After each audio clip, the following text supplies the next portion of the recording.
Is it?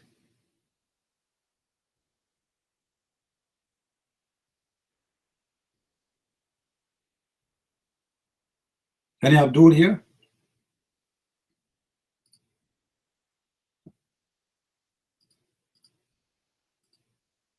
We are moving from section to section, trying to find Muslims to debate us, and look at them. Not even a single one of them he want to do it.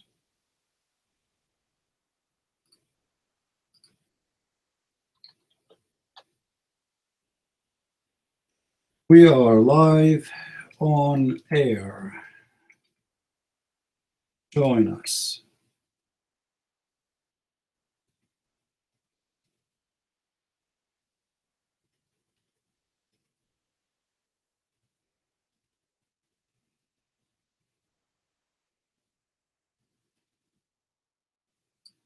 Any Muslim?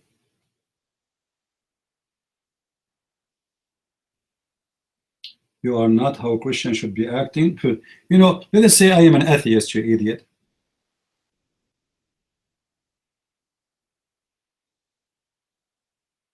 Oh, sorry, no, he was sarcastic. But let us say, this is what the Muslim they say. Let us say the Muslim is saying that. What if I'm an atheist? They say to you, I'm not going to talk to Christian Prince because he is not acting like a Christian. You see, the Muslim, they make fun of us for being Christians all our life. And with the second we start beating the hell of Muhammad, they ask you to be a Christian again.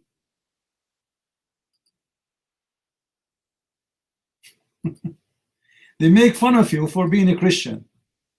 And the second you start to question Islam and showing them how stupid this religion is, they ask you, is that how Jesus taught you to talk? Is that how Jesus taught you to be? Is that how good to be a Christian like this?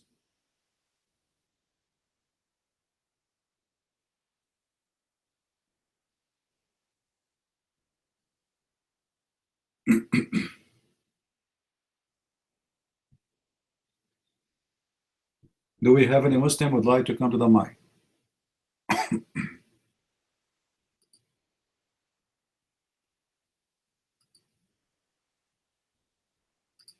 Not even a single Muslim he knows who's Allah. You believe it? Those guys, they worship unknown God.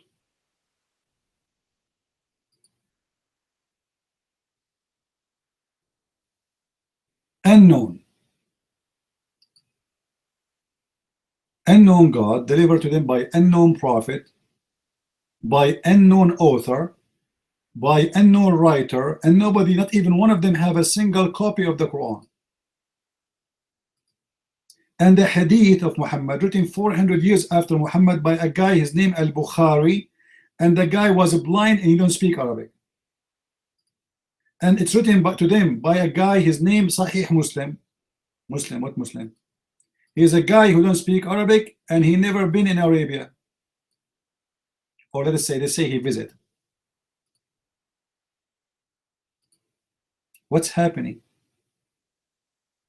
Any Muslim have the book of Sahih Muslim?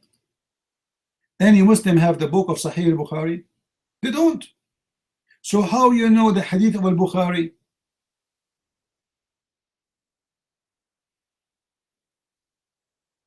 No, YouTube now is working. I made a new one. It's working now. I just canceled the old one and now it's running. My friend, if YouTube stop from your side, just recite Quran.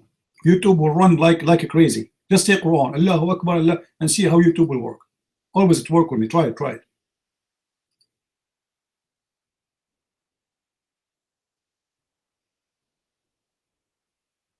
Any Muslim can tell us where you're getting your religion from? When a Muslim, he says to me, the book of Sahih al-Bukhari, the book of Nukah, which means the book of effing. I mean, okay, where we can find the book of effing? In which shelf? I want to buy the book of effing. From where I can get it? There's no such a book. What they say to you, oh, the books we have is coming from copy of a copy of a copy. Okay, copy from what? Do you have the original?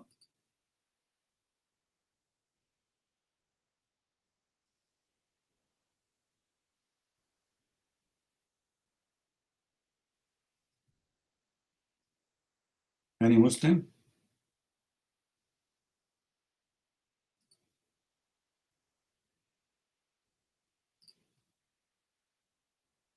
Who is a Muslim would like to come to the mic? And Yahweh Akbar, change your name, otherwise I will bounce you. That's an insult, not fun. Change it or I will bounce you. Anyone he called Jesus Akbar or Yahweh Akbar, I will bounce you. That's an insult. Use your brain. Do you think your God is a pagan God? This what you are coming with?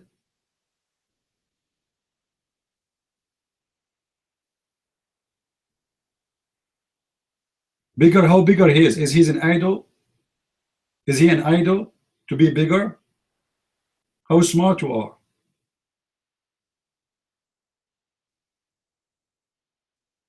Change your name and come back. This is a word fit only with someone is an idol. Do you worship idols? Is your God Jesus an idol? Yeah, maybe he listened to David Wood, who says Akbar mean greater. Akbar mean bigger. It is description for an idols.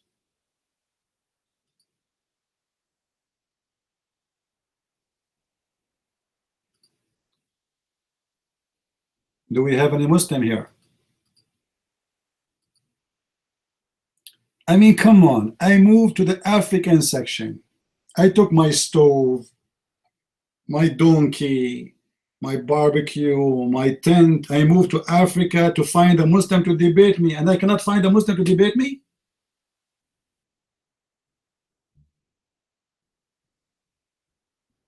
I left America just to come to Africa, just to debate the Muslims, and they have many rooms in this section. Why we cannot find a Muslim? He have the courage and the knowledge to come to the mic and say, okay, Christian Prince, here I am. I'm going to have a nice discussion with you, and let's everybody see the truth. What is the problem? Why those Muslims, they open chat rooms speaking about Allah, but here they are mute?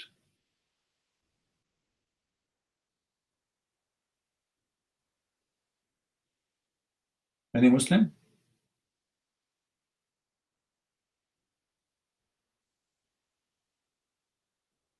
There is a Muslim room in this section. It's called Ethio Muslim Interfaith Dialogue. Here we go. There is interfaith. What interfaith, my friend? How you can have interfaith between people who worship God and people who kiss stones? Any Muslim can tell me why the Prophet he kissed the black stone?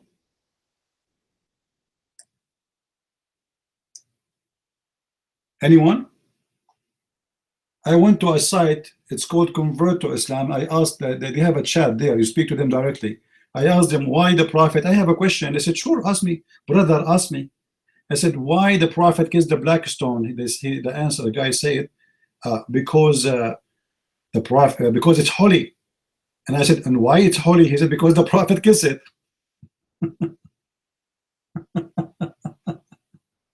Okay, why the Prophet kissed it? Because it's holy. Okay, why it's holy? Because the Prophet kissed it.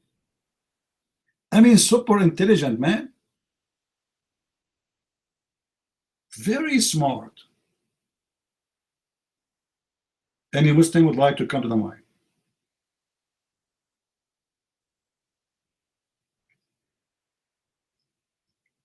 What happened to Tahira?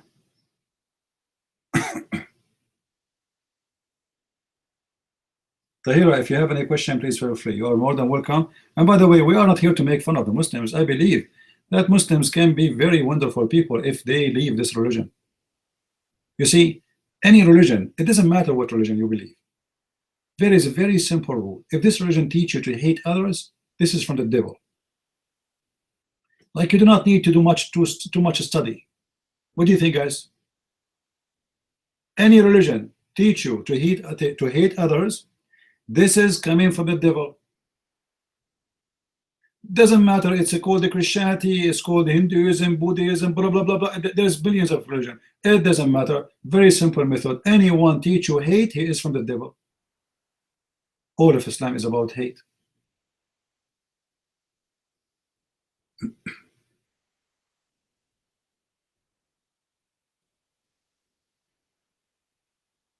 Who is my Lord?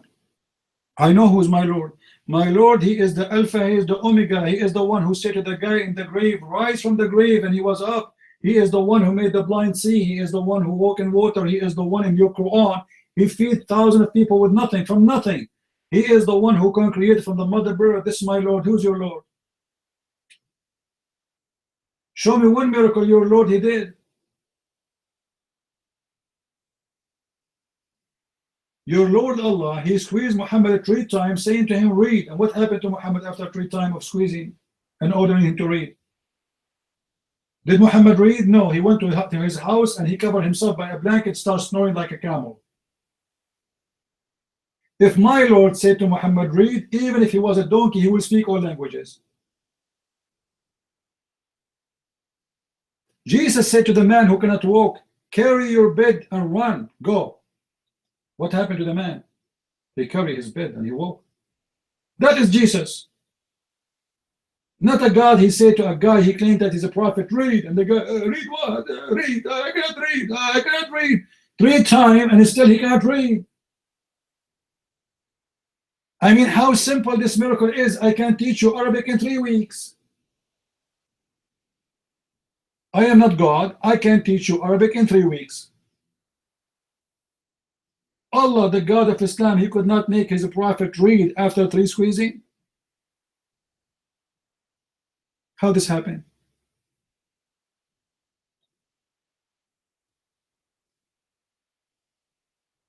Do we have any Muslim?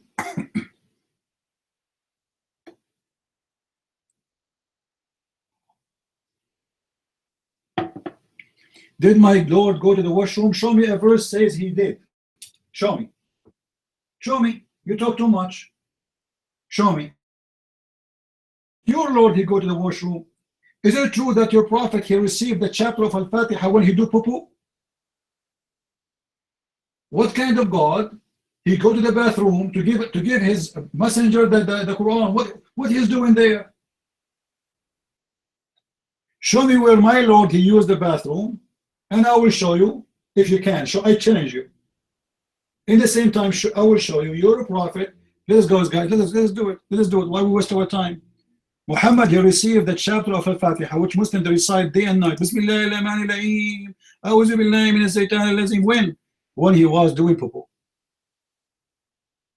How in the world this has happened?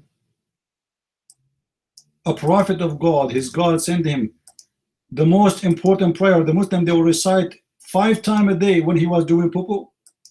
Are you serious? Here we go. Who won the reference? This is your prophet story, and this is the book of Asbab al-Nuzul, and this is the official government website of the Kingdom of Jordan. Your prophet, he received the Quran while he was doing poo-poo. And not only this, first time the angel came to him who was doing poo-poo, Muhammad, he flee. What happened? He flee. Have you ever heard of a prophet? He saw the angel many times and still he ran away. Look what the Muslim in their translation tried to make it look nice. They say, whenever he went out, he used to hear someone calling him, oh Muhammad. What went out? They're trying to make it look nice. Went out. Whenever he went to piss and pee and poo. Not went out only. See it as it is. And what the prophet does, he flee. So Muhammad, he have his panty between his legs, and the angel is chasing him. Muhammad, and Muhammad, who is this? Who is this? He's running. This is a prophet of God. How this happened? God delivering his message to his prophet when he is doing poo-poo. Can't he wait 5 minutes? Or maybe Muhammad was doing poo-poo for 24 hours. Actually, there's a story about Muhammad. It's a miracle, guys. It's a miracle that the prophet was covered by trees to keep him in shade while he was doing poo-poo. Hold on, hold on. What do you mean trees? They moved from point A to point B to keep the prophet in shade. How many hours he's doing that? Sit under a tree and let us see how many hours it's going to take before the shade of the tree will go. The tree is moving around to keep Muhammad in shade. Like what? He spent the whole day doing poo-poo? What's your problem, Tetua? What's your problem? I have a visa. Well, you come to the Ethiopian section. Is that your business? Are you racist? Are you racist? This is a room about religion. It's not about an ethnic. So shut up. Education is for free for everybody. African, black, white, yellow, it doesn't matter. And by the way, I'm black, African American from Japan looking for a brand new wife. Do you speak Amharic? Yeah, I speak.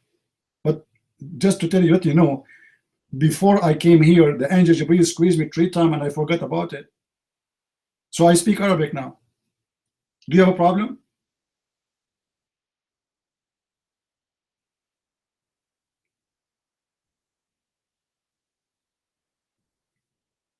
Do we have any Muslim here?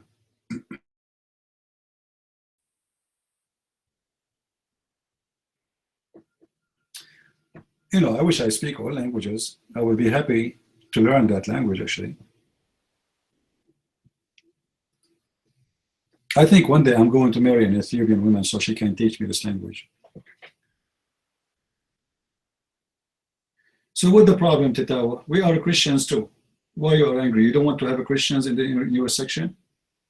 We are here Christians to teach Muslims that Islam is false. What's your problem?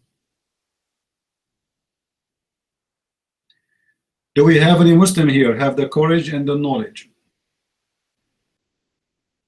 Maybe this guy, he think we are Muslims.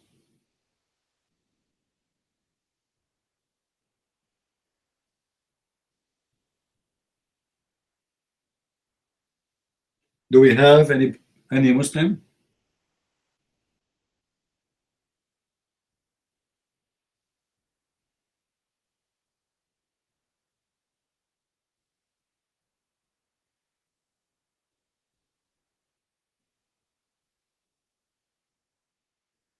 Really? Are you sure? Ethiopian Muslims, they love everybody. Why they love everybody? Don't they have different Quran? Do you want me to show you how many attacks happen in Ethiopia by Muslims? Or you are playing a game now? How many attacks happen by Muslims in Ethiopia in the last 10 years?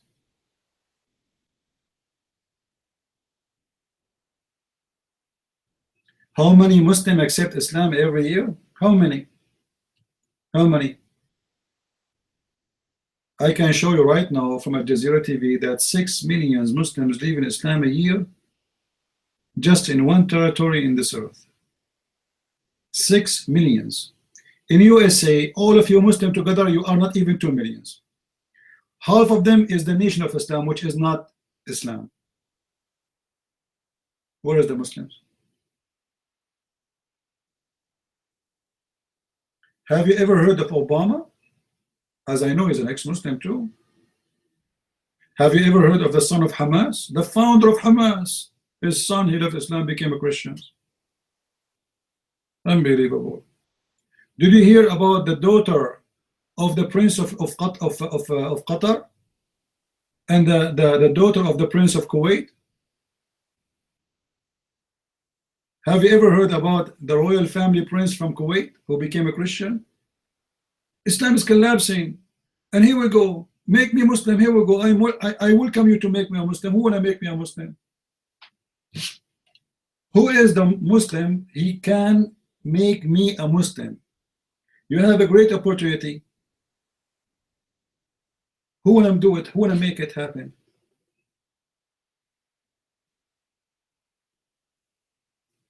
Miracle of Muhammad? Let me show you that this is a stupid miracle, my friend, because according to the Quran, it's not Muhammad who split the moon, it was Allah. And Muhammad did nothing. Is the Quran just saying that the moon is split? By the way, I'm going to split the moon in this coming August in America, August 21st, 11 o'clock. Watch it. This is the eclipse. And that verse actually in chapter of Al-Qamar, verse number 1, proved that Muhammad is a false prophet. Why? Because there he said that the moon is split and the judgment day is near. So Muhammad gave false prophecy about the judgment day because the moon splitting was a sign of the judgment day. So this is a proof that Muhammad is a false prophet. How you answer that?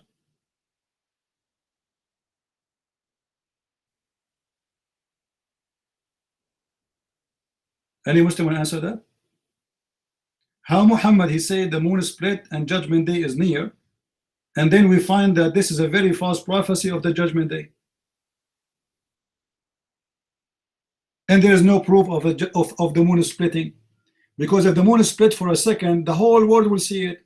No record, not even by the Roman or the Egyptian or the Ethiopian. Aren't you in Ethiopia? Did your parents, grandfather, 1400 years ago, they have a record of somebody saying the moon split? Allahu Akbar, the moon split. Even people in Mecca did not see it. Nobody saw it.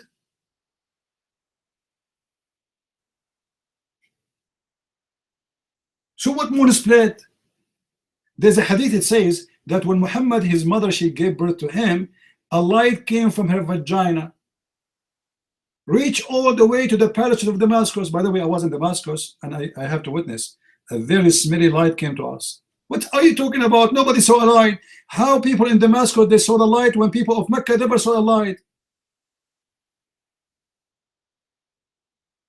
For a light to come from a vagina, go all the way to Mecca, that have to be not even a nuclear, because this is more than 2,000 miles away. Even a nuclear weapon, we cannot see that light. So what can have to be very powerful? How come people of Mecca did not see it?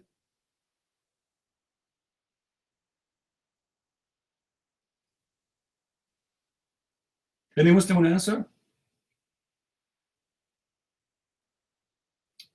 No problem, Pedro. Muslim, they say stupid things. I have a book. It's called Quran and Miracles. Sorry, Quran and Science on Depth. Go to Amazon and get my book and laugh about the miracles. Every miracle they have, I show you that it's not only a miracle, it's a scam, it's a stupid, it's the opposite. It's an error. It is a scientific error. Go and get my book. Who is a Muslim when I come to the mic?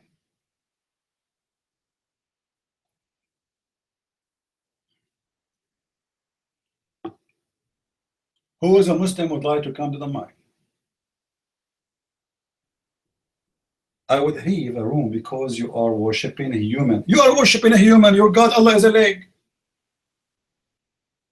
Your God, Allah, is a leg. The Quran witnessed, the Hadith witnessed, and you scholars witness. Go right now to YouTube and search the hands of Allah. How Allah look like? You will see the Sheikh, he says, Zakir Naik, Brother Tutor, our God, Peter, that Allah, he have a hand. The hand of Allah have 5 fingers. 5 fingers. Each finger have 5 nails. Thank you very much. And Allah have a thin. And Allah have 2 hands in the right side. Thank you very much. Your God is a physical being. Guys, look how funny the Muslims are. Their God is not a spirit. He is not a spirit. Take a note. So what he is a body. He have 2 hands in the right side, which is very funny. He have 2 foot in the right side, which is very funny. He must be like jumping like penguin, boing, boing, boing, you know, like what they call this guy, kangaroo, boing, boing, boing. 2 feet in the right side. What about his eyes? Are they in the right side too? So he have face, he have no shoulders, he have no chest, he have no ass. He have a shin. Let us connect together. 2 hands in the shin, face in the shin, and 2 feet in the shin. That's an octopus.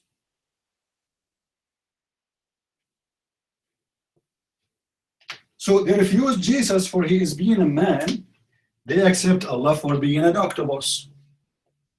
You know, when a Muslim, he says to you, you worship a man, you think that those guys, they worship a spirit or a spiritual being. Their God is not even a spirit. He is a physical being. And he looks so funny. This is why we say here, Muslims, they cannot answer us when we say to them, who is Allah? They have no idea. Look at them. Look at them.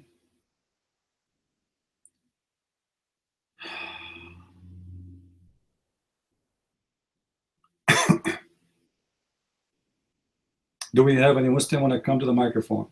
How many times a day I say any Muslim? If any of you win, I'm going to give you a prize. One version, she have 3 boobs, special made by Allah. Guys, do you know how many years Allah took him to make the skin of one version soft? Anyone knows? How many years Allah take him to make a virgin skin soft? 1,000 years. I mean, for God's sake, somebody tell him about Vaseline, man. I mean, 1,000 years to make a virgin skin soft, and they say to us, this God, he say be is going to be. What happened to the power of Allah? It took him 1,000 years to make the skin of a woman soft. Why? She is an alligator. Is that an evolution? Atheist method? Like she was a skin, you know, like maybe he start like he take her to the laboratory, try to fix the skin. Like what's happening? Why is going to take Allah 1,000 years to fix the skin of a woman? You know what? I am sure your mother-in-law will not take her even 10 years to have better skin. With all the surgery they do, plastic surgery, you will see the one of them, she became young, like 17 years old, and they keep stretching her skin, enter her belly button, became in his forehead, in her forehead. 1,000 years.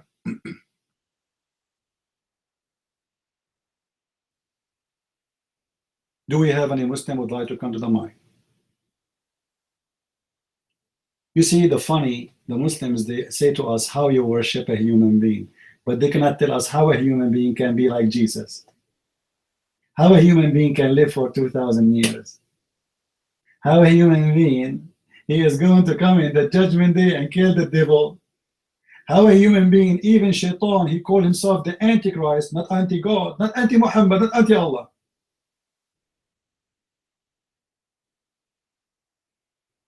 If Jesus is just a human being, how come, guys, let us make it simple for you.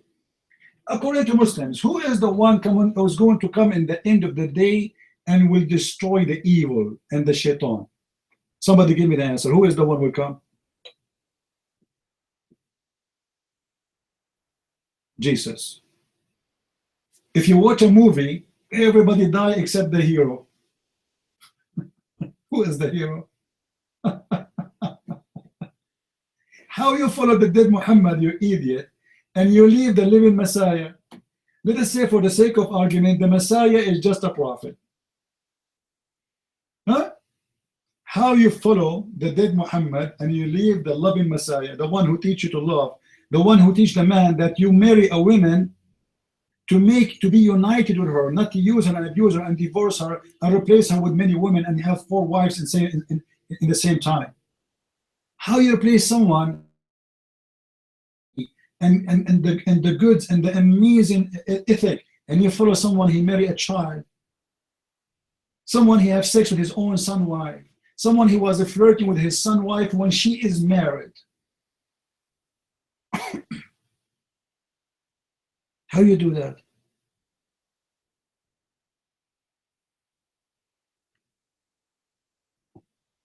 Can you tell me what your Lord took for lunch, for dinner? We'll ask Allah what Jesus right now is taking for dinner. This is how silly you are, Tahira. Jesus, he fasted for 40 days. How a human being can fast for 40 days, Tahira? Can you? When we say fast, it's not the same as stupid Muslim fasting, where they sleep the whole day and they eat all night. He fasts for 40 days with no food. Total 40 days. How you can do that?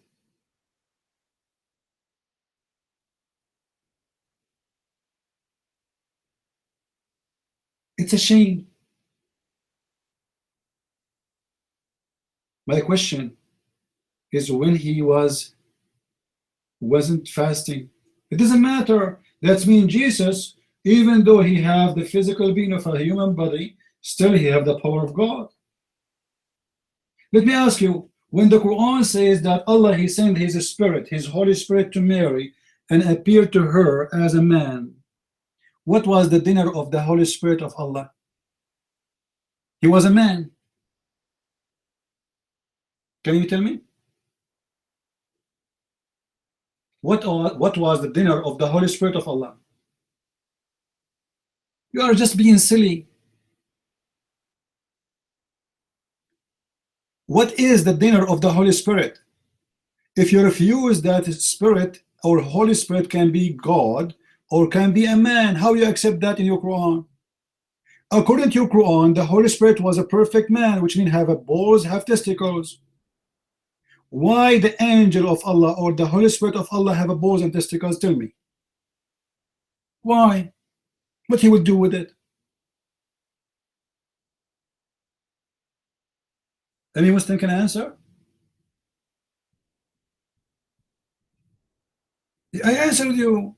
It doesn't matter what he eat. Let me tell you, let me make you happy. He was eating hamburger. So, what your God Allah eat? Your God Allah eat, he says, that if we wish to have a partner, I am going to have a partner from ourselves. Like what the heck? Allah will have a partner with himself? We check with the Muslim what ourselves mean. They said, oh, he is going to have sex with the black-eyed women. That's mean Allah have a penis. Real penis. Physically, literally penis. Why? Because the woman, she is a woman. The black-eyed version is a woman. She is a human being. Allah want to sleep with her. How he will sleep with her? I will give you 3 options. He will use his nose, he will use his toes, or he will use his penis.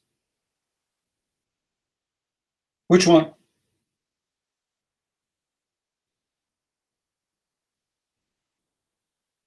Very silly religion. Your God is a physical being. What Allah he eat? Allah have a body, but he don't eat. Why? He is an idol? Guys, Allah have a body. Muslims agree that Allah have a body. He have hands, he have shin, he have legs, he have face, he have eyes, he have ears, he have a nose. What he eat? He don't eat. He's an idol. Do he have a spirit? He don't have a spirit. He is an idol. This is exactly what idols are. They have a body, but they have no spirit, which means they are not alive. And they don't eat. This is your God.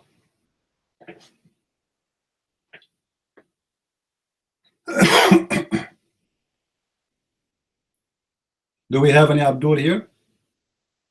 If there is any Muslim would like to call us and debate us live on air.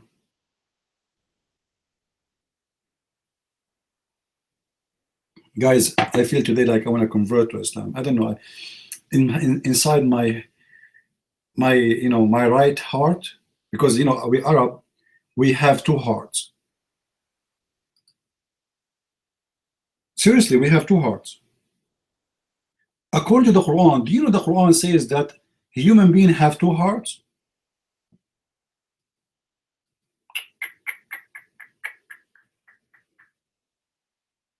How this happened?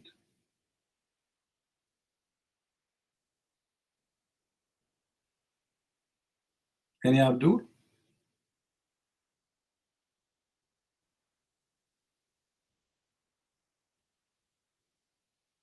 Any Abdul?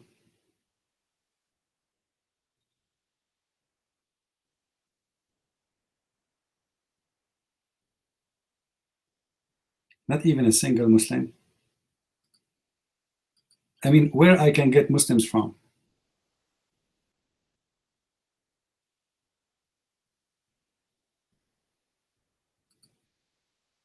If you Muslims have God, and your God will make you victorious.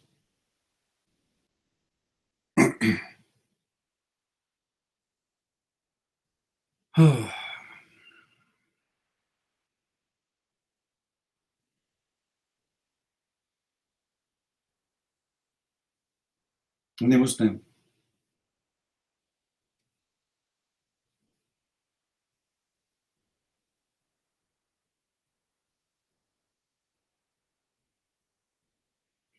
There is one Jesus. The Muslim, they say to us there is one Allah. Even that is funny. Do you know why? Because if Allah is one, that means he can be counted. And to be one, you have to be one of a kind. Otherwise, the one is not exist. Correct, guys? Like if I want to say one, I have to say one what? Like I have to say I have one car, right?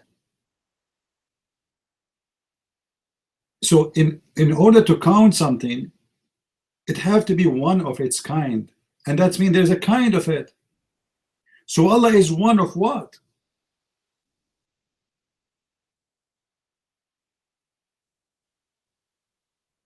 What is Allah? And by the way, if everybody will believe in one God, as that means he have the true faith. The Egyptian have one God. Those who worship Shaitan, they have one God. The people of Haran, they have one God. There is the Zoroastrian, they have one God. There's tons of religion where you believe in one God. So what? What I will do with those one God or two God if nobody knows what they are?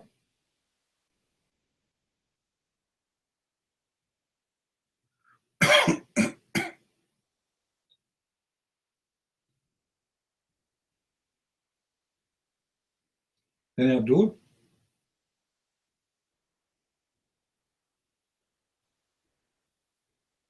I know a friend. He know there is one God he feared. That is his mother-in-law. I told him, "Who's your God, man?" He said, "To be honest with you, it's my mother-in-law. She scared the hell of me." I said, "Seek forgiveness from Allah." He said, "What Allah? What? Come on. If you see my mother-in-law, you will forget about all gods in the world." Do we have any Muslim when I come to the mic? For the sake of Allah leg? I want to know what is really killing me. I want to know why Allah have a leg. What he would do with it. Do you think Allah is going to like go in competition with Maradona? Maradona is going, Allah is getting his leg, Allah is kicking, Allah is kicking, Allah is kicking, Maradona is getting close, goal, goal, goal, goal. It's almost. Allah almost put goal, and people of Brazil are so happy because Allah leg did miss it. Allah have a shin and he have a foot for what? I will shave my 20 feet beard if a Muslim can tell me why Allah have a foot.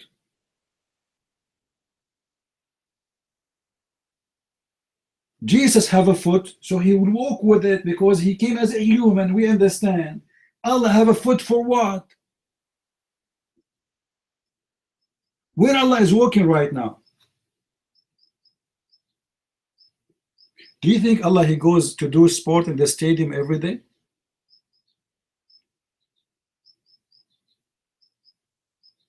Imagine we go to the stadium, we find Allah up, down, up, down, up, down, up, down. Hey Allah, how are you doing?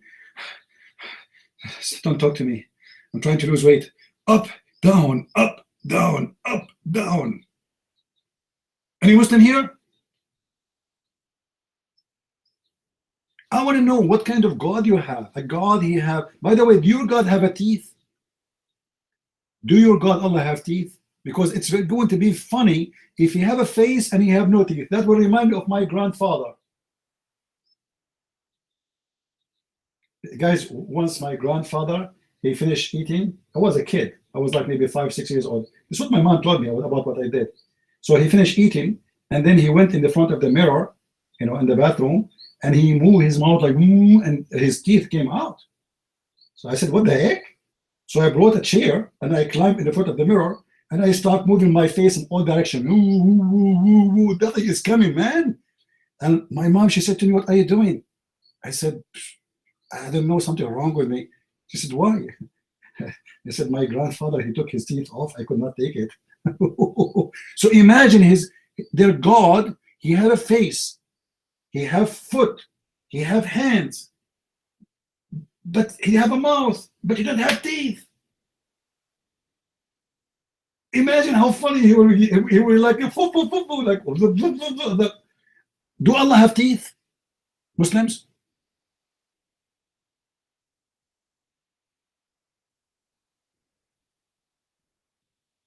And I do.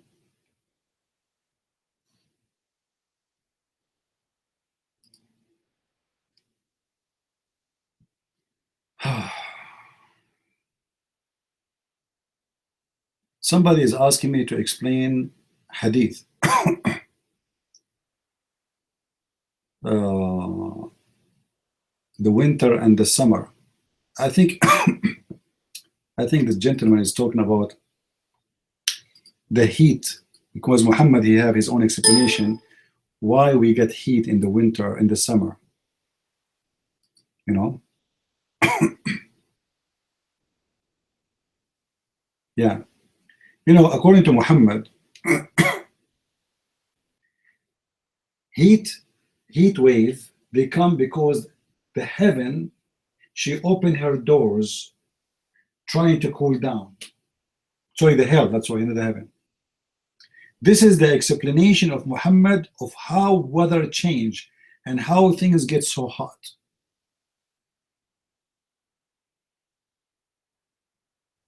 So hell opened the doors, and the hell have wood, and that wood is like rocks and sand.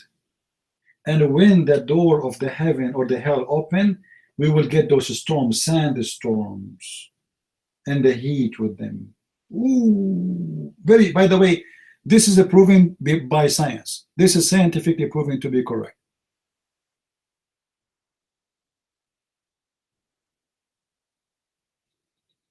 You see, anyone of you ever read the book? It's called the Book of Enoch, not the one in the Bible, the false one. Anyone read that book? The Book of Enoch? All right. In the Book of Enoch, you will see that there is, for sure, this book is rejected. It's not accepted by us, and it's full of stupid things and full of.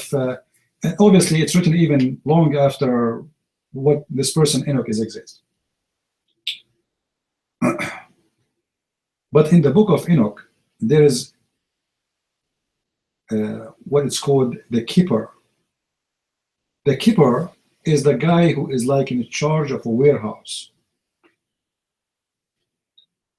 A guy who is in charge of the warehouse. And the warehouse, every warehouse have different kind of a product. One of the warehouses is full of ice. This is why you see Muhammad in the Quran, he said that Allah, he sent down hail from من جبال فيها. He sent the hail from those mountains. So according to Muhammad, Allah, he sent the hail down and he cut it off from mountains which he store, or where he store the hail in. If you go to chapter 24, verse number 43. So the hail is coming from where? It's coming from the storage house of Allah, which he have mountains of hail. You will see the Muslim in the translation to try to say hail like mountain. It doesn't say that. Don't lie. It doesn't say that. It says it clearly.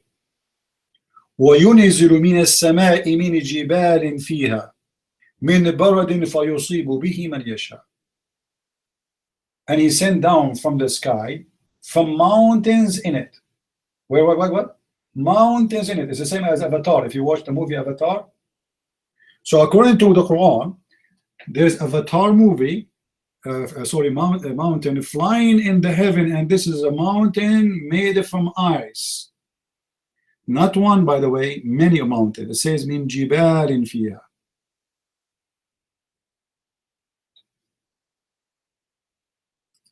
So all the weather we have, according to Islam, is coming from warehouse. The heaven is a warehouse where Allah, he stored the good things, the valuable things for him. Hell is a warehouse where Allah, he stored the bad ones. Hail is a warehouse where Allah, he stored the ice, and that's logical. Don't you have a freezer? Don't you have a freezer? Be honest with yourself. Yes, I have a freezer. See, shut up then. Okay. So Allah have a warehouse for everything. He have a warehouse for virgins. Okay, we spoke last time about the tree. Anyone remember the tree? Who remember the tree? The tree which is called Sudratul Muntaha. Who remember? Okay, anyone remember? Save the reference. If any of you save the reference, let us see how many of you save a reference. Post them. You will see this tree have a fruits. And what the fruit of this trees? Everything. So this tree too is a warehouse. It's a tree where Allah, He produced everything for the needs of people. It's like the manufacturer. Anyone watch a cartoon? It's called Samfoor. I don't know what they call it in English. The little guy with the funny hat is like they are small and they are on the ground. I don't know what they call it in English. Trolls? I'm not sure. They are funny. They have a white hat. You know, they have like, they are like smaller creatures. They live under the ground. Anyway, so Samfoor, surface, Samurafas. Man, in Arabic, even that name we corrupted. We call it Samfoor in Arabic. Unbelievable. You see, we corrupt everything there. So the real name is Samurafas. All right. The Prince of Peace. Invite whoever you want, my friend. Here we have a guy. His name is a Christian prince. This guy, he is something. MashaAllah. Allah Himself don't dare to speak to him. He called Allah twice and 5 times a day. 5 times a day, and Allah never answer. What mean Allah subhanallah wa ta'ala? Subhanahu wa ta'ala. See, ta'ala in Arabic is coming from the word all high. But the funny is, ta'ala itself is stupid. Why? It's about someone being proud. I mean, why Allah want to be proud? Imagine I stand between 1,000 mosquitoes and I say to them, I'm proud. I'm high. You are down. I mean, they are mosquitoes. You know what I mean? Those names does not fit with the nature of God. God is not proud, because proud is a sign of foolishness. Do we agree, guys? The one who is proud obviously is a foolish. Especially if you are God. How you can compare yourself to me? You know, the whole earth is not even a dust in the galaxy. Yeah, small dust. So imagine God, who created the whole universe. He is proud in front of us. That's the most silly statement ever.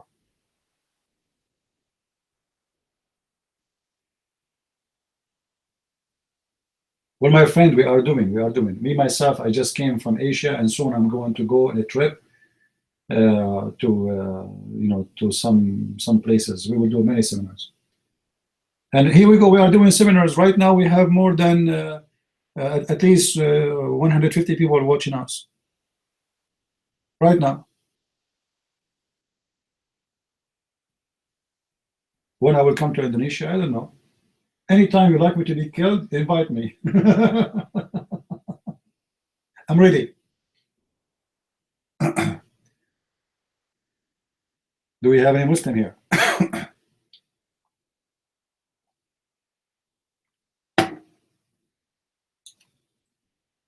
Just very simple question. Why Muslims don't want to come to the mic?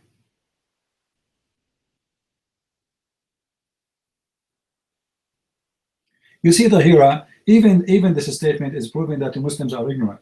When the Christians, they say Jesus died for our sin, it doesn't mean that he really died for our sin the way we are trying to say it. We say that because he came to save us, which means he have no guilt at all. And yet we human, we wanted him dead. So he died because of our sin, because we human are sinners. He came to save us. We don't believe that Jesus died for our sin as a way of you Muslim try to make it as Jesus, he died for their sin. So the Christians, they can do any sin they want. They can go and sleep around. They can go and have party and do drugs. Allahu Akbar. We don't do that. It is you Muslims who believe that Muhammad saved you from your sin. And he gave you an open license for sin. Muhammad, he said, whoever kissed the black stone, Allah, the black stone is the right hand of Allah, will witness for you in the day of judgment, and Allah will forgive him for his sin. Whoever said the 99 names of Allah, Allah will forgive his sin. Whoever fasts the day of Ashura, Allah will forgive him the last year's sin and the coming year's sin. We don't have this garbage. The one who commits sin in Christianity, he will pay for it. Jesus said, not everyone says to me, God, God, Lord, Lord, will enter the kingdom of my Father, but the one who do his will. We don't have an open license for sin. That exists in your religion. Even Muhammad, he said in his Quran that Allah, he forgive to Muhammad his past and his coming sin. Have you ever heard of a cult like this? What kind of God he give a man an open license for past and coming sin? Any Muslim can tell me?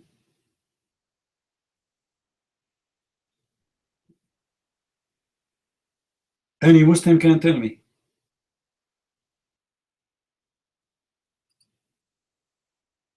You see, Jesus prayed for our sin. It doesn't make any, you see, sometimes a Christian, they make like a statement is really kind of will make the Muslim confused. Jesus, he prayed for our sin. No, sorry, prayed or paid? Oh, paid. Don't say that, because the Muslim, they will take it wrong. You see, Christians, you are the reason to confuse the Muslims. When you say it the way you say it without explaining, the Muslim, they will say, oh, we Christians, our sin is paid and we are going to go to heaven guaranteed. Let us go and have party. Let us go and do whatever we want. Our sin is paid. We have a license. Don't do that. They will take it wrong. If you want to say that Jesus paid for our sin, you have to explain. Jesus, he paid for our sin and he commanded us not to do sin.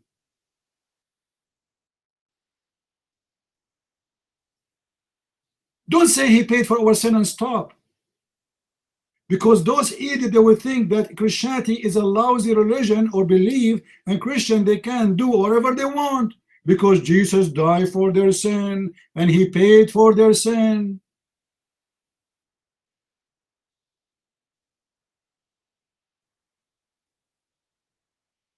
Christianity is a very strict belief. Jesus said, the tree will not give fruits, will be cut off and thrown in the hellfire. Is that true?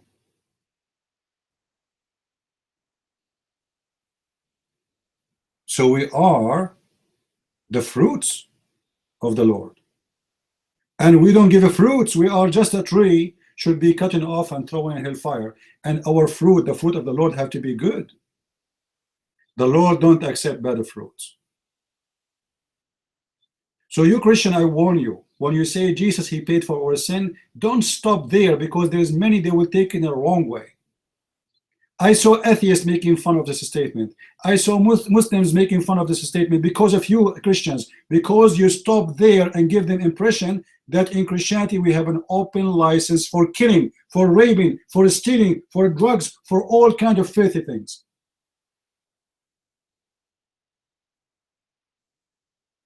Don't stop. Tell them the truth.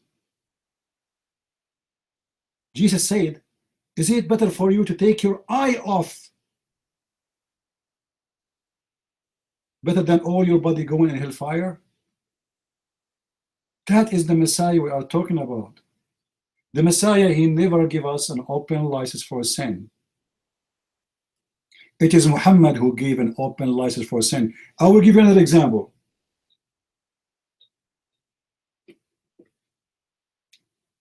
Many of you heard that the Pope in certain time, they give a license for people to go to heaven, or a paper or document. By the way, this is false, proven in history to be false. What if I show you that was Muhammad who did that? Muhammad, he promised 10 people to go to heaven. He promised 10 people to go to heaven. Who is Muhammad to promise people to go to heaven? Any Muslim can tell me? If Muhammad is a prophet, how a prophet can promise anyone to go to heaven?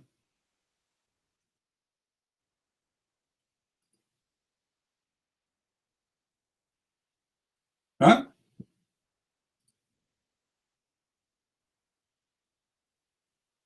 Who is the first one Muhammad he promised to go to heaven? Uthman ibn Affan. Why? Because he gave him a lot of money. Uthman ibn Affan was killed by the Muslims, and he was buried with the Jews because they reject him to be a Muslim. So how this guy is the first one to promise to go to heaven?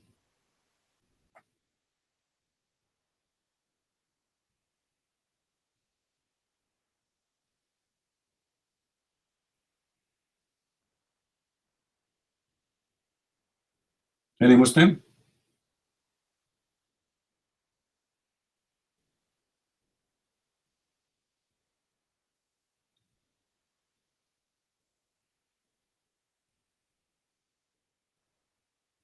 Any Muslim can answer.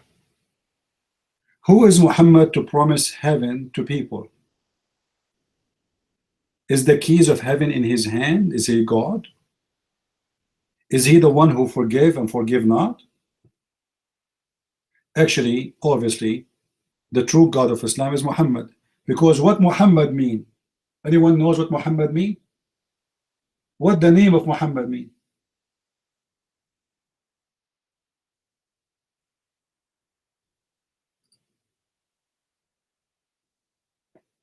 The praised one. Not the praised two. Not the praised three. He is the only praised one. So who is Allah? If Muhammad is the praised one, who is Allah?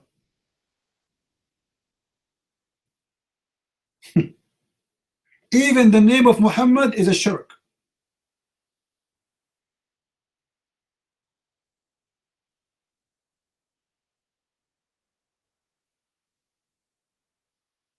Any Muslim? No, it doesn't mean praiseworthy. This is false. Praised one. That's false.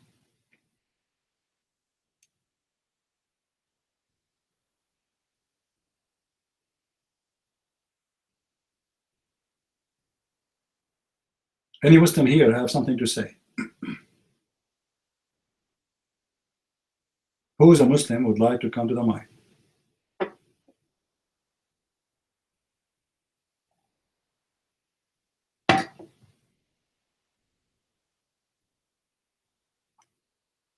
Not even one?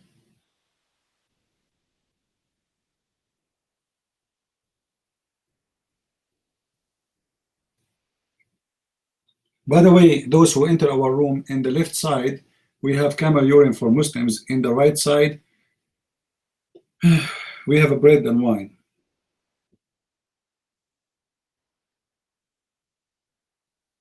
So it's up to you. Any Muslim?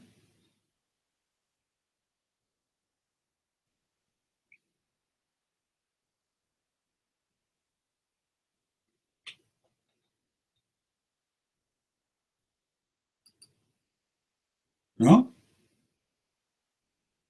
Not even a single Muslim.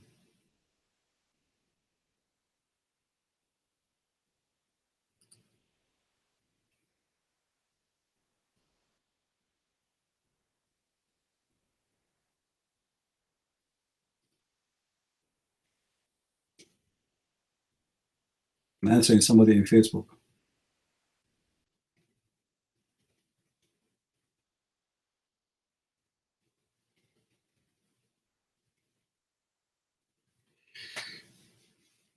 I'm really, really disappointed. I thought always Muslims are strong believers.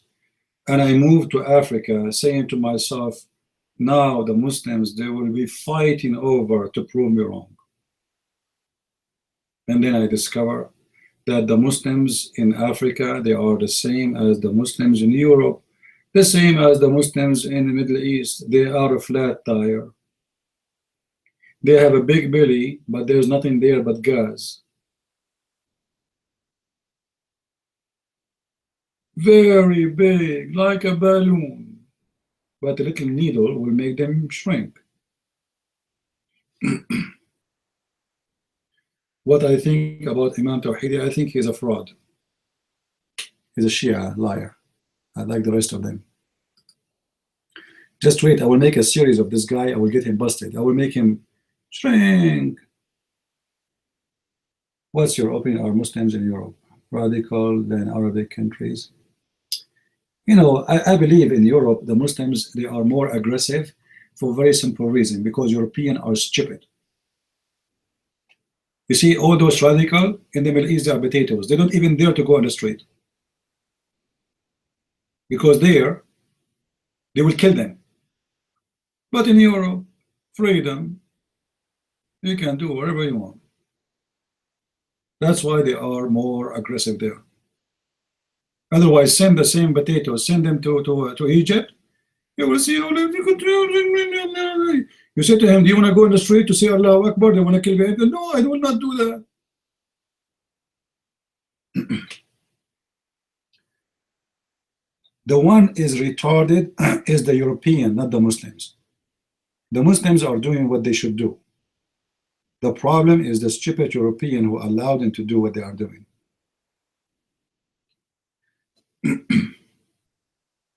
Do we have any Muslim here? Was Jesus your Lord circumcised? How old was he? You know, Tahira, I'm going to ask you the same question. Is it true that Allah himself, he circumcised Muhammad? And Allah circumcised him by what? Is that true? Is that true?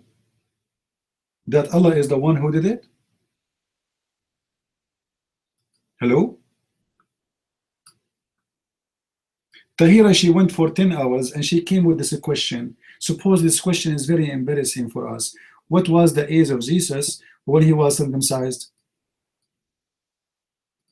I will answer you from the Quran, Tahira, just to show you that you are ignorant, the same as the rest of the Muslims. Do you accept the answer from the Quran, Tahira? Your name is Tahira, your name is circumcision. Do you know that? Your name is circumcision. How they circumcise you, Tahira? Did they cut your Tahira? Yes, they do, right? Are you there, Tahira?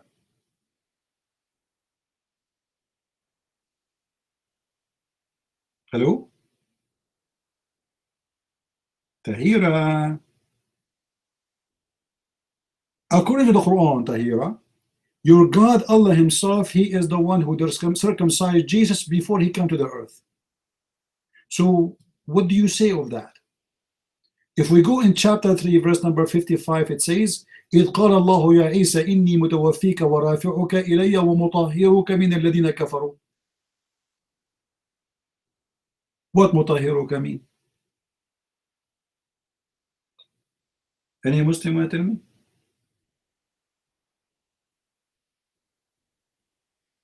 Hello?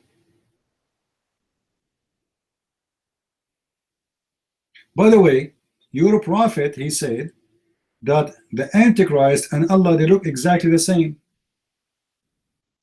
The only difference between them is the one eye, which means your Allah himself is not circumcised, because the Antichrist will not be circumcised.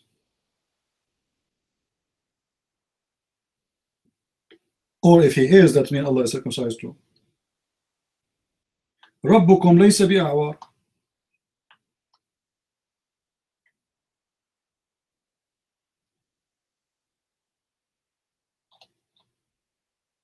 Allah is not one eye.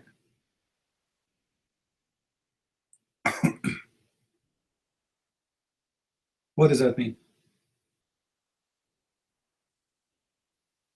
How Allah look like, Muslims?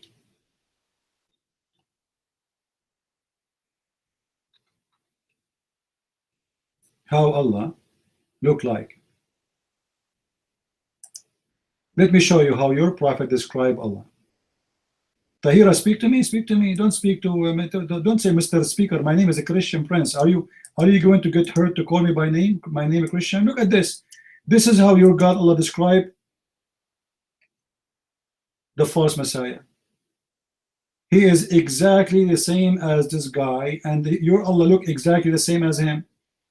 The only difference between him and the false Messiah is the right eye, which means Allah, your God, he have a penis, he have two testicles, and he is not circumcised. What do you say about that? And this is the hadith, and it is sahih. Guys, everybody open the link. Does it say there sahih? Does the hadith there say sahih? Or it says weak, da'if? It says sahih. You're being silly, Tahira. So what? Jesus, he have a body of a human being. Circumcision happened for him. He wanted a child. So your Quran says that Jesus is holy. How you answer that? You are trying to say that Jesus have a penis. Okay, I will go with you. How somebody have a penis? Your Quran in chapter 19, verse number 19 says Jesus the Holy Son. I want to know. You see, I'm going with you. Jesus have a penis, but yet the Quran call him holy. Answer me now. Do you think his penis is holy too? Do you think his penis is holy? You are the one trying to downgrade Jesus by saying he have a penis, right? Okay, I'm going with you. Somebody post for us the verse, guys. Chapter 19, verse 19. Yusuf Ali, please. Jesus the Holy Son. How Jesus he have a penis according to Muslim, which will not make him qualified to be God, but yet the Quran call him holy. I want to know. Look how lazy those Christians. Not even one of them want to post the verse. Are you there? Tahira, are you there? I want an answer from you. How Jesus he have a penis according to you, which according to you cannot be God because he have a penis. He was circumcised, but yet the Quran call him holy. I want to know, what is holy about Jesus then? Honest to God, look how lazy those Christians. Not even one of them posed the verse. Thank you, Peter.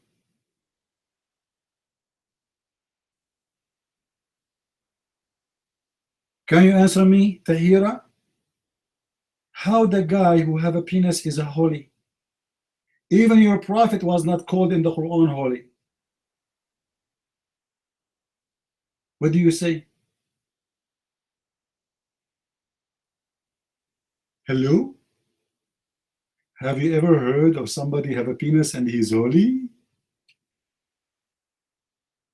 He have a penis, but he is holy. La la la la. That's funny. The Quran is saying that. What we can do now, Tahira?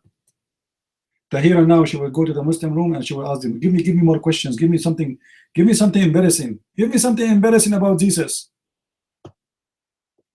Naive Muslims. You Muslims are the most ignorant people ever I met. If you know your book, you will never ask those questions. But because you are ignorant, stupid, copy-paste nation. Copy-paste. Didn't know even what they are asking.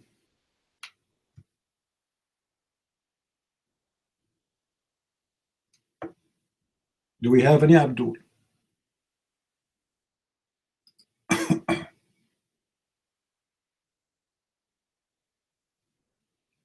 I'm not looking at YouTube. Let's see what in YouTube.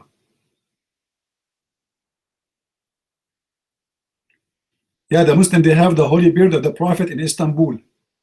Anyone want to take a selfie with the holy beard? A holy beard. A holy beard, Muslims. A beard, you call it holy. I mean, you are wondering, and you call a beard of a prophet holy? Do you think the hair in the ass of Muhammad is holy too? Holy beard of the prophet. All right. The holy face of the prophet. You feel sorry for me? Well, I feel sorry for you. You will go to heaven. Allah will make your ass 1 mile. Look at you now, and look at you in the heaven. In the heaven, you will be ugly, scary, like garbage. 1 mile ass. What you will do with it? From where we will get you a panty there, Tahira? If Allah will make your ass 1 mile. I mean, why? By the way, why Allah is making your ass 1 mile? What the purpose exactly? Huh? Oh, I forgot, Kim. Women and the Muslim women in the heaven, they will never wear panty anyway. Their legs is always up. Panty for what? Are you kidding me? Their job there is to open their legs. Victory sign. You know, if I show you the hadith, the description how they meet the husband. When the husband he come, there's a video on YouTube. The sheikh he described, and all the Muslims almost like masturbating. Brother, when you enter, your wives they jump over you. One will be sucking your tongue. The other one will sucking your lips. The other one will be sucking your nipples. Seriously, I'm not exaggerating. This is what he's saying. The other one will be sucking, you know. This is how they are describing it. The wives, they will be fighting over the poor Abdul. He will be like a cockroach and a billion ant over him.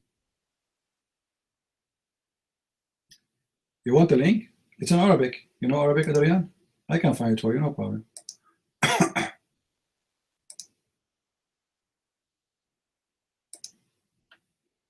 وصف الجنة وصف الحوريات.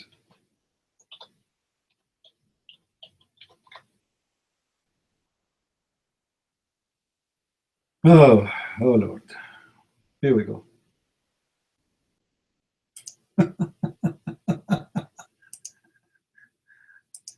Anyone who speaks Arabic, go watch and laugh. It's a porn movie, but don't get excited.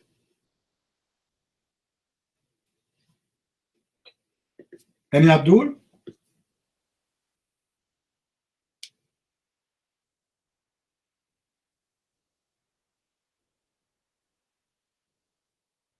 You know, with the whole idea of Muslim, they try to say to you, if God is God, how he come and he have a body of us and he eat like us, as if God will get dirty. You see, their God can be infected. You know what I mean? What they are trying to say to you, that their God, he is temporarily holy. He loses his holiness if he became in the body of a human being. That is a proof that your God is not God. For God is almighty, always is holy, and nothing can make him unholy. So the idea of the Muslims of their God, that God is temporarily holy. If he leave certain place, he is not holy no more. If he enters certain place, he is not holy no more. And that proves that he is no God. He need to do what? The ablution? He wash himself by shampoo? This is God.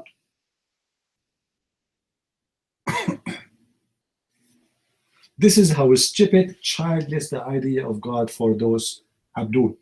By the way, Muslim women, for here, just to let you know, my name is a Christian Prince. I'm black, blonde, African American from Japan, looking for brand new wives between the age of 6 to 9. Call me at my phone number. Muhammad Allahu Akbar bigger, Allahu Akbar Takbir 00 / Christian Prince. I mean, a prophet of God. He's 54 years old, and he is searching for a wife between the 6 years old girl. You come here. What's your name? My mom told me not to tell your name. I told the strangers. Okay, sit in my lap. Sit in my lap. I will show you some candies. Okay, sit in my lap. Okay. Oh, what is that? Snake. No, it's not a snake. It's not a snake. It is. Later, I will let you know. Later, you will know what is that. Snake. It's not a snake. Don't stop screaming. People will notice. Shut up. That's a prophet of God? This is a prophet of God? 54 years old. You see, guys, this guy is so busy with God. Allahu Akbar, Allahu Akbar. Oh wow, 6 years old girl. Allahu Akbar. Wow, look at her boobs. Wow, wow, Allahu Akbar. I cannot resist the temptation. I am Muhammad, the prophet of Allah. I want to have this beautiful woman. She is 6 years old, but I can tell she is so horny. A prophet of God having sexual desire to 6 years old girl. And you Muslims are worried about Jesus being circumcised. This is your worry. You see how silly, stupid they are? They are not worried about the child molester, but the pedophile prophet, but they are worried about how you accept Jesus to be God when he did circumcised. Question the ethic of Jesus, if you can. Question the behavior of Jesus, if you can. And then let us see if he's fit to be God. You see, we are not debating about Jesus if he's fit to be a good man. We are not debating about Jesus to debate if he fit as a good prophet. We are debating if Jesus fit to be God. This is how high he is. And we are talking about your prophet if he fit. If he fit to be just a normal man. He don't fit for that. He's a criminal, child molester, thief. Even the Quran witnessed that his followers accuse him of stealing underwear. If you go right now to the Interpol website, you will find that until now there is a red velvet is missing, and there is a big prize to find it. Did your living God forgive Hitler? Who said that he is forgiven, you idiot? Who told you that? My loving God, he will send people like Hitler and like Muhammad to hellfire where they belong. Are you happy now? Because my God, he said, it's not who says to me, Lord, Lord, will enter the kingdom of my Father, but the one who do his will. And his will is not to kill people and not to rape people. Even if they repent, who said if they repent, they will go? That's not true. That's not true. Repentance, listen, repentance in Christianity, it has to be something truthful from your heart. This is number one. Number two, when they asked Jesus how we will be asking for to be forgiven, how we pray, he said, pray like this: Our Father art of heaven, we forgive to thee the same as they forget to us. Forgive to us. So if you repent just to reach to heaven, you will not go there. If you repent because you believe that you were doing filthy stuff and you are really sorry and you are really from your heart asking for forgiveness and you are really from your heart, you know you will never should ever do that again, and you cannot lie to God, then the Lord might forgive you. However, he will forgive you for his right, but he will not forgive you for your crimes, which means your crimes will be in your board. You see, in the civil court, there is two rights. There's a right of the one you did something against him, and there's a right of the government. Is that true? Like if you assault me in my house, I can drop my case against you, but still the government, they can continue their case because you did an assault. So there's two charges can be.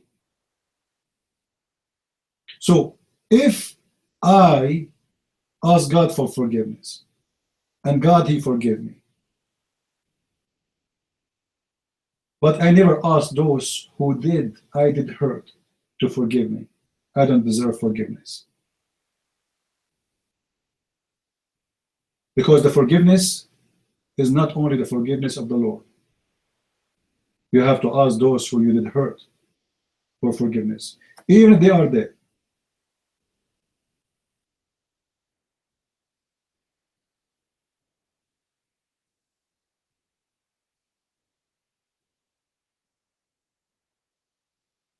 Why, if you rape a virgin and you get caught, you have to marry her? What if I show you that this is in your religion, Carol? Are you a Muslim, Carol? If I show you that your prophet, he said the same, what you will do? Challenge between me and you. Are you going to make fun of it anymore? No. Do you challenge me? Do you accept the challenge? Take the mic. Go ahead. Let's see how potato you are.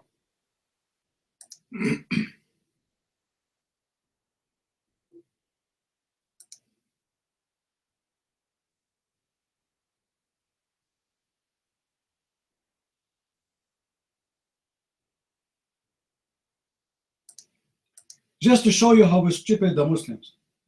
The verse you are talking about in the Bible, because this woman, nobody will marry her anyway. And the punishment of rape is not to marry the women. The punishment is death. You are a liar like your prophet. However, if this man and this woman accept to marry, it's a chance for him to live, which means the woman she have to accept. And he cannot divorce her, because this woman, after she is raped, this is a very tough society. A woman, she is raped, nobody will marry her, even though she is not her God. So what the Bible says, that if you do rape a woman, you will be killed. The punishment is death. Now, what is the punishment of rape in your Quran? Have you ever heard of a stupid religion? They have chapters about the ants, about the elephants, but they don't have a chapter about rape. Who is the Muslim want to show me the punishment of rape from the Quran? Are you telling me your God, he forgot the punishment of rape? Abdul? What kind of religion, holy book, does not mention the punishment of rape? Oh, who you believed is not lawful to inherit women by compulsion. What is that, man? This has nothing to do with the rape. Are you stupid or what? Show me where in the Quran it says you are going to be punished for rape, and what the punishment. I want to see it. Show me in the Quran what is the punishment of a woman, she is married and she did commit adultery. What the punishment? No punishment. You have no religion. Your prophet, he was busy talking about Allah giving him women to sleep with. He have no time to speak about punishment of rape. So where is the punishment of rape in the Quran? Any Abdul?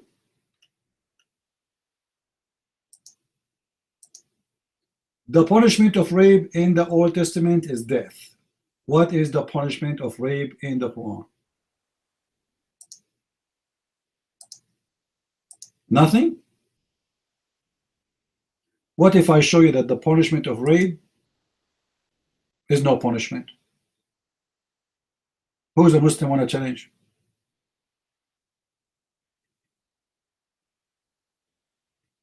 Huh?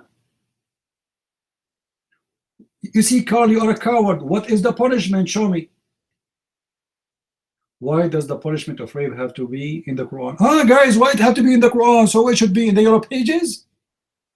Guys, why in the Quran should have a punishment for rape? In the Quran, the book of the law of Muslims, there is no punishment for rape. So what is the Quran for?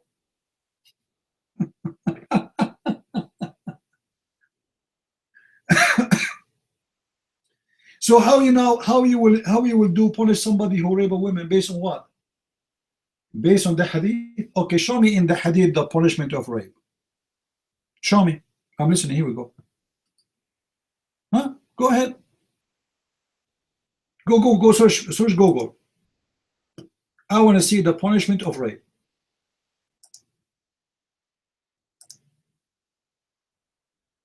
Don't tell me Abu Dawood. What? Surah Abu Dawood? Hadith number 338. Okay, what this hadith says? Pause the hadith for me. Let's laugh. Pause the hadith for me. Narrated Abu Hajar that a woman she went to the Prophet, a man attacked her and overpowered, raped her. She shouted and he went off, and then it says that such a company of me emigrate, come and said, okay, then such a to me, okay, and then I brought him to him and did etc. Okay, and then he about to pass the sentence to the man who actually had assaulted, okay, and I am the man who did that, okay, and then what it says there, for Allah has forgive you, but told the man some good words about the wood, meaning the man who was sized and the man who had intercourse with her. He said, stone him to death. Hold on. Hold on. You see, guys, when I say to you Muslims are stupid and we know how to drag them and trap them, did you say that the man was stoned to death? Carl? The man was stoned to death? Hello? Hello? All right. But this is against the Quran. The Quran says that the one who do adultery, you slash him 100 times. There's nowhere in the Quran, and there was a verse in the Quran of stoning someone to death for adultery, and that is eaten by the goat. So Muhammad, he came with the punishment of someone who raped, of stoning to death. By what? By who? By the order of who?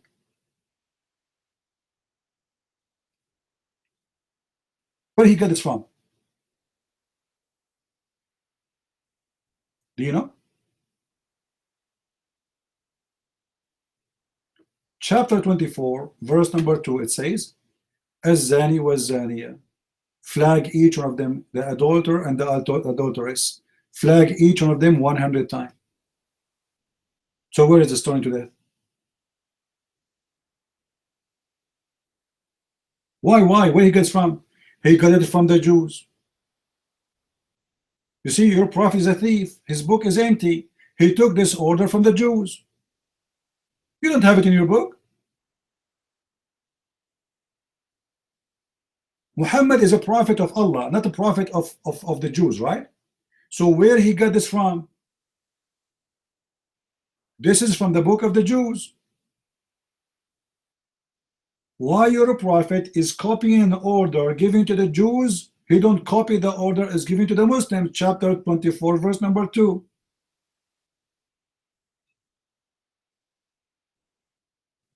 No, we don't believe in the same God. Muhammad don't believe in the God of Abraham. Muhammad is a liar. He said, my God is Abraham, but he have different Abraham. Abraham, he never kisses stones, and he never bow down to stones, and he never go around the stones.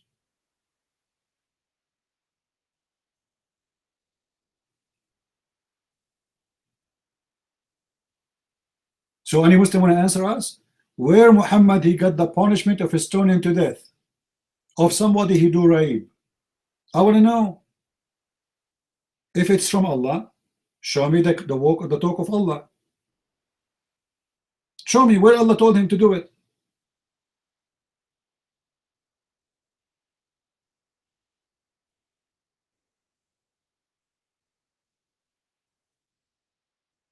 Ibn Abbas says 24. Okay, thank you very much, guys. Ibn Abbas, he said this is about unmarried women. The Quran doesn't say that. The Quran doesn't say married or unmarried. That's mean Allah is stupid, because the Quran says az-zani wal-zaniya, the adulterer and the adulteress. Doesn't say the married or not married. Fake Muslims. And even if we go with you, let us say the Quran says this verse about the one who is single and the one who is not married. No problem. So where is the verse about the married one? Huh? I will go with you. Are you saying your God Allah, he make a verse to punish the unmarried one, but he did not make a verse to punish the married one? You see how stupid this religion is? The more they try to defend, the more they dig for themselves in the ground.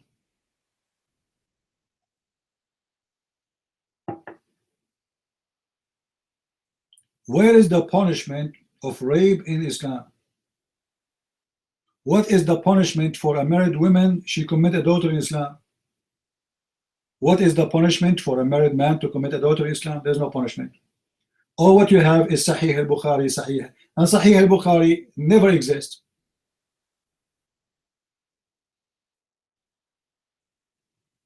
This is your fiction, Carl, because if this is true, we should find it in the Quran.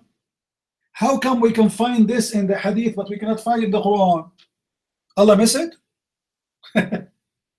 Guys, what kind of religion this religion is? Muhammad, he ordered things against his Quran. Quran did not say kill them. Show me where in the Quran Allah says kill those who commit adultery. I want to see it. Even the Quran never says kill a gay or a lesbian. Chapter 4, verse number 15 and 16.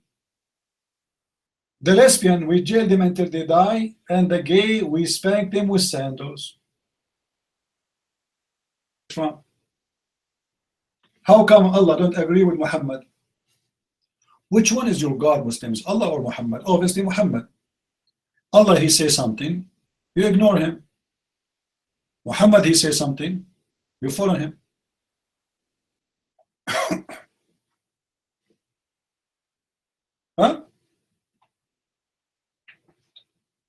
Huh? Guys, Quran 4:16 is abrogated. This is false, because that verse is not about adulteress. Because adulteress, you're ignorant, is about somebody he do have sex by intercourse. وَيُكَذِّبُ ذَلِكَ الْفَرْجِ. This is about two women having sex together. So it's not called adulteress, it's called fahisha. Loudness. You and your scars are dumb. Adultery is you, according to Islam, is you have sex with a female. A man having sex with a man, it's called the act of lut. A woman having sex with a woman is called fahisha.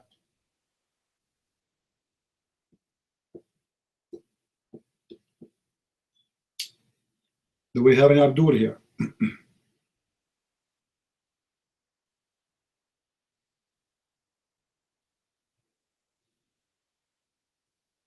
Anyone? Now I'm going to help Carl and show him why the stoning to death is not in the Quran. Because there was a goat, by the way, this goat is my friend, you know, like we used to go together, you know.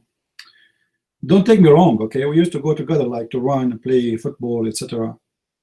So according to the hadith, that there is a goat enter upon the death of Muhammad to his bedroom. She flipped Muhammad in his bed, and she flipped the pillow and the bed, and she ate the Quran. And as long you are the one who mentioned to us Ibn Dawood and Ibn Majah, let us see what they say.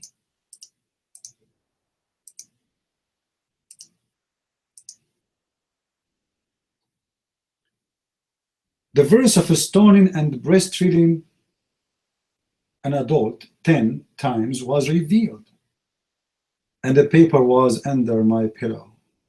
When the messenger of Allah died, we were preoccupied with his death, and a goat came and ate it. And man, oh man, since that time the FBI of Allah is looking for that goat. And now this goat, she changed her name and her look many times. Sometimes she appeared to us as Monica Lewinsky.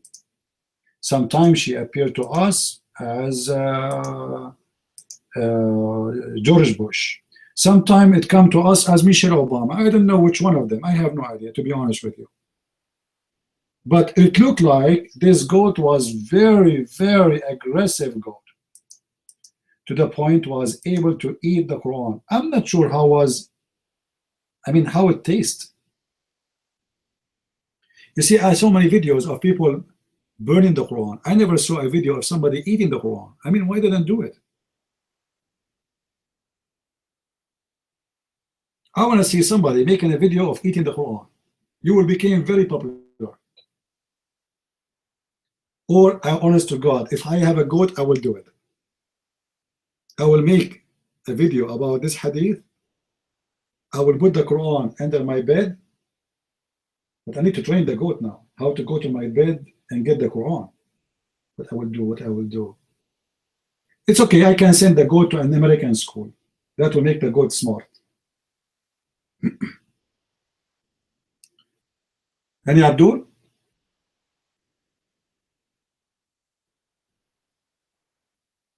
No way. Allah is all merciful. Allah, He forgive the goat. Oh, the problem now is how to find the Quran. Because obviously the goat, she ate the Quran and then the Quran became poo-poo. And the Quran says, Inna anzalna dhikra wa inna lahu lahafidun. We sent down supposedly the book and we are going to preserve it. You're right. I mean, the goat proved that.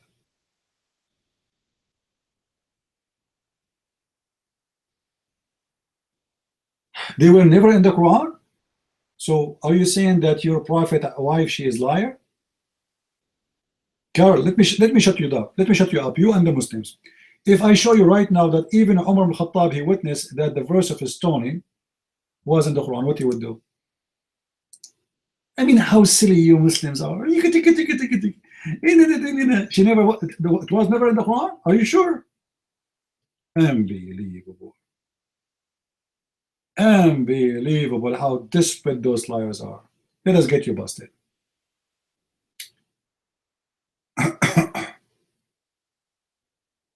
Let us get you busted. Guys, this is Sahih al-Bukhari. This is what? Sahih al-Bukhari.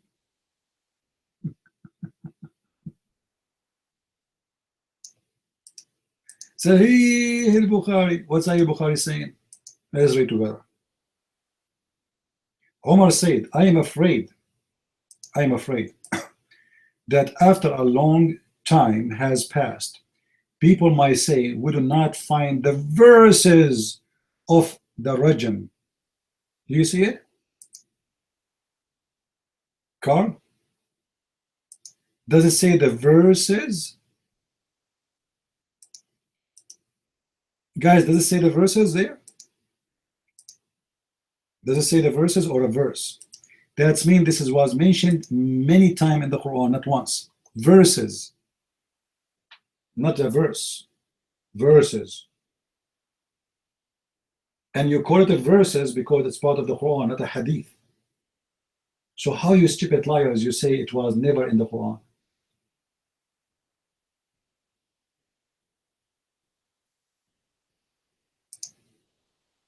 Desperate Muslims, make an article. You will make an article against the hadith of Sahih al-Bukhari and Umar ibn Khattab and Aisha? Are you accusing yourself to be a liar? Different hadith. Sunan ibn Majah.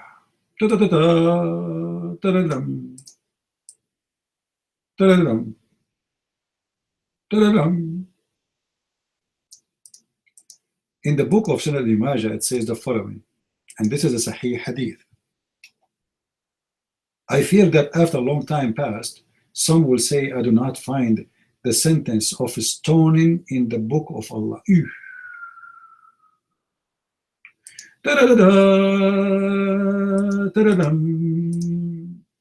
Let's make an article saying that the verse of stoning to death was not in the Quran. Never. Let us show you more. Do you want more? Do you want more? Do you want more? Okay, this is more.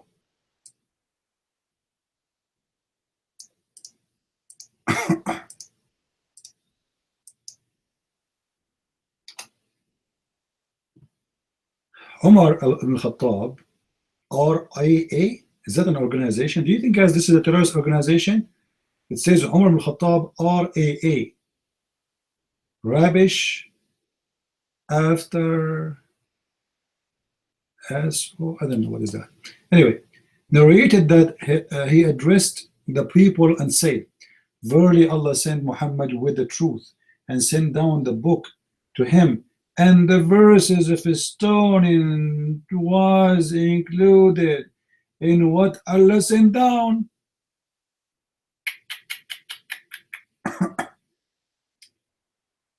Oh. Can't you see that if an old man he commit adultery, he does not get the whip, and the young man, if he commit adultery, he gets stoned? You stupid, what does this have to do with our topic? I mean, how stupid the Muslims are. How stupid you Muslims are. A second ago, you told me that stoning to death for a married woman or a married person. Now you are saying to me it's for old and young? I mean, how much contradiction your books is full of? Is it about age or it's about young? What old and young mean? There's nothing is called young. Somebody, he can have sex, he's a man. It doesn't matter if he's old or young. So what do you mean stoning to adult to an old and lashing to a young? Very weird religion, stupid religion.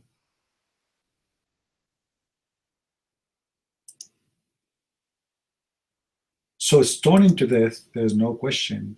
It was a verse in the Quran, and the goat ate it. However, Muhammad, obviously, he is a thief. Why?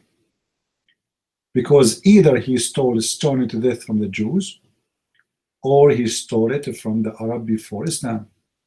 How we can prove that? There's a hadith, it says that there was a Muslim goat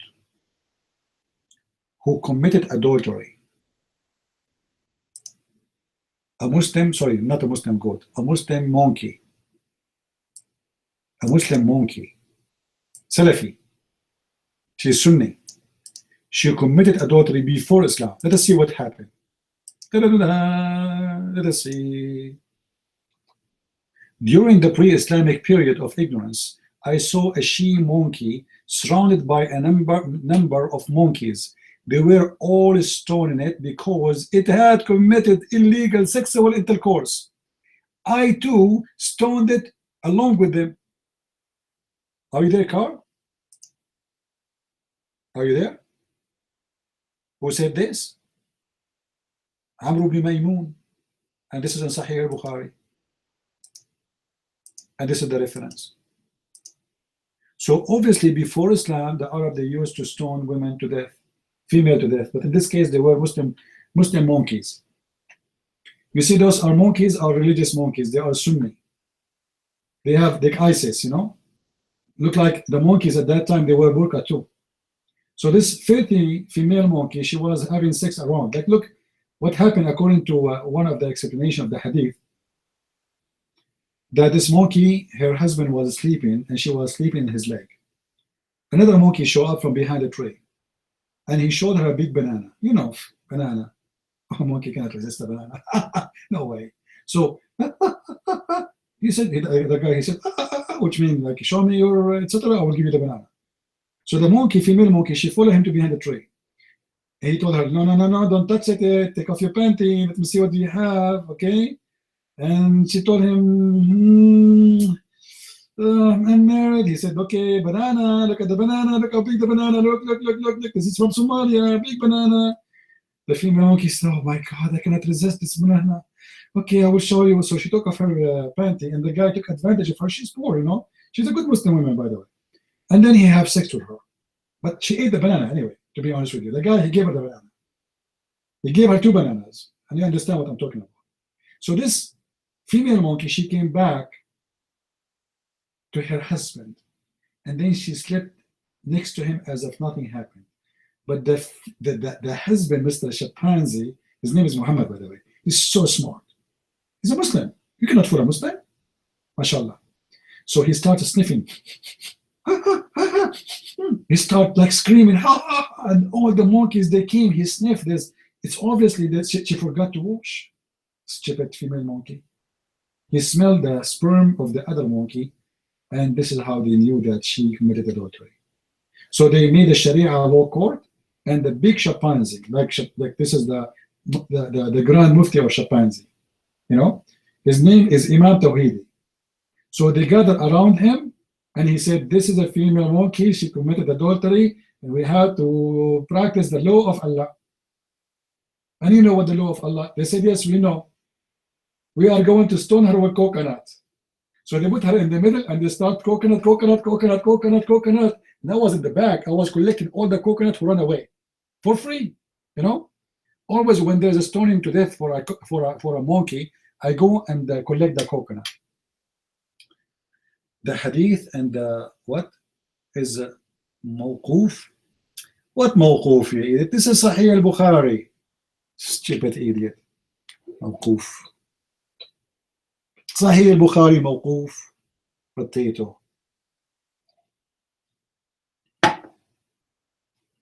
Dump nation.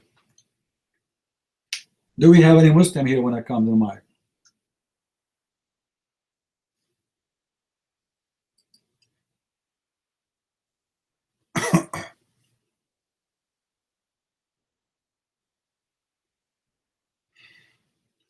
Anyone? People in YouTube, is my voice good for you? Am I heard very well?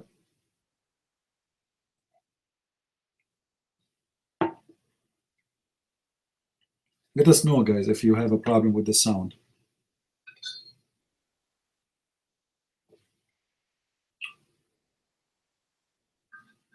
And Abdul?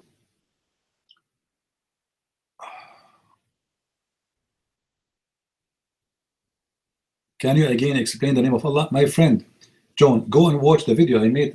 I have a video with details about the name of Allah. However, the name of Allah is two parts. A, L, and La. A, L, and La. So A, L in Arabic is equal to the. Equal to what? The.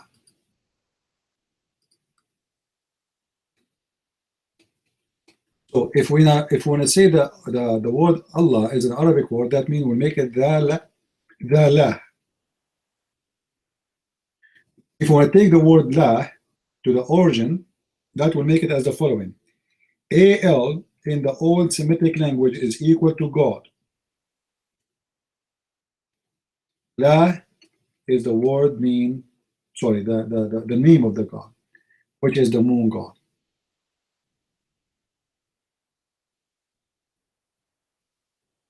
It's very simple. La is the real name. It is the moon god. Al in the old Semitic language is equal to God. That's it. Do you love Satan? I can show you, my friend, that according to your religion, you love Satan. Do you want to change that? Card? Card. What if I show you that the Satan is a Muslim and he is the one is in charge of your prophet? Here we go. You tell me, do Muhammad love Satan?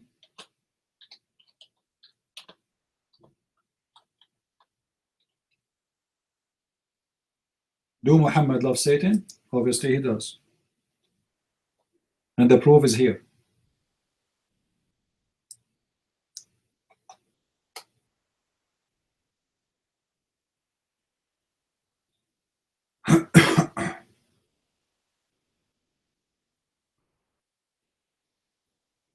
Look what your prophet he said. Who's saying that? Your prophet.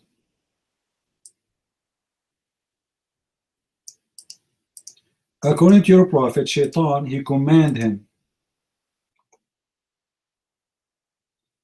He do what? He command your prophet to do what? To do good. Guys, is that a Muslim translation or my translation? Is that the Muslim translation? It is, right? Does it say there that and he command me not but to do good? He does not command me but to do good for good? What does that mean? Muhammad, he received his command from the devil. Answer that. Don't fabricate what Jesus said. When Jesus said, love my enemy, that's about us to be loving, but not to love the Satan. Because the Satan is not for our kind anyway. And he have no right to be to be forgiven for what he's doing because he know better. When Jesus says love your enemy, because those people, they are, many of them, most of them, they are ignorant. That's why they are our enemies. Otherwise, we don't hate them. So he's saying to us, forgive them, so we might give them a chance to be forgiven, to go back to the truth. So it's very silly of you to say to us, do you love Shaitan? Because Jesus said, love your enemy. But yet you have no answer to say how your prophet received command from the devil.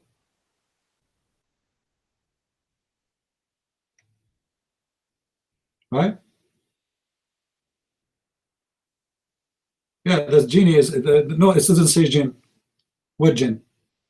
What jinn? Hold on, Abdul. What jinn? The hadith speak about Shaitan.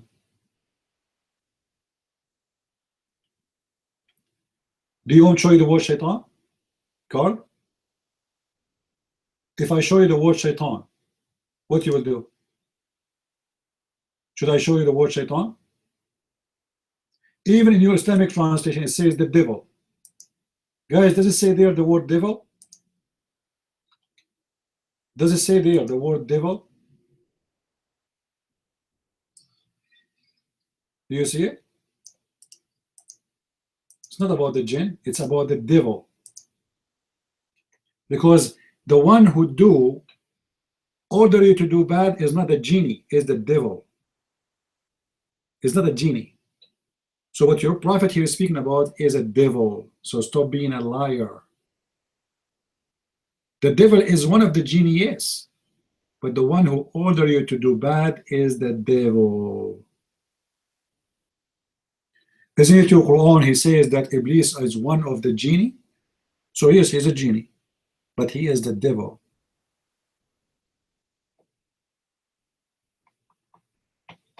Who is a brave Muslim here? How many hours we are online? Keep saying who is a Muslim. Not even a single coward of them dare to come to the mic.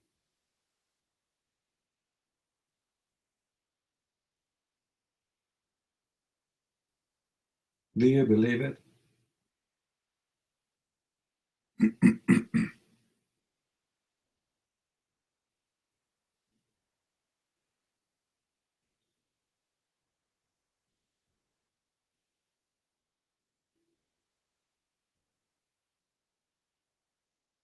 Anyone?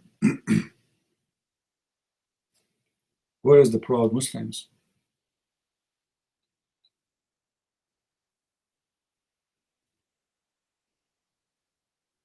I'm not going to answer him no more unless you want to come to the mic.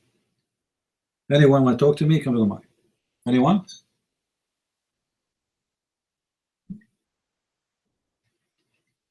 Hold on, I'm out of water. A second.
All right. No more Abdul? We are out of Abdul. How sad. How sad.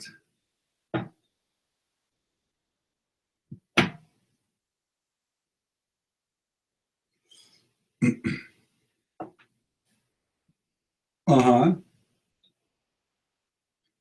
Green? What a green? Gareen? Gareen. Who make you bad things. Let me show you, stupid Carl. If I show you the word shaitan, that your prophet, he said the word shaitan, what you will do? Are you going to jump from the high mountain like your prophet? Do you promise? Do you promise? If I show you the prophet saying shaitani, what you would do? Let me show you the word shaitan. Silly, stupid Abdul.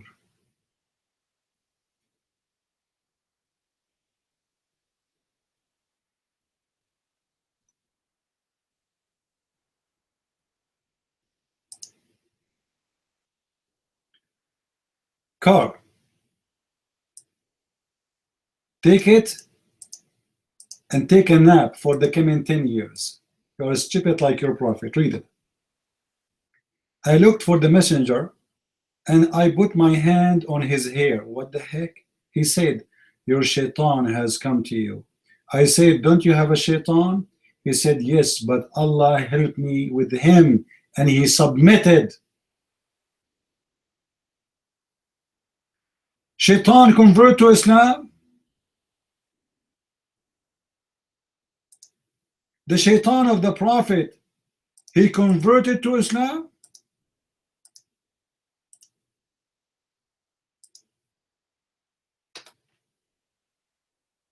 He surrendered. Stupid Abdul, silly. Shaitan, Christian Prince. This is not shaitan. It's not shaitan. Okay? This is a genie. Yeah. Oh, really?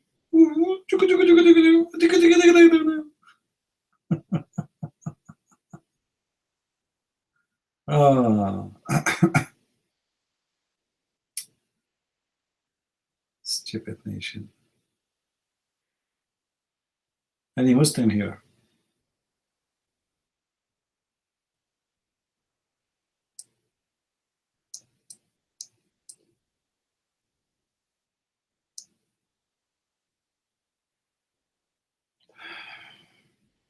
Stupidity is intelligence these days.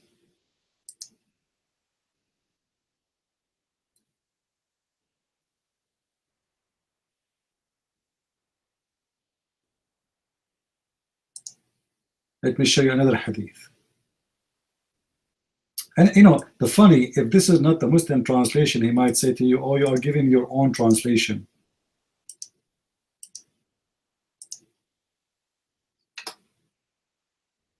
Do not enter upon the Mu'kafir, the women whose husbands are absent. For indeed, Shaitan follow thought one of you as the blood follows. We said, and you? He said, and me. But Allah helped me over him, and so I am safe. Obviously, the Prophet was safe. This is why Shaitan, he threw in his words, in his mouth, Quran, satanic verses. Do you see how safe he is? I mean, he is very safe.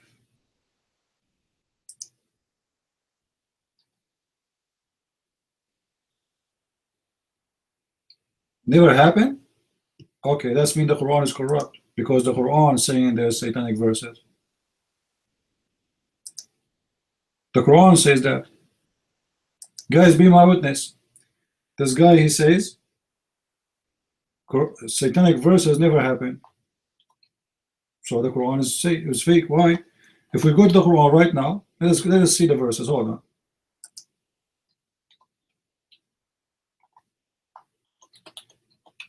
Let me open them. I want everybody to be my witness. This guy, he said satanic verses never happen. That's wonderful.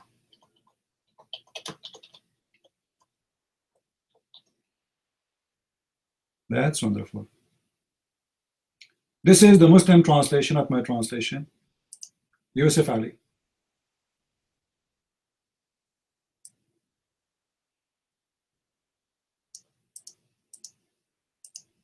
So how do you explain what it says in the Quran? The Quran says every prophet, Shaitan, he put in his mouth falsehood, and Allah is going to delete what he put in his mouth. So Allah delete nothing? Allah will delete nothing? If there's nothing happen, Allah will delete what? Hello? Allah will delete nothing?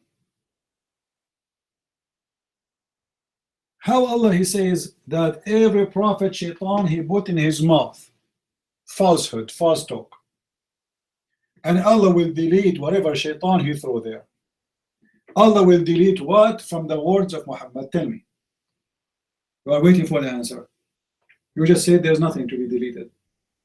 Is your God Allah stupid or crazy? He's saying I will delete something, but there's nothing? Stupid Muslims. There's nothing to be deleted, but Allah says I'm going to delete it. I mean, how smart the Abdul are. How smart, how smart. Genius, genius. Genius. This is chapter 22, verse number 52.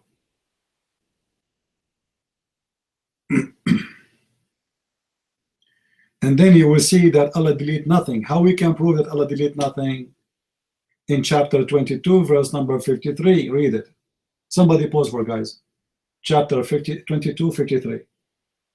Because it says there that whatever shaitan he throw is going to be fitna, which means going to stay. It's not going to be deleted. Stupid book.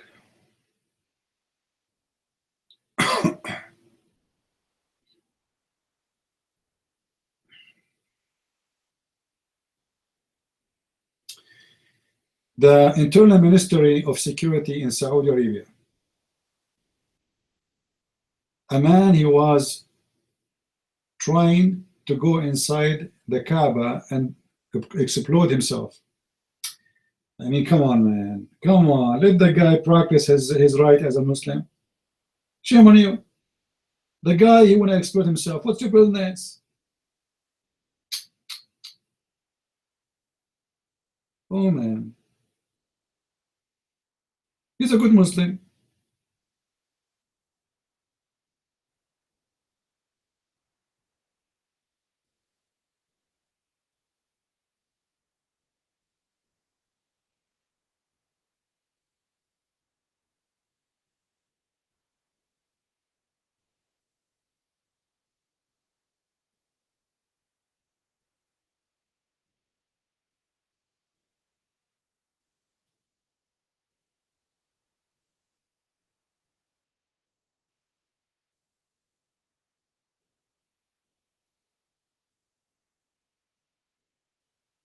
The government of England, they will give those who lost their apartment in that poor building, they will give them a fancy apartment.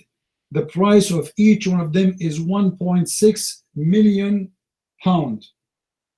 See how smart this is, a British government. I'm very old. News.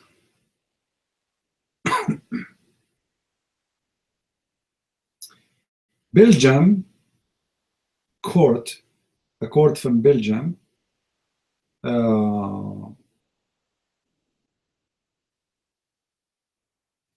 judge over 8 sheikh women from Qatar, sorry, from Emirat, for human trafficking and human, what they call it, like torture for their mates. All right.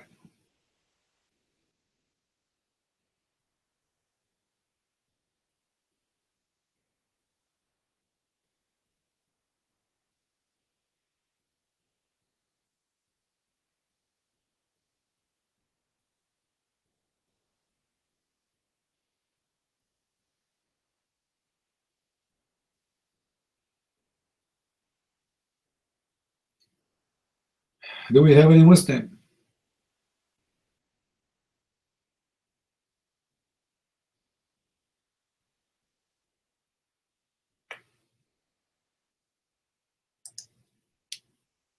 Please think, the mic is yours. Go ahead. Thank you, sir. How are you? I hope you're having a good time. Shame there is no Muslims that want to come here and debate you. They're all eating their shish kebab, and also they're booking their escorts to get some pleasure from them. They are giving those people very expensive flats in the most expensive borough in London, in UK. It is actually probably the richest borough in Europe. What is interesting is the flats that apparently they're giving them. They are 1.6 million pounds or 1.5 million they start, or there are flats on the same block which cost 8 million and stuff. You know, they've got cinema and stuff. A woman who actually bought a flat there phoned on a radio, and she was like, if these people are moving, I'm going to move out because I pay £13,000 service charge a year. A month. So she's paying that service charge there is absolutely crazy. Like we're talking on the richest borough. So I don't really know why these people want to live in that borough in the first place. But that's why it is. Yeah, it's not near Knightsbridge. So it's really rich borough, but they're giving that. What is interesting is the guy who did fight those 3 terrorists. He was unarmed.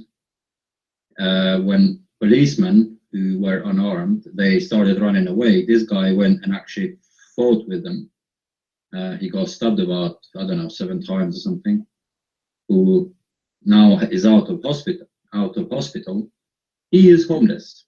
Guess where they put him? They put him in a hostel. You know, on a dirty place. This government put him in a hostel. And that guy is basically a hero who, because of the time maybe he took from the terrorists whilst he fought with them, you know, they would have been killing somebody else. But where he goes on these cheap hostels, which are horrible down here. That's the justice that people get here. Anyway, moving from this topic, what I wanted to say is, you know, when you were reading that part of the Quran which says Shaitan will put Quran on everybody, but then Allah will delete it. That is a contradiction, because Jesus is one person that the Shaitan will never touch. So if Jesus, according to Muslims, is a prophet, that means that is a contradiction, because if for every prophet that Shaitan will be able to, you know, bring Quran or whatever, it means then it would mean every prophet. But that is a contradiction, because on the other side it says Jesus will not be touched, Jesus and Mary. So that is a contradiction. Reason actually why I wanted to took the mic is I wanted to say, you know, Imam Tawhidi, leave him alone. He's a nice Imam. He's my favorite Imam, by the way. He's very funny. I don't even believe it. He's a Muslim, to be honest, the way he talks stuff and the way he does. So I would love if he did a debate. It'd be really interesting. You'd be a nice. Well, I'm not saying a nice Imam, but I can't. He's my favorite Imam. Let's put it that way. He's my favorite Imam. Not that I believe everything that he says or what he says, but he's an interesting guy, and it would be interesting that I would love that he does a debate with you. So that would be interesting. What I wanted to say, CP, is if we take a look at the Quran, it's a very small book, really tiny book, 6,000 verses, right? It says that it is a book for the whole mankind. Now, it would be interesting if you wrote a book to actually split these verses in the Quran into categories. For example, split verses which are actually about Muhammad, because I would say probably 30% of the Quran at least is about Muhammad. and split the verses which nobody understands. So you got a section of the Quran which nobody understands. Split the verses where Quran has repetition. You know, what I'm saying is, you would be interesting for somebody, because I haven't been able to see anywhere, is that if you can split Quran into categories to show how ridiculous it is, because they say that it is a book for the mankind, but when we read the verses, most of it is to do pleasure for Muhammad, whatever suits Muhammad. So all the verses about Muhammad. Take the legendary verses which talk about some crazy historian stuff. So would you be able to, is it something that you thought about, or is it something that you would do, to have like a book where you divide all the verses? So for example, we know how many verses there are, for example, for killing, how many verses there are just about Muhammad, how many verses a Muslim will never understand, you know, that sort of stuff. I don't know if that ever crossed your mind.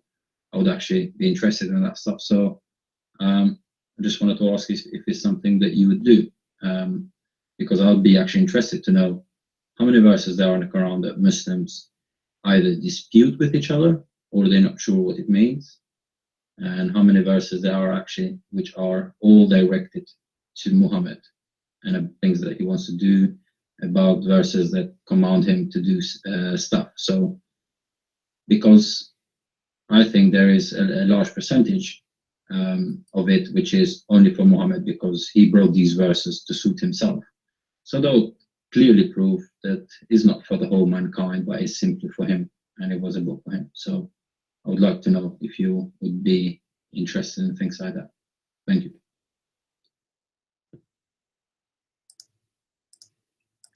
Well, it's a good idea. I agree with you, but maybe not exactly as you said. But let us say, because you know the Quran is messed up. I mean, how you can take a verse from a place and you explain it? I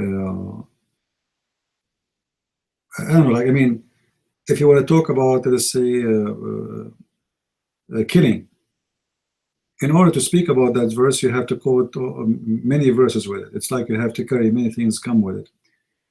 At the same time, it's better if you want to make a book, to make the book about certain thing and to focus on it. Otherwise, if the book is the same book, have like a chapter about, let's say, marriage, a chapter about divorce, chapter about etc., and then you mix it with killing, that will make the book very lousy, because the book will become so big and you will find yourself nowhere. Because you know the Quran is not the same as the Bible. You know the Bible, if you want to talk about the creation, you go to Genesis, and that's it. How God created the earth and the world. So you do not need to go to read in Matthew. In the Quran is different. The same story is all over. If you want to talk about Moses as an example, you will find the story of Moses everywhere. You want to talk about Jesus everywhere. You want to talk about Abraham everywhere. You want to talk about, so you will find yourself scattered all over.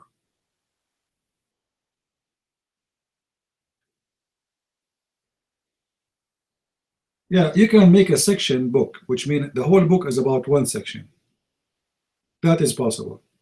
Let us say you want to make a book about Moses in Islam, Isa in Islam, women in Islam. But if you want to make the book have many sections, that will be a very huge book and nobody will read it.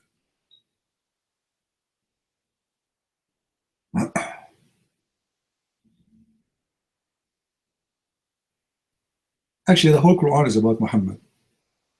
Because if you read it from the beginning to the end, you will see the whole book is trying to make you believe that Muhammad is a prophet, even when he's talking about Abraham, even when he's talking about Isa or Moses.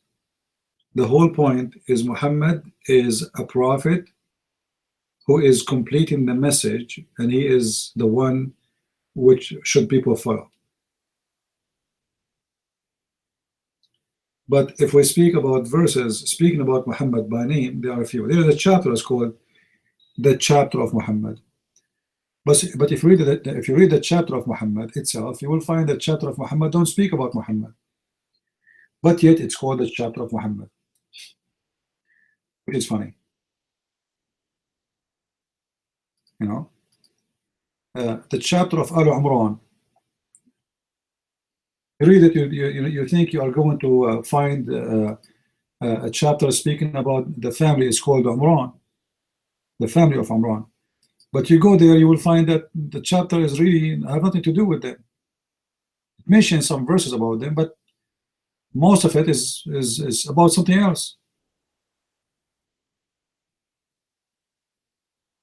You will see it's talking about worshiping Allah, and then it's speaking about the Pharaoh, then speaking about how Allah decorated for people women and money so he can deceive them, and who is the one who will win, who is the one who will lose, who is the one who will go to fire. Allah is witnessing that he is the God. Allah, the religion for him is Islam. So but the chapter is called the chapter of Imran. You know what I mean?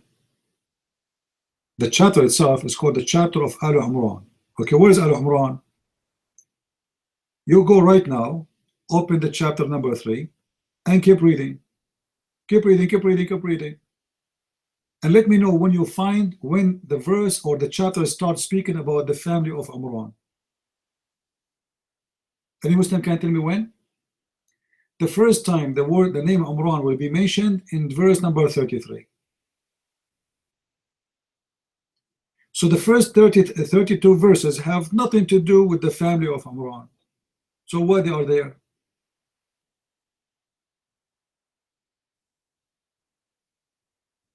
Any Muslim can tell us? What the first 33 verses have to do with the story of Imran?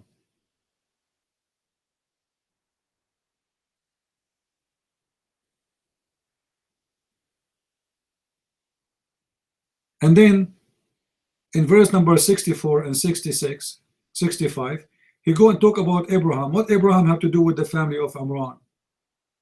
Abraham was exist before Imran.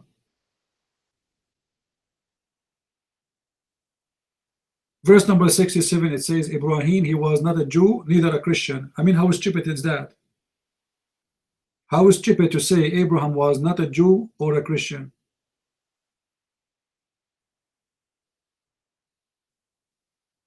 So few verses are speaking about Al Imran, the rest have nothing to do with anything with Al Imran. So the whole chapter is empty, but yet it's called Al Imran. So now if I want to teach you about Al Imran from the Quran, first of all, the name is wrong. There's nobody is called Umran. The stupid Muhammad is talking about Umram. This is why he thinks that Umram is the father of Moses and the father of Aaron. And this is why he says that Mary, she is the sister of Aaron. And this is why Mary exists in the chapter of Al Imran. Why? Because he thinks that Jesus is the son of Mary, and Mary, she is the sister of Aaron, and Maryam is the daughter of Imran.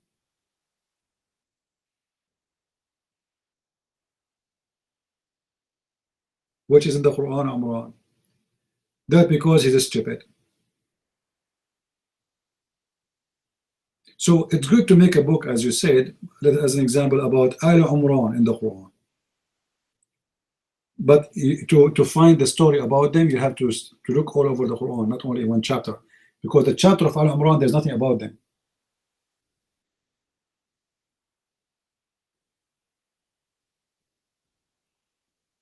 Just to show you one of the Quran verses, which is very stupid. If somebody can post for us chapter 3, verse number 86.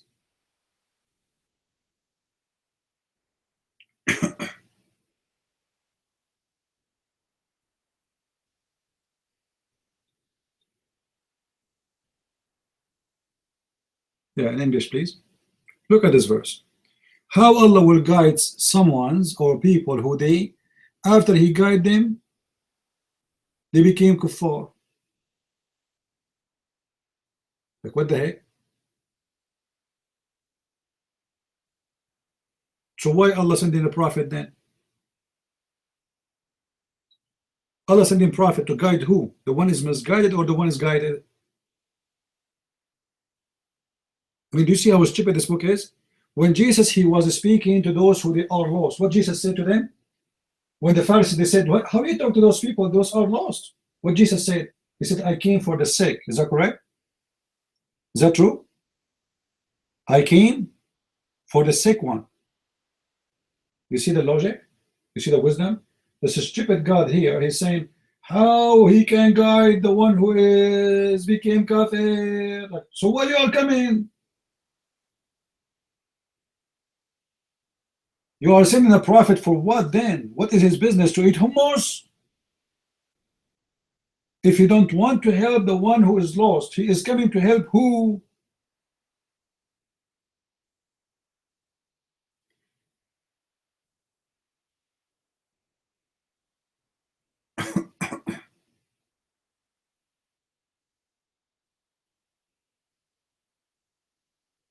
Chapter 3, verse number 90. Just to show you how stupid the Quran. Those who they are became kuffar after they believe. Allah will never accept their repentance.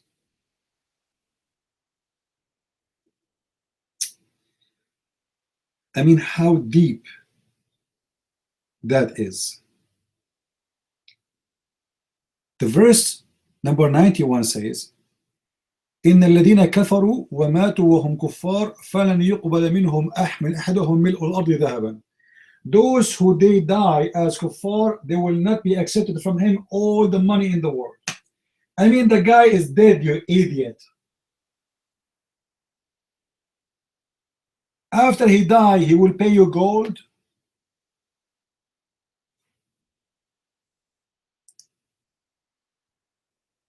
Guys, are you listening? How the verse says, those who die, Allah will not accept from them all the gold they have. I mean, what the gold? They are dead, you idiot. What gold, what silver are you talking about? Allah will not accept them to repent. They are dead. And what gold? We are talking about God. Why God he want to get gold, gold and silver?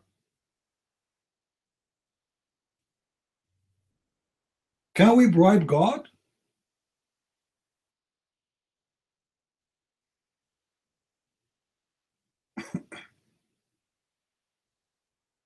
The logic of this one who wrote the Quran is weird.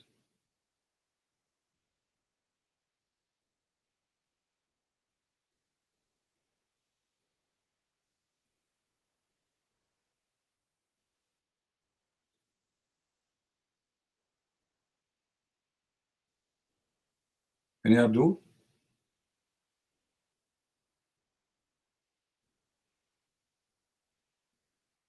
Who is a beautiful Abdul would like to come to the mic?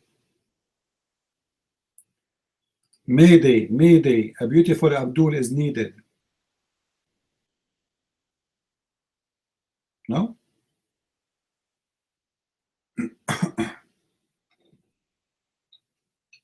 We are in the African section, in the Ethiopian section, and yet not even a Muslim.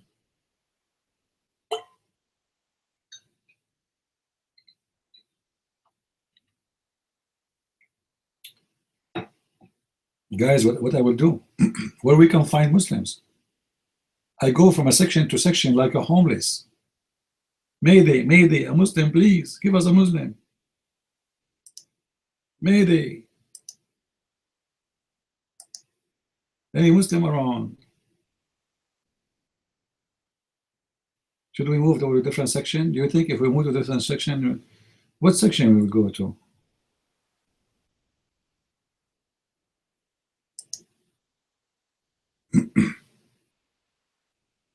Let us see if we go to Pakistan.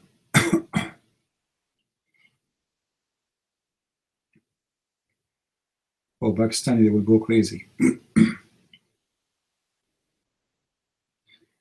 We go to Asia. Asia, All right. Hold on. What about Indonesia?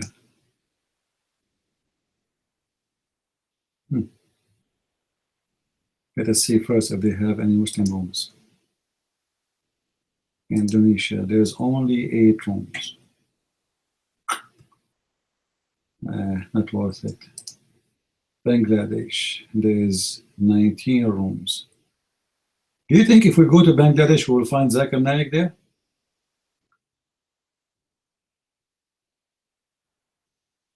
I don't know. Pakistan have 81 room. Last time I went to Pakistan, they start saying, we want to kill you, you filthy, you coward. We will bomb you, we will find you. Let us see what will happen. Let us go to Pakistan. Now we are in the Pakistani section. Get ready for suicide bomber. Just in the last 48 hours, more than 89 Muslims get killed by suicide bombers in Afghanistan alone. More than 100 in Somalia alone.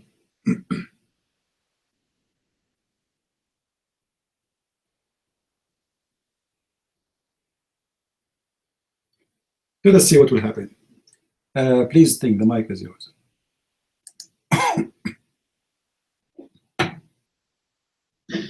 Yes, the Quran 390. Now it says, lo those who disbelieve after their belief, and afterwards grow violent in disbelief, their repentance will not be accepted. Now that clearly shows that if a Muslim become an apostate, he cannot repent. So why is a Muslim given 3 days to repent? Because that means you cannot repent. You repent for what? Allah will not accept you. So how can a Muslim leave Islam and then go back to Islam? That doesn't make sense. Also, since according to Muslims, everybody is born a Muslim and then they became kuffar, how can they become Muslim again? So for example, why is a Muslim trying to convert me to Islam? Because my repentance will never be accepted. I mean, these verses that you're posting, they're absolute jokes. I wanted to laugh, but my wife is sleeping. I want to wake her up. And please don't talk about virgins, because she will think that I am in a chat room where I'm trying to find virgins. So I don't want her to get jealous. But yeah, 390 kind of proves that it's pointless to convert anybody to Islam, because first of all, everybody is born a Muslim according to them. That means then they will not be accepted. And also, since you are in a Pakistani room, I think you need to put a woman here to talk, because they like a woman. So you need to make a lady voice. You need to speak maybe like Linda Sarsour, you know? Anyways, mic is free. Actually, this is true. If we can get a lady, who is a woman here, she like to be an admin temporarily. So we can get the Abdul coming to the mic. Any lady? Nobody? Man, if we make a Muslim, if we get a lady here to be an admin, the Muslim will be all over the room. Any women here would like to come as an admin? Nobody? I will disappear from the room. Come in different name. I will call myself Obamacare.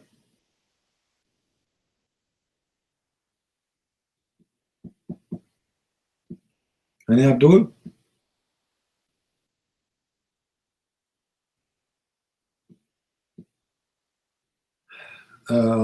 On Mish, I don't know how to read your name. Your mic. Go ahead. 77.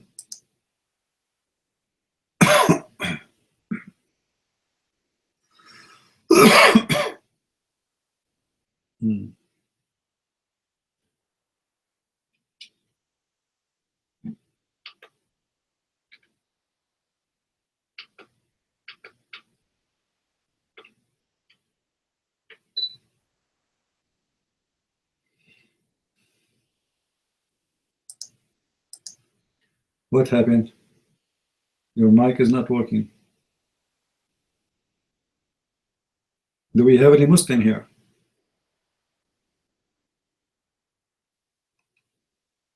You see how poor Christian Prince is. James White, he don't want to debate. Shabir Ali is busy to win his PhD. Imam Tawhidi is busy challenging Linda Sarsour. Even those who their apartment building is burned, they are busy to move to the rich area. You see that rich area? Please think is going to be a poor area very soon.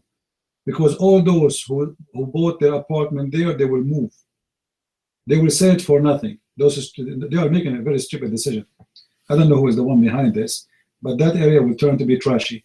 Because soon the Muslims, they start doing crimes there, rape, they will screw the theater you are talking about, the fancy ones, they will screw the elevator.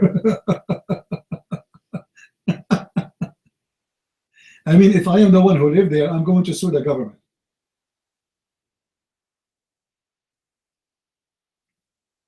I will ask for my money back.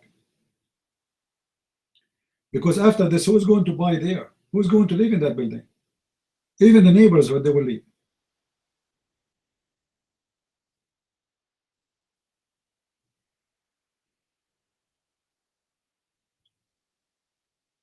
Stupid country.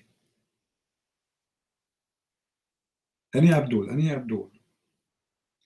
We are in the Pakistani section. Welcome to Pakistan. Today we are going to have a brother, Zakir Naik, here. He is going to be with us. So if anyone have a question, please prepare yourself.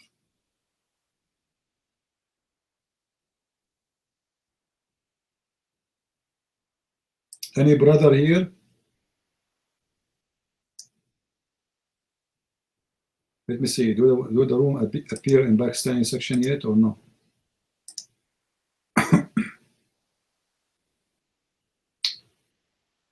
Go to Asia.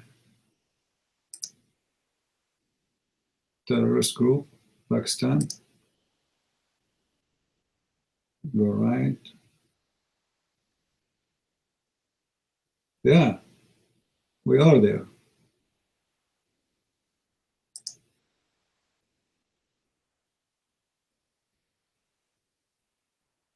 Any brother Muslim is here?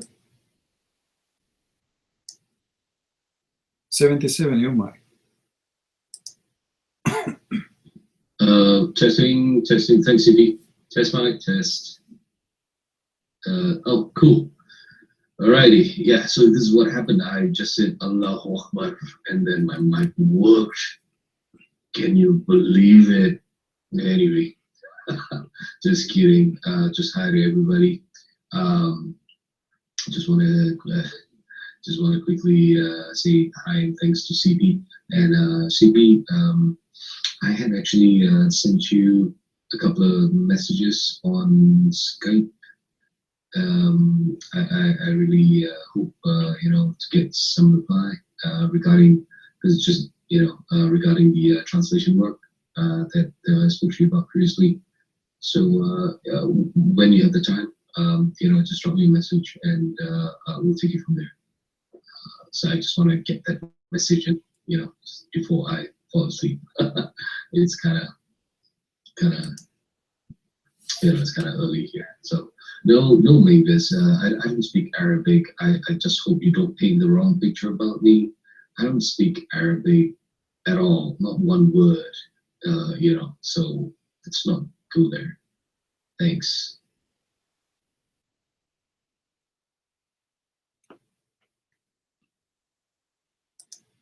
All right, no problem. Thank you, my friend.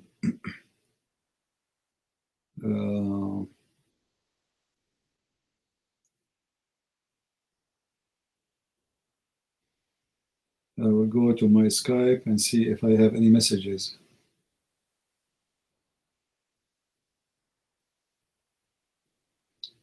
Who is going to do read the proof in English? Who?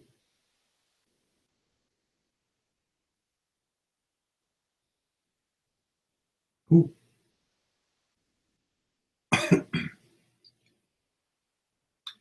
All right, my friend, I see your message right now.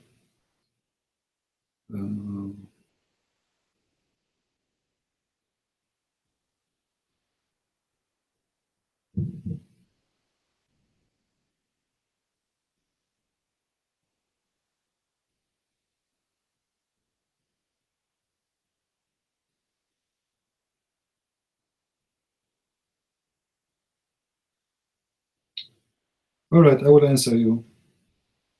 Maybe soon we can talk in Skype, me and you. All right. All right. Do we have any Abdul here? Come on. I mean, this is very disappointing. I am moving from section to section trying to find a Muslim to debate me, and I cannot find one. What's the problem?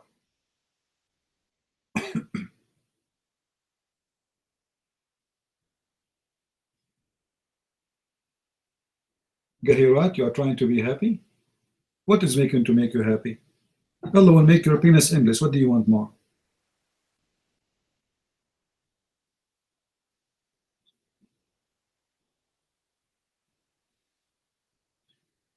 Don't you think having an endless penis will make you happy, my friend?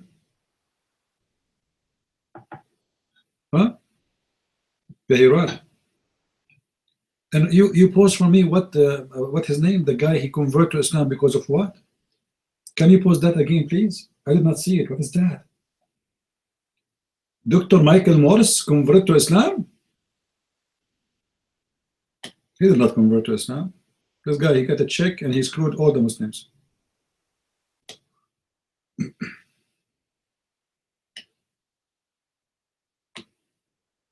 Any Muslim?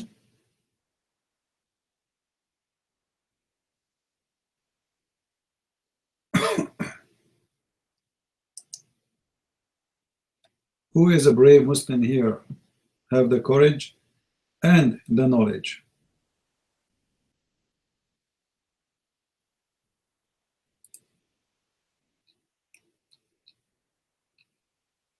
Who is a Muslim in YouTube would like to call me live in Skype?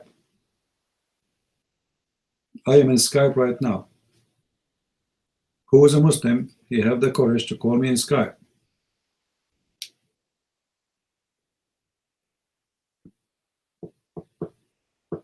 Anyone?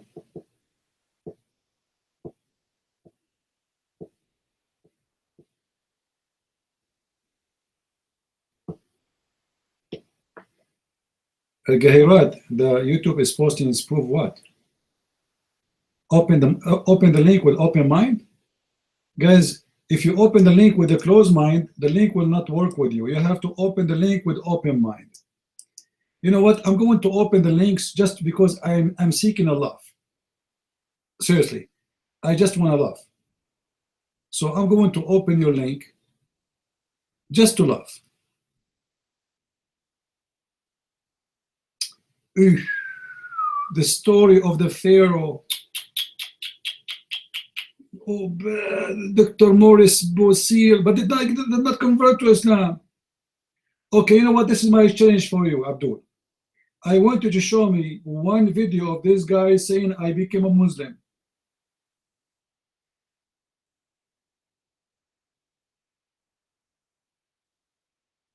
He's saying, I'm converted to Islam? Okay. And he converted to Islam because of what? Because of what? Because of what? Tell me, because of what? Just to show you how stupid the Quran. First of all, if your God, Allah is a true God, should not call the God, sorry, the king in the time of Moses, the Pharaoh in the language of a name, which means the Quran consider Pharaoh as a name. The wife of Pharaoh. Who is Pharaoh? Gaharit. Who is Pharaoh? The video you are posting is full of deception, my friend, because Pharaoh was not a name of a person. You Muslims are a bunch of stupid. There is no person, his name is Pharaoh. So who is the Pharaoh? Any Muslim can tell us? Who is the Pharaoh? What Pharaoh we are talking about?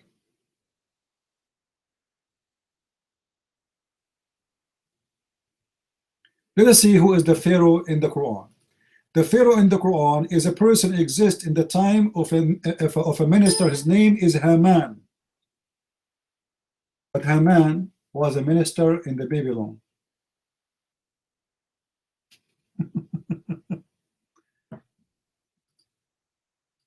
How Haman became a minister for the Pharaoh?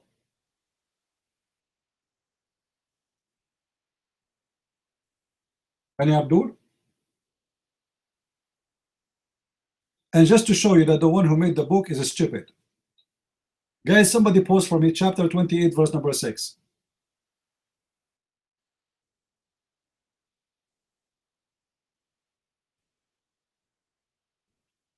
Yeah, refuted, yeah. Somebody post for me chapter 28, verse number 6.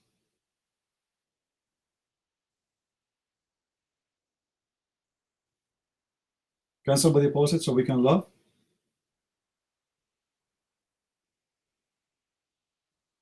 Nobody want to post?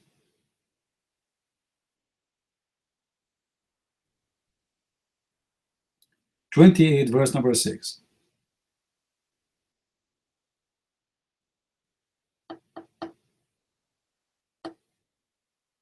All right. Does it say that Pharaoh and Haman and their soldiers, so Haman and the Pharaoh, they cannot be in one army? Is that correct? Because it says they are soldiers, between Pharaoh have soldiers and Haman have soldiers.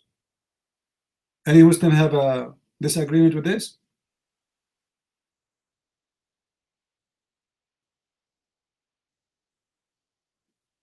Any Muslim have a problem with this? How the Quran consider Haman is the minister of the Pharaoh, but yet he considered Pharaoh have soldiers and Haman have soldiers. And who is Haman? To the point he is mentioned. Any Muslim can tell me why Haman, this person, is mentioned with the name of the Pharaoh. In order to be mentioned with the Pharaoh, he have to be a king equal to him. Who is Haman? Don't tell me his answer. Then I say, wait, this is stupid. The name in the Quran is Haman. In the article you are posting there is not Haman. There's a huge difference between Ha and Kha and Ha. This is how stupid you Muslims are. So you Muslim, when you translate Haman, Haman, you say, oh, this is Haman and this is Haman. This is different names. In the Quran it says Haman. Who is Haman? And why he is mentioned with the name of the Pharaoh? Any Muslim can tell me.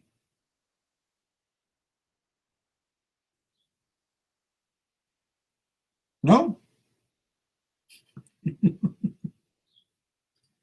Not even a single Muslim can tell us. Oh, what do? You post for me a website that says refuted there? Okay, tell us what it says. Who is the Muslim? Okay, take the mic, Gerard. I'm glad that your hand is up. What it says there in the website? Tell us. Go ahead.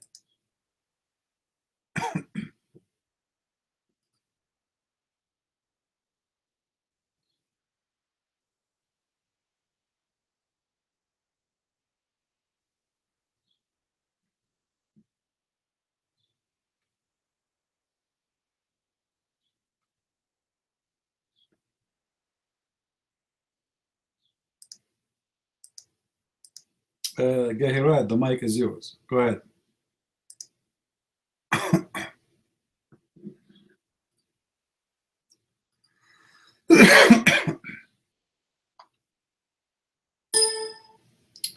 What's happening here?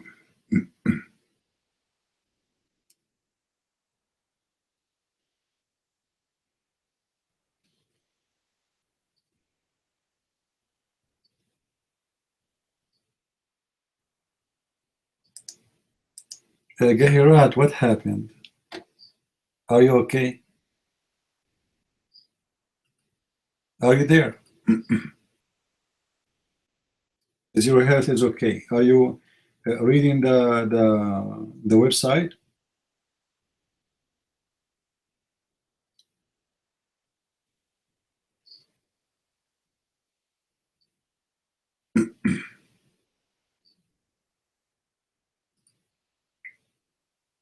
Hello?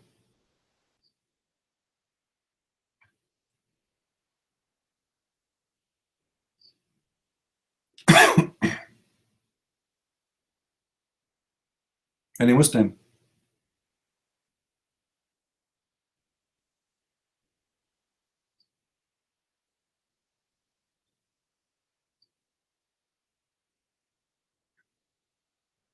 Who is a Muslim when I come to the mic and tell us who is Haman?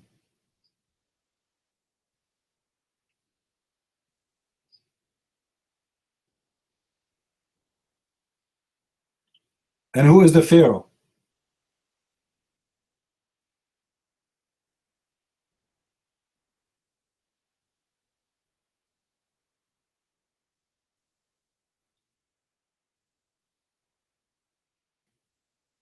Anyone?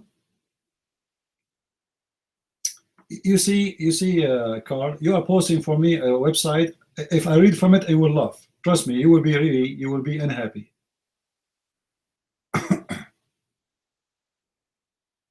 Oh, different topic now. We are busy with something else. We are not busy with the.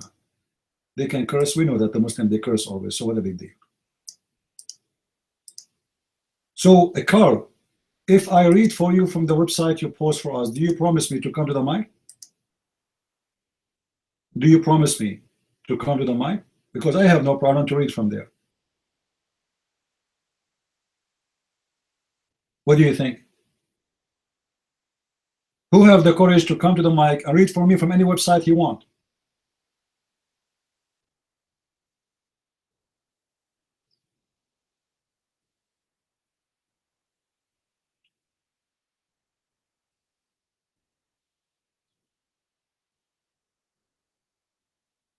Carl, what is the name of Haman in the article you are posting for me?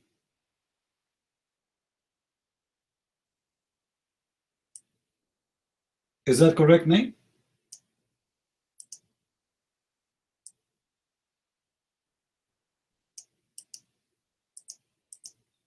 Is that a correct name?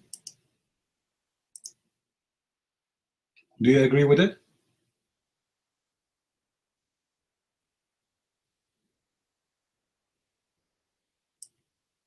You see, the Muslim did not even dare to say we agree with the article we posted for you. Because I'm going to get you busted from the same article you gave me, just to show you how stupid you Muslims are. So who is the Muslim have the courage to come to the mic and read for me what is written in that article? None?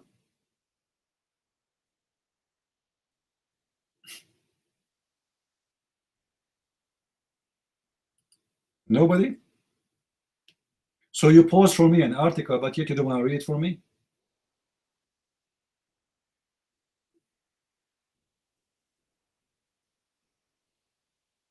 The name of the person in that article who they are trying to prove that he is the same as Haman, it doesn't say the same. There's a huge difference between someone his name start with Kha or Ha and someone start with Ha. You see, when people they read a book written in Latin language, you don't have Ha and you don't have Kha unless you are from Germany. You have Kha then.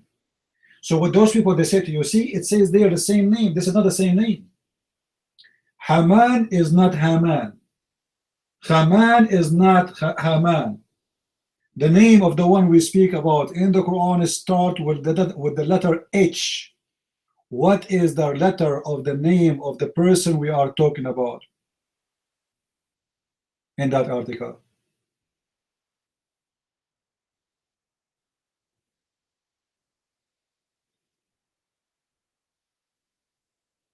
Anyone?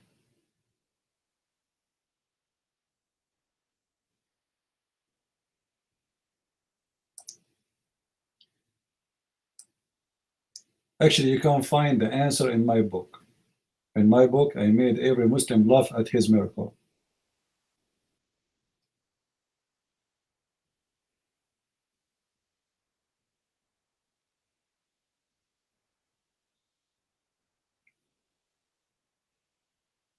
And Abdul? Yeah, but his hand is up. He will not take the mic. I asked him to take the mic more than one time.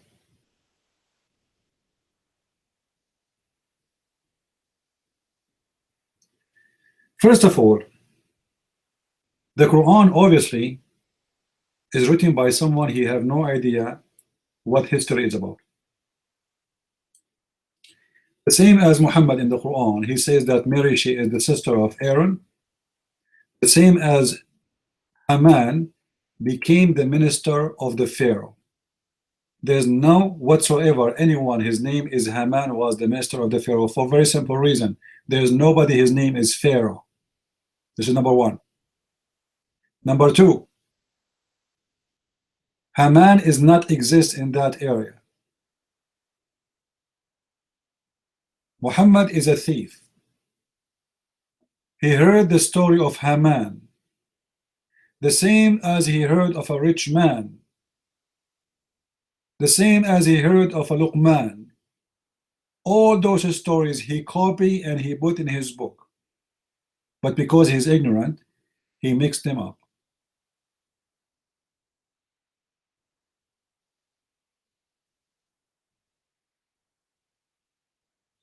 Now, who is a Muslim when it comes to the mic?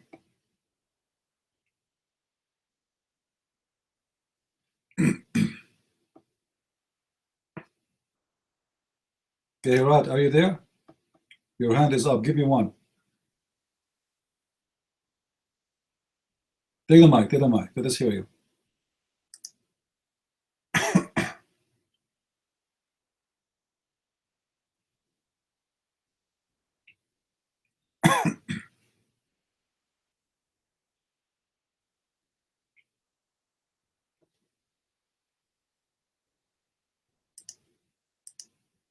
All right, let me show you guys from the Quran how we can prove Muhammad to be a stupid false prophet. Can somebody pause for me chapter 28 verse number 38? Chapter 28 verse number 38.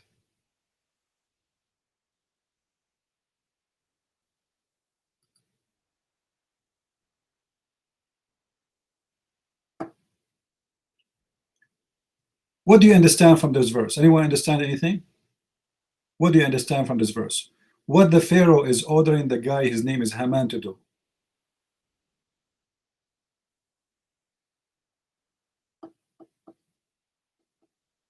Anyone understand? What the order is about? What the Pharaoh is ordering Haman to do?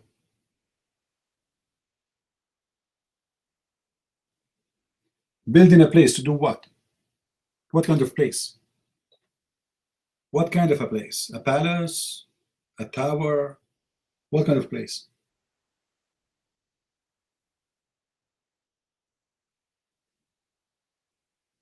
We will give the question to Gehirat. He's back. Gehirat, in chapter 28, verse number 38, the Pharaoh is ordering Haman to build a tower. Why he want to build a tower and where this tower is built? Your mind.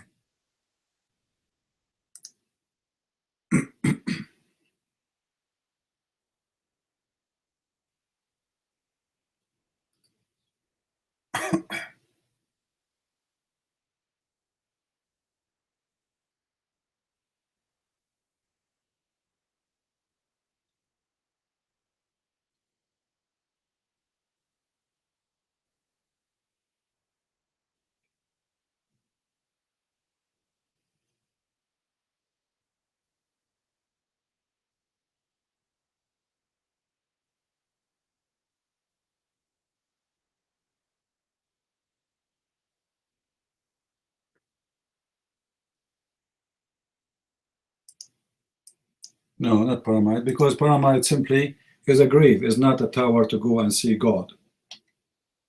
The pyramid is nothing but a grave, and it's not built by the Pharaoh, it's built by every Pharaoh. Pharaoh is the name of a king.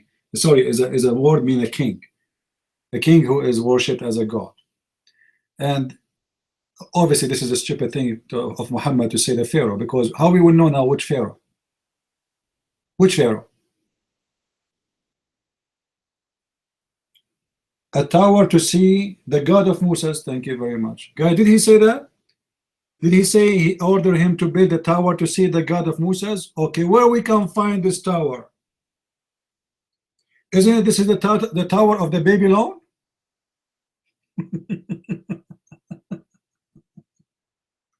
Guys, who is the one who built the tower so he can go to God? Isn't it this is the Tower of the Babylon? So Muhammad is mixing up between a story happening in Iraq and a guy, his name is Haman. He think he is the minister of the Pharaoh. Don't tell me watch this. I know the Muslim fabrication. Answer. Who is the Pharaoh who built the tower, and where we can find this tower? Who is the king? He wanted to build a tower so he can reach to God. All of us, we knew the story. So your prophet, the thief, because he is messed up, he took the story from the Babylon and he put it about Moses and about the Pharaoh. So how you answer this?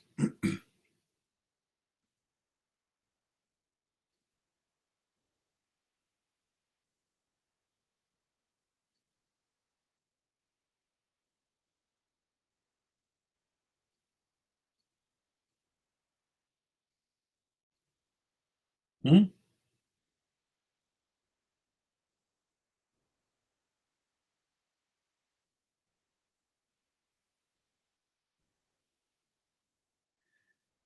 Some historians, they say that the word Haman is coming from someone he lived in the Persian, or let us say under the occupation of the Persian in that time, or let us say in the territory of the Persian. And most likely it was in Iraq today, because the Persia sometimes extend and go so big, sometimes it goes small. So who is that God or that Pharaoh who wanted to be reaching to the God? And where we can find this story?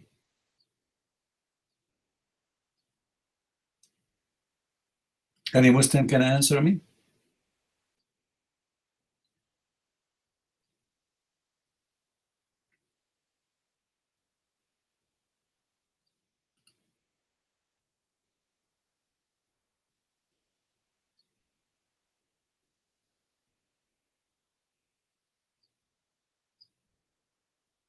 Who is a Muslim when I come to the mic? Why Muslims are really so depressed?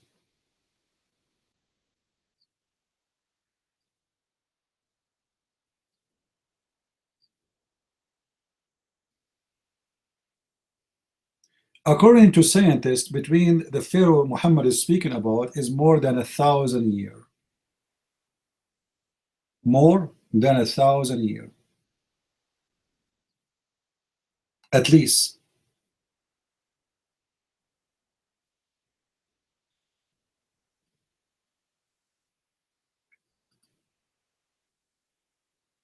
Any Muslim? The same as the difference between Mary, the sister of Aaron, and Aaron.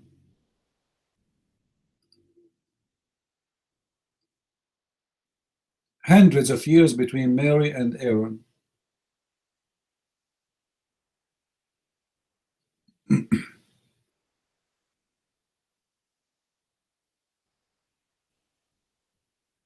And Abdul?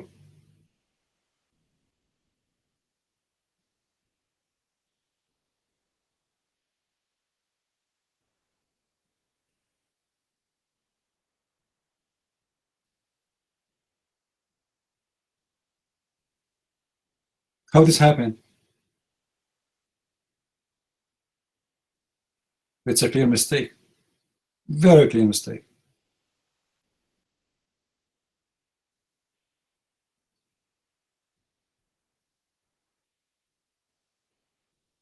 I don't know.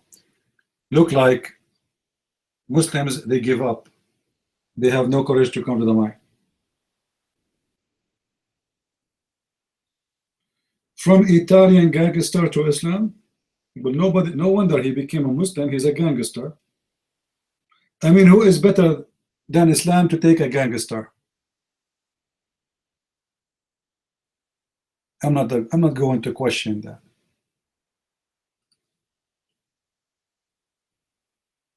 Okay, right, before you go, where you want to go? Just wait, just wait. I have a question for you.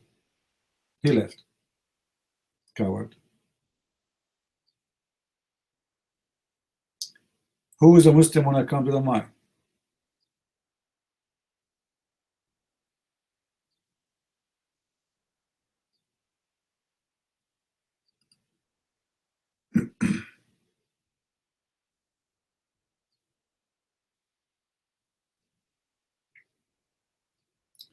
You know, when they ask the Muslims, when they ask the scholars, the Muslim, they ask them, the scholars, how Haman became the minister of the Pharaoh when Haman was a minister of a person or a king. His name is Hashawish or whatever.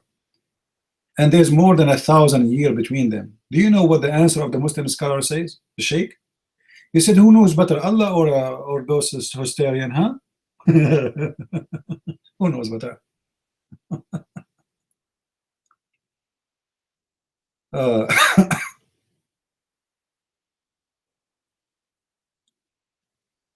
Same time, is Haman is a guy who is in charge of a building. In the article, the Muslim, they try to make it as a miracle. Haman is an engineer. Haman is what? Is an engineer. How in the Quran it says Haman and the Pharaoh and their soldiers? وَجُنُودُهُمَا. Is Haman an engineer or he is a fighter?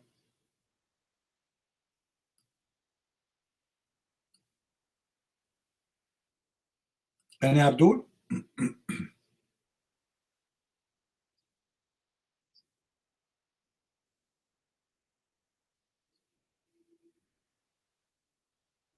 Why Muslims open a topic but they don't dare to finish it?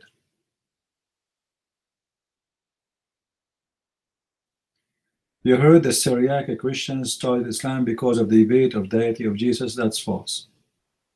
That's absolutely false. Islam is a collection of religion, and there is nothing is called Islam, and nobody created Islam except Muhammad. Muhammad and Waraq ibn Nawfal. Waraq ibn Nawfal is the true father of Muhammad. At that time, there's many prophets or false prophets who they are in competition. All of them, they claim that they are following Abraham. So stop following lies of some they say to you the Catholic created Islam, some they say to you the Pope, some they say to you, I mean, unbelievable sometimes, how people, they can go mad with their imagination and fictions. Islam is a very simple. A guy, his name is Muhammad. His father, his name Waraq ibn Nawfal. Waraqa, he was from the Nasara. Nasara is the same as Jehovah's Witnesses. They have belief which is rejected by the Christians. Muhammad grew up with a different family from his father because his father, real father, was sleeping with the mother. Before Muhammad, the Arab, they used to practice something called Zawaj al-Raht, which means one woman, she can sleep up to 10 men. When she gets pregnant, she chooses who is the husband, or they say who is the real father.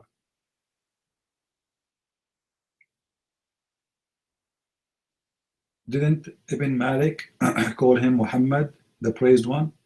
Call him the Muhammad? No. The one who called himself Muhammad is Muhammad. He changed his name from Qatham to Muhammad. His real name is Qatham. His given name is Muhammad, Ahmad, etc.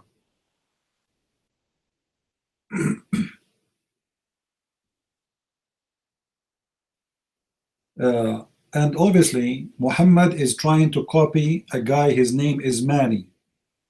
You can go. I'm making a book right now. It's about the roots of Islam. There's a false prophet who claimed to be. His name is Mani. He claimed to be the Messiah in the earth.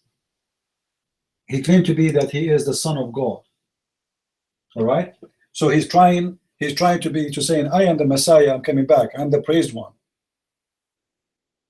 You will see that Muhammad's story is a copy paste of Mani. Mani, Jibreel, he came to him.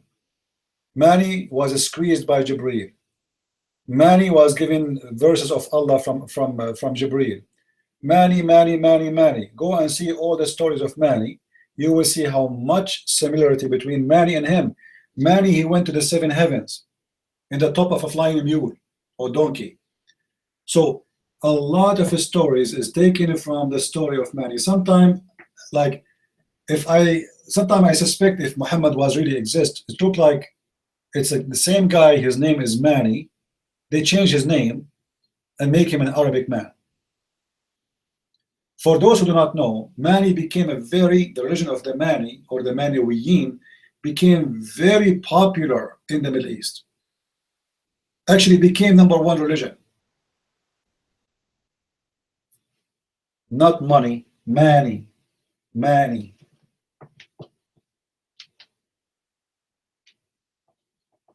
I think if you want to search for it in English, you have to search for M-A-N-I. No, he's not an Arab. There's nothing called Arab anyway. Arab is people who live in the desert. Arab is not an ethnic.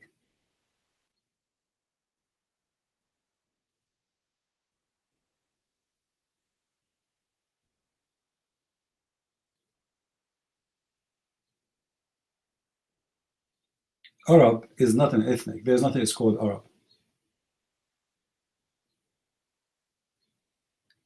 Anyway, if you read the story of Mani, by the way, until now there's people who believe in him, they follow him, they are called Manawiyin.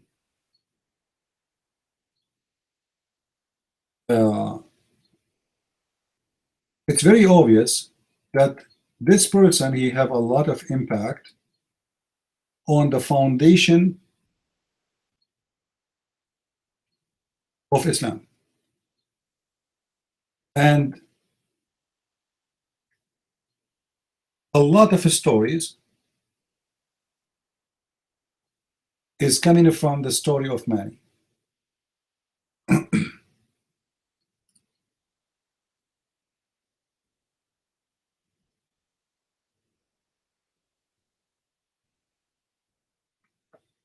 Arabic speaker. You see, this is when Arabic became a language, but you see, Arabic is not really a language by itself. Arabic is a collection of languages, and most of it is coming from the Aramaic. But they are not an ethnic, because when you say Arab, you know, when people they say an Arab, you think that they are talking about an ethnic group. When we say the Hebrew is all of them. They are born of one man. Correct? The Arab are not the same. There's no such a thing as called Arab. In the Aramaic language, whoever live in the desert, they call him the Arab, not the one who speak Arabic. Now, whoever speak Arabic, they call him Arab. All right? So Arab are not a kind of people. They are not an ethnic. This is why you see someone, he is an Arab, he's a blonde, and someone he look dark skin, someone he have a hair like a Pakistani or Indian, someone he have a you know, green eyes, blue eyes. So how all those people they can be Arab? It cannot be. Simply because Arab today is whoever speak Arabic. Arab before is whoever speak in the desert. All right. The story of Mani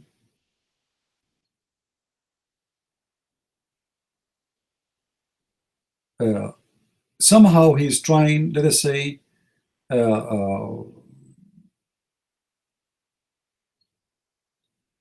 try to give himself to be a legitimate person who present God. So you will find him that he is mentioning Jibreel. Jibreel is coming to him. Jibreel is delivering him revelation.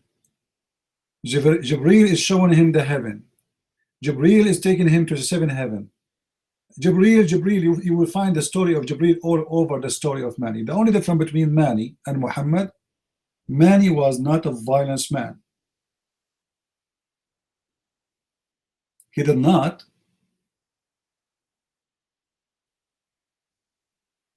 go and make an army. And actually, the religion of Mani became so powerful to the point the Caliph of Bani Umayyah, one of the Caliph, his name is Walid. He, according to many, he converted, became a follower of the Maniwiyin.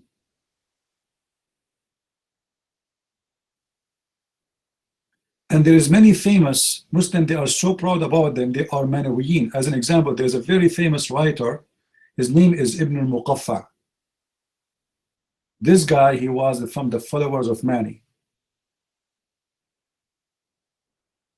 So the religion of Mani became very popular before Islam and even after Islam, but for sure after Islam, demolished it. However, even after Islam, this religion became so strong, or let's say was so strong to the point the Caliph of Islam accepted to be their religion.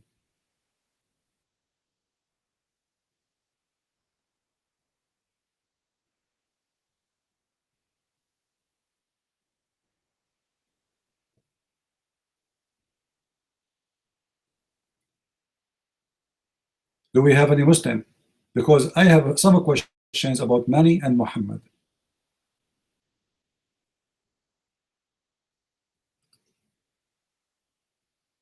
Mani, he have a collection of religion. Zoroaster, mix of religion. He took from the Jews, Christians, Zoroaster. It's like a cocktail religion. And this is exactly what Muhammad is about.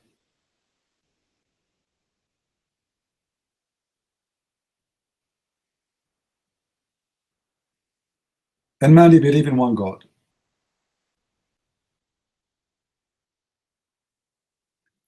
Guys, do you remember before, just maybe half hour ago, we were saying to you that Muhammad, he said every human being he have a qareen.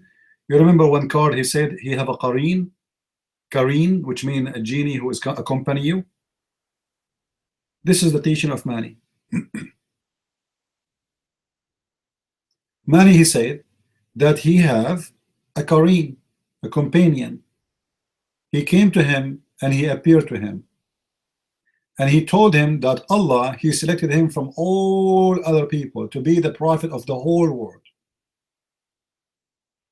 And he is the last prophet.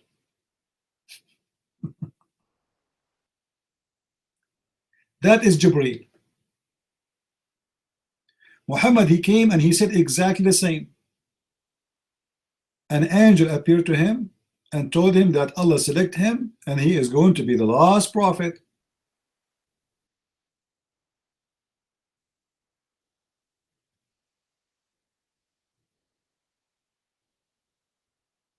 Imagine even Mani, he mentioned same words, exact same words Muhammad he mentioned in the Quran.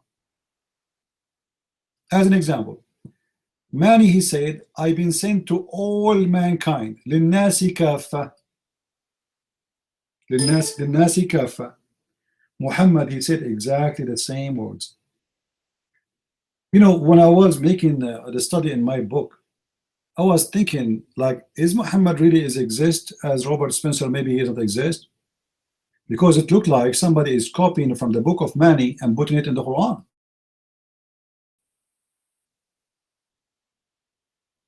You know what I mean? Because why what Mani he say? Because by the way, the book of Mani still exists. You can go and download it online. The book of Mani still exists. There's people until now, they follow him even in America.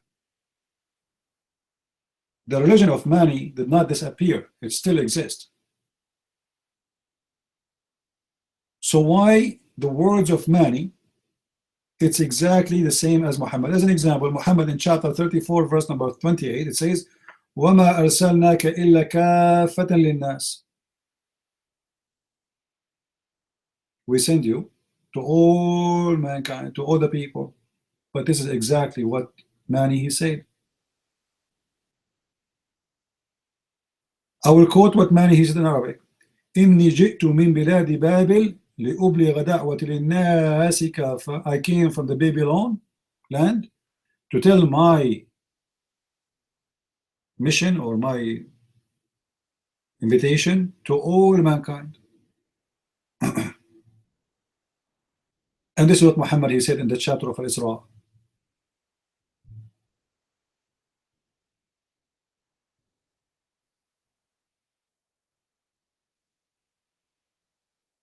Then if you go back to Mani, you will see that Mani, he claimed that those people who before him, they changed their books. Who is the people who became before him? The Jews and the Christians. Muhammad, he says the same. The Jews, the Christians, they changed their books.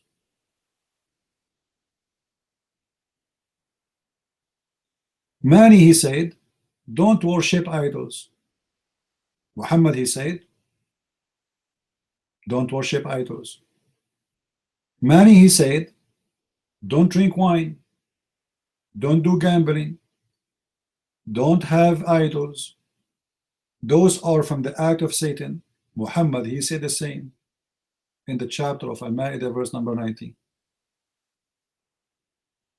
Mani, he said that the Messiah, he spoke of him and he called him the Paraclete. The Parakletos.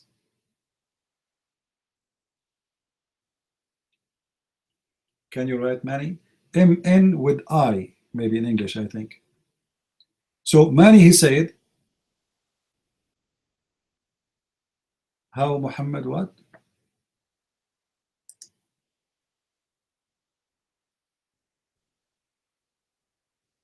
How Muhammad name was Qatham. Show me Muhammad name was Qasam. Okay, I can show you, no problem. Go and get my book. Go and get my book. The references exist and you will find the reference in many places.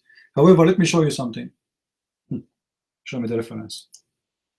That's very funny when a Muslim say, show me the reference. There's a very big historian.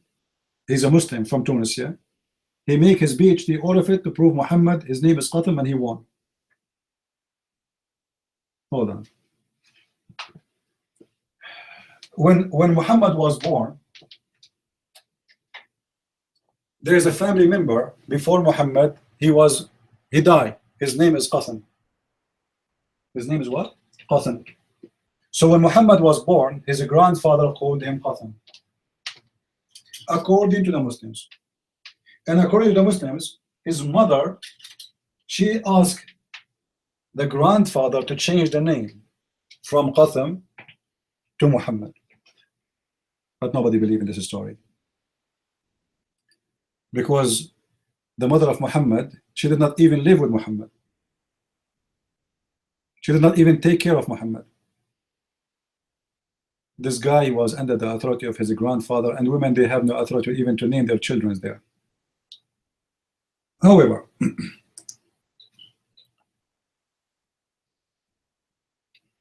let me show you some reference.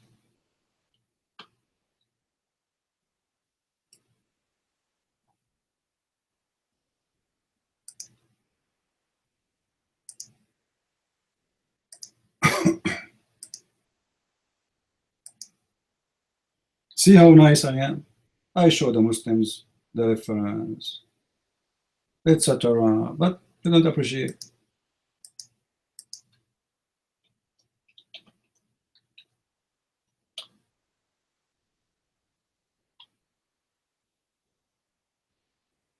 And actually, his real name is Qatham ibn Abdullah. Qatham, the son of Abdullah, not Abdullah. And that's very logical. Why? Because Muhammad, his father, according to Muslims, his name is Abdullah. How Abdullah is his father, but yet he don't believe in Allah?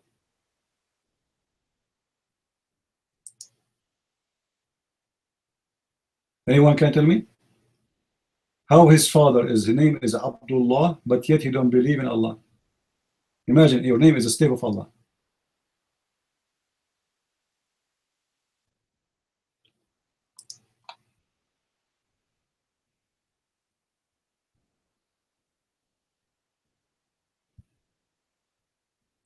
I will try to show you from Islam Online.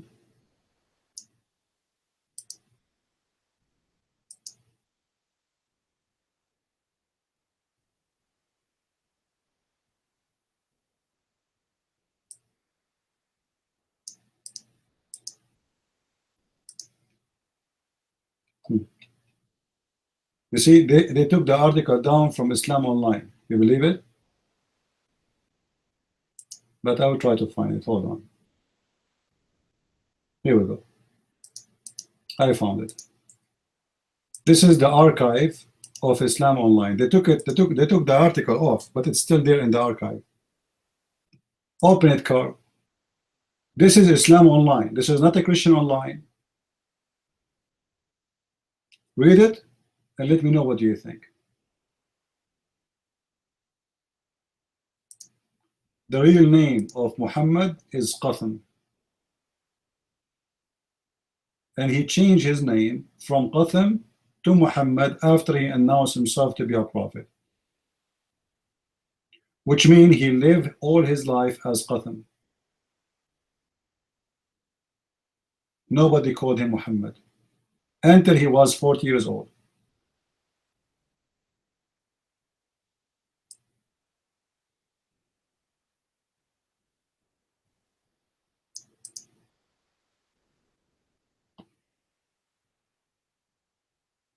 And by the way, here I have a very simple question. Does the article have hadith? Yes, the article have. You see, all the hadith you have is coming from where? It's coming from the Sirah and from those. It is coming from the Sirah too. It's mentioned even in Ibn Kathir. Even in the book of Ibn Kathir. Let me show it to you from Ibn Kathir. Hold on. Funny Muslims. I mean, really, I feel sorry for them. Does it mention that in the hadith? I mean, a second ago I was showing you the hadith. You said it's rejected. And I am sure if I show you 100 hadith saying that, you will say it's rejected anyway. So is hadith something guaranteed for you? Are you going to trust the hadith? Hypocrites. When we show you the hadith, you say it's false. It's rejected.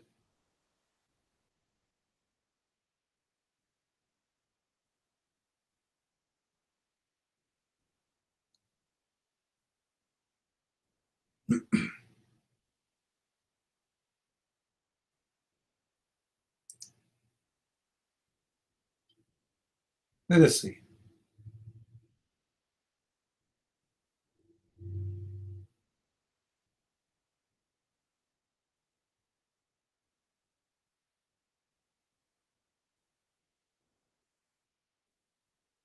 And you know, when a Muslim, he says that he's a prophet, Carl, what was the age of your prophet when he received the Quran?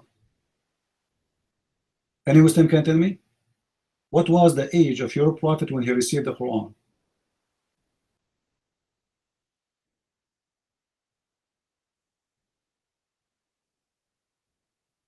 Hello? What was the age of Muhammad when he received the Quran?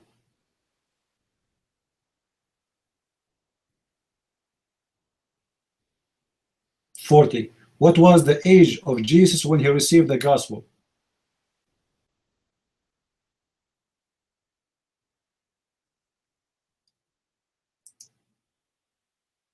False.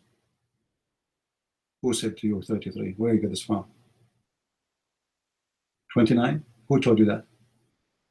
Where you get this from? 12? Where you get this from?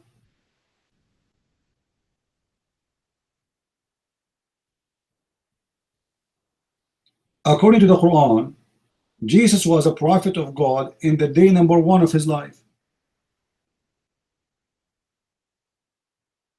According to my book, Jesus never received a gospel, for he is the word of God. Is that correct? Now, if you look at the Quran, Jesus in the first day of his life is speaking as a prophet of God. How a child he can be the prophet of God, and how Muhammad waited 40 years worshipping idols, and then suddenly he became a prophet of God. Why it took Jesus 1 minute after he was born to be a prophet of God? He do not need Jibril to teach him. He do not need anyone to teach him. Right away he became a messenger of God. And why it took Muhammad 40 years and a lot of squeezing to activate him and to make him a prophet, and yet he do not know what's going on.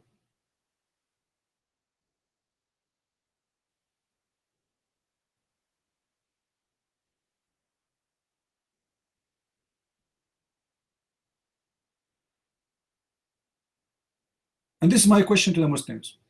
When Muhammad was a pagan, do he deserve the name Muhammad? Do you think people, they will accept to call someone the praised one? He's just a normal man.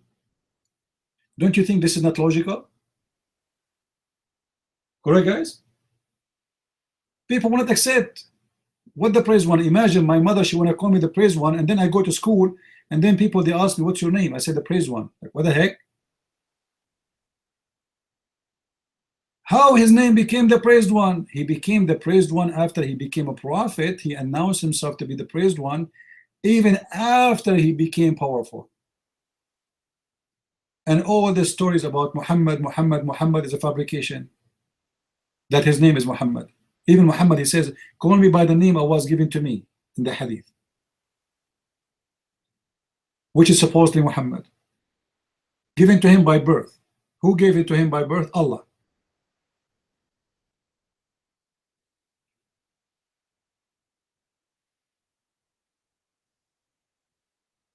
So why Muhammad waited 40 years? And you know what the Quran says about Muhammad? Anyone knows? Muhammad is a kafir.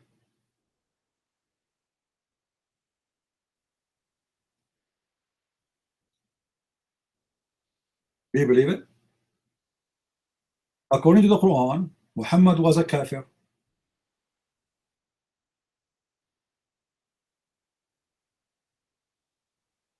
So how a person who was for 40 years kafir became a prophet?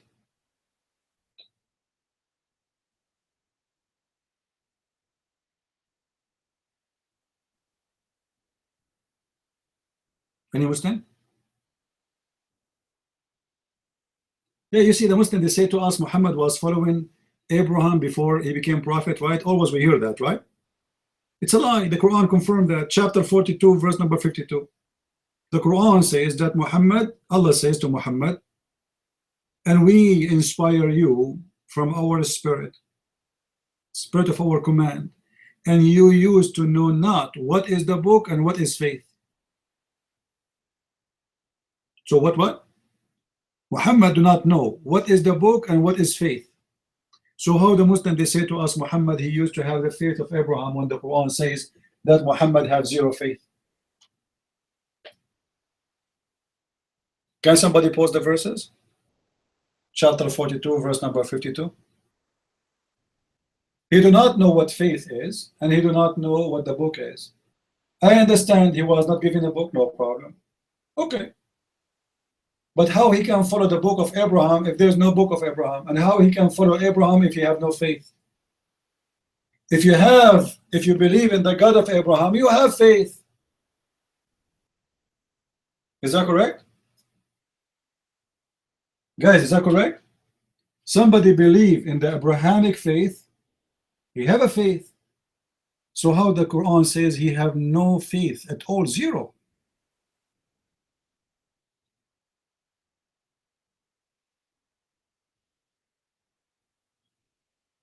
No problem, he can wait. Any Muslim? How Muhammad was a follower of Abraham, but the Quran confirmed that all the 40 years of his life was a kafir, filthy kafir. Because remember, the Quran says, وَإِنَّمَا الْمُشْرِكُونَ نَجِسٌ. The kuffar are filthy, dirty. If the Muslim, they want to say to us, oh, this is speaking about Allah, he did not give him the Quran, no problem. It says there he do not know even what is faith.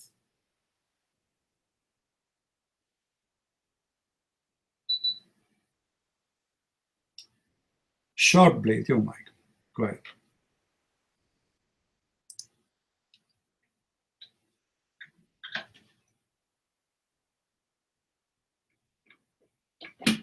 Yeah, thank you for the mic.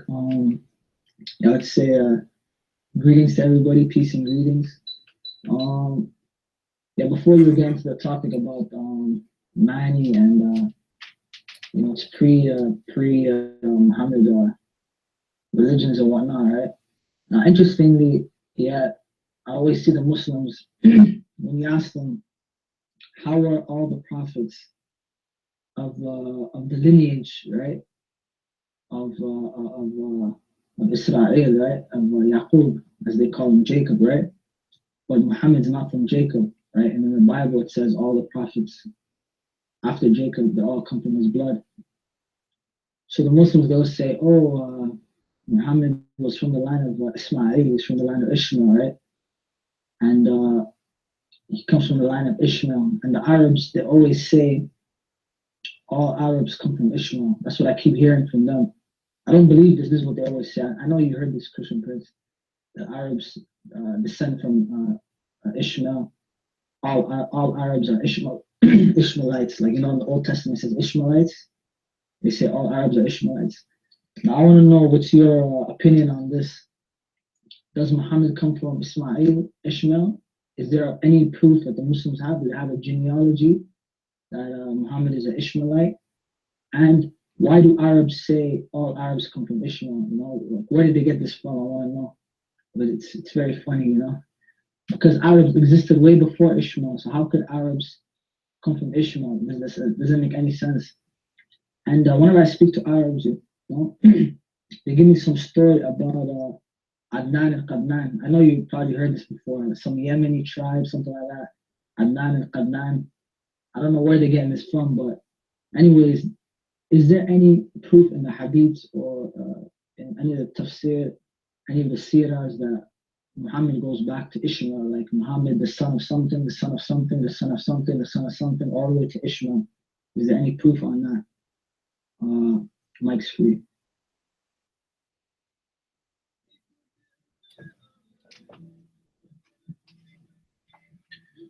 This guy, he have a party.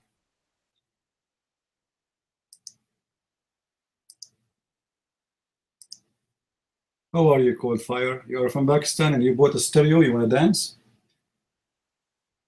If you have my book, my friend, you will find that according to the Muslims, Ishmael, when he went to Mecca, he was 11 years old and he learned Arabic from a tribe, it's called the tribe of Jahm. So how he is an Arab if he learned Arabic from the Arab?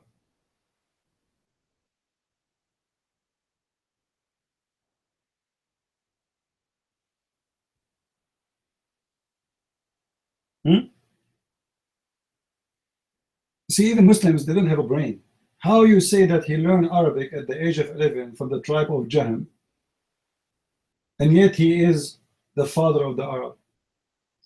And all of us, we knew, if I marry, if I go, like I was in Asia, I was in China just 2 months ago, 3 months ago. So if I marry a woman, she is a Chinese, imagine how silly it is to say that the Chinese are the children of Christian Prince and they are Arab. Or let us say, I am the father of the Chinese. This is how silly the idea. But Muslims,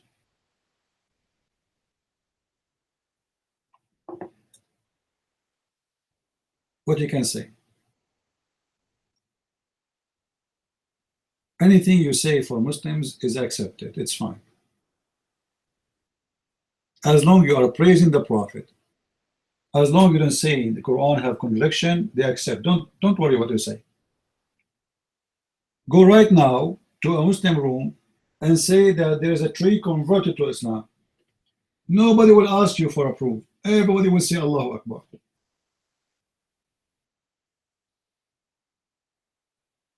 Go speak with the Muslim, told them my coat, I wear my coat today and I found the name of Allah written on it. Nobody will ask you to give you a proof, to give a proof. How this happened?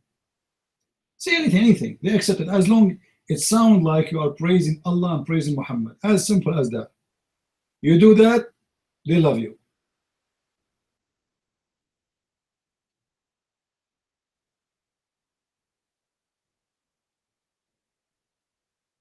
What family tree? If nobody even knows who is the father of Muhammad. Guys, Muslims, they have the family tree of Muhammad. How Muhammad is the son of his years after his father's death?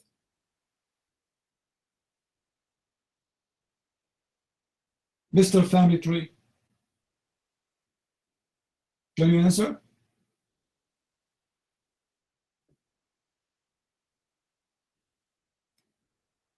Which family tree?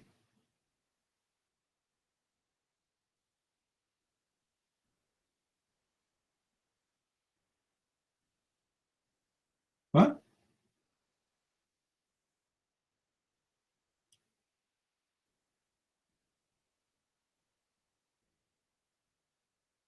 Actually, the story of Muhammad proved that he had no family. He is an adopted son. And the Arab, they used to adopt him. Muhammad himself, he adopted a son. Is that correct, guys? Is that true that the Arab, they used to adopt, including Muhammad himself? This is how much adoption was very popular. And Zayd used to be called Zayd ibn Muhammad. Zayd, the son of Muhammad. His last name is Muhammad, imagine. If you go and read my book, you will find that when the father of Muhammad, according to the Muslims, he was going to meet the mother of Muhammad, the sister of Waraqa ibn Nawfal, she offered the father of Muhammad herself, which means to sleep with her. And she offered him 100 camel, which obviously an exaggeration, it's a lie. However, she offered herself. The father of Muhammad, he said, let me go and do the woman who is supposedly the mother of Muhammad, and I will come back to you, which means at that time, either they were practicing gigolo business, or whatever they call it, a man, he sleep with women and he get paid for it, or a man, women, they like him, and every woman who like him invite him to sleep with her. Maybe he's a good looking, maybe he's handsome, maybe, you know, there's no remarriage. So when Muhammad father, according to the Muslim stories, he went and he slept with the mother of Muhammad, he came back to the sister of Waraqa ibn Nawfal. And she, when he offered himself again, he said, well, she said, no, I don't need you no more. And I believe that the reason Waraqa ibn Nawfal's sister, she was there offering herself to Muhammad father, the one Muslim they believe his father, because she don't want him to go and sleep with that woman. Why? Because her brother Waraqa was sleeping with her. This is why you see Waraqa and Muhammad, their relationship is so important, to the point when Waraqa he died, what Muhammad tried to do? Anyone remember? Anyone remember what happened to Muhammad? He wanted to kill himself. What false? This is exists in the Sahih. This is in the Sahih. What false?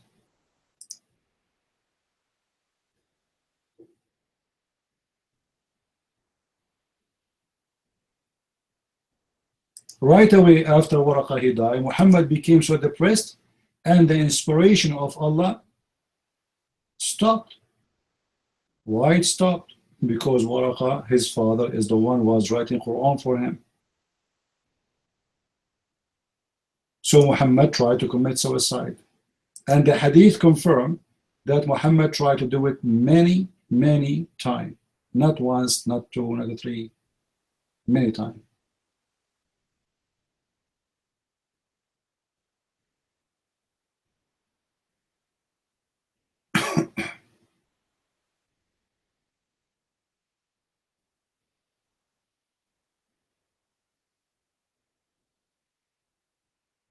And this is the Sahih Hadith from Sahih al-Bukhari.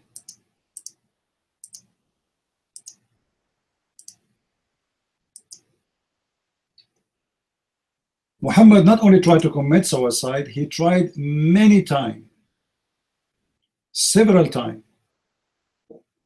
Why? If a man, he is a stranger from me, I will try to commit suicide. Because Muhammad, all his life, he grew in the house of Waraqa ibn Nawfal. There's a story where Muhammad, he was lost. And people, they thought Muhammad is gone, will never come back. After they look, then they found him coming with Waraqa ibn Nawfal. And this is when he was a child. So why Waraqa is so much interested of Muhammad when he was a child? What kind of relation between them? Why the sister of Warqa offer herself to Muhammad's father?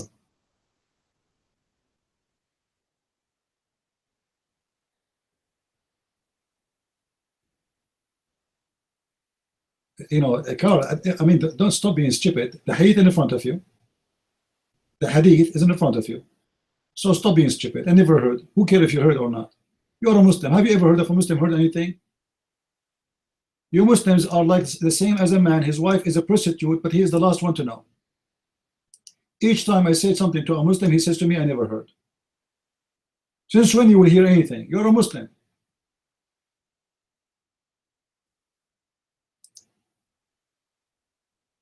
This is Sahih al-Bukhari, and this is your translation, and this is your Muslim website.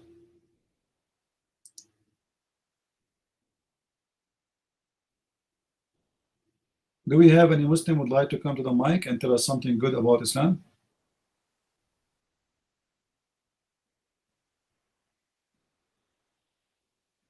Anyone?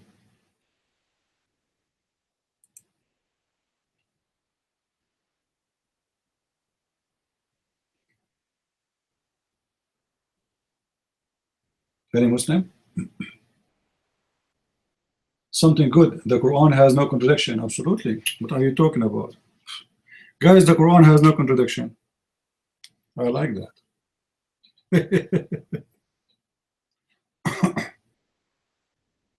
Okay, Carl, I have a challenge for you. Bring me a Muslim to talk about contradiction of the Quran, and I will give you an unlimited number. What do you say? Unlimited number. Bring me a Muslim, he can come to the mic, debate me about contradiction in the Quran. And I will give you unlimited numbers of contradictions. What do you say? Challenge.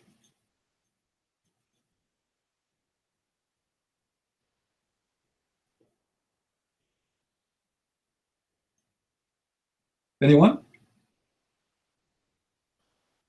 The whole Quran is a contradiction, starting from the first page. Show you one contradiction, one? One? Just one we want? Okay. Which one Allah created first? Listen carefully to the question. Which one Allah created first? The trees or the stars?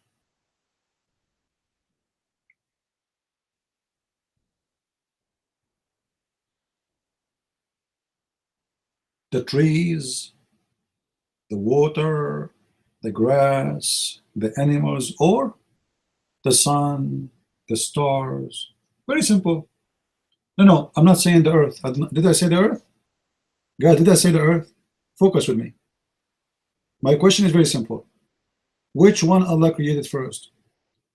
The trees, the grass, the water, the animals, the flowers, the potato, the tomato, or the sun, the stars? Which one?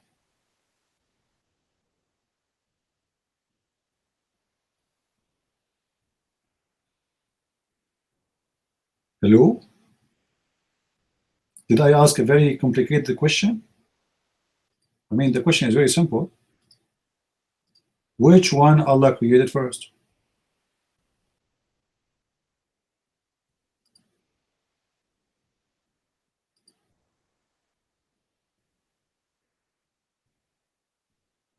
So what do you, how I'm going to talk to you about contradiction if you do not know anyway? I mean, how in the world we can speak to someone about contradiction if you do not know a basic, simple things about his book? Go and check out and come back to me. I want an answer, because how I'm going to show you the contradiction if you don't know? Tell me, what do you know? Show me the answer. Go right now and search your scholars what they say. Which one Allah created first? Tell me, give me the answer, and I will show you the contradiction. Don't be stupid with me. I have no time for kids. This is why I don't debate kids. I want somebody he have knowledge and he can answer me.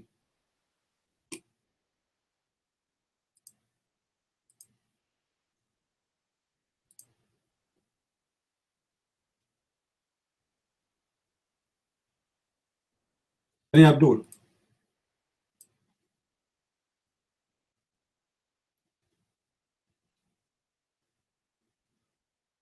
And you are afraid to say to me which one, because you are scared. If you say something to me, I will show you right away the opposite. This is why you are saying I don't know, because I don't believe you don't know. I don't believe you.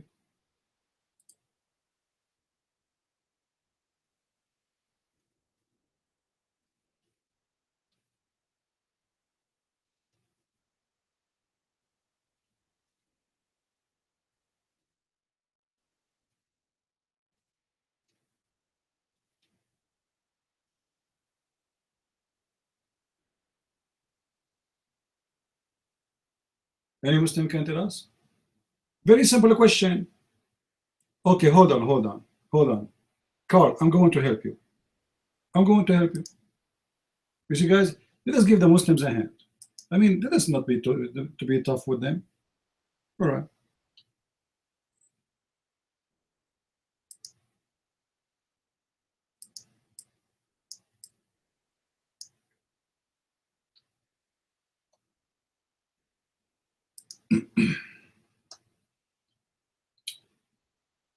All right.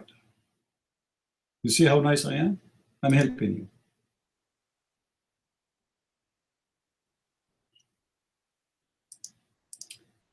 This is Sahih Muslim.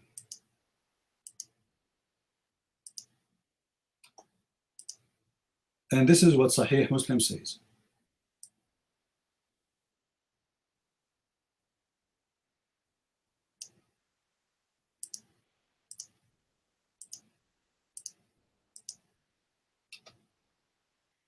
Do you agree with your prophet?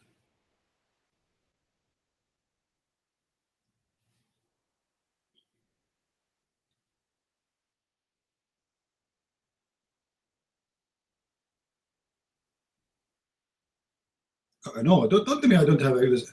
Either you agree or you don't. Don't tell me I have no reason. A second from now you will say I don't agree. Just wait. Tell me, do you agree or you don't agree? Guys, did he say I agree? Did he say I agree? Be my witness. Give it a second.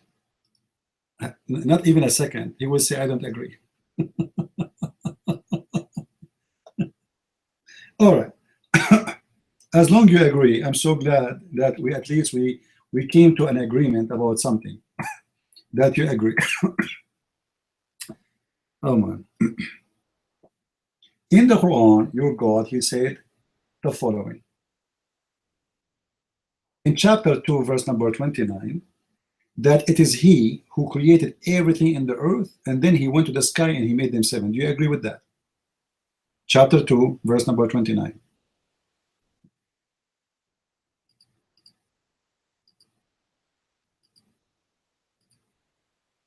Do you agree with that?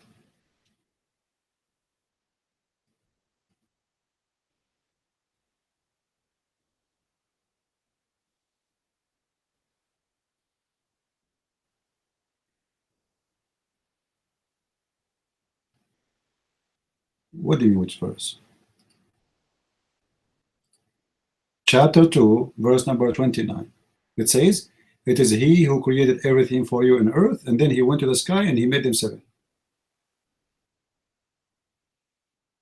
Do you agree with that?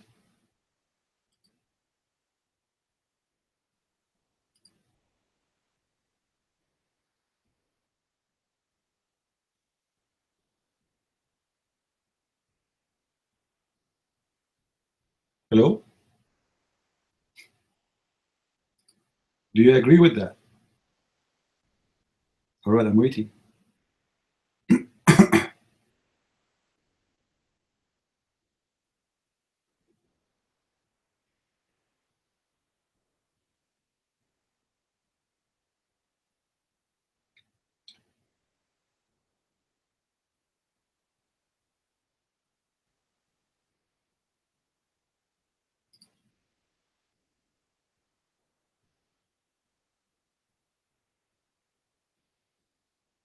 So, this guy, he didn't agree with the Quran. I thought he would say he agreed with the Quran blindly. You need to think. You believe it? This is how scared they are. He should say I agree blindly. The Quran says that. But you have to think now. Do you agree with the Quran saying Allah created the earth first and then after that he created the sky? Chapter 2, verse number 29.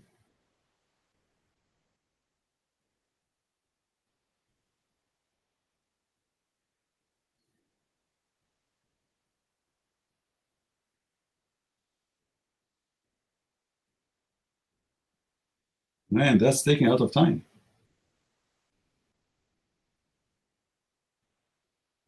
The story is complicated.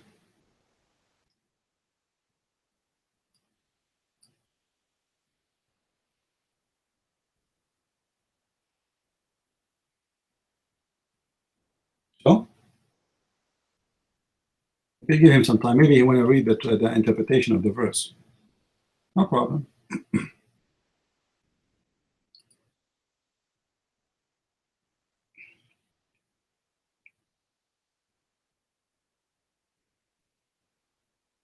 Any Muslim want to help the Muslims here?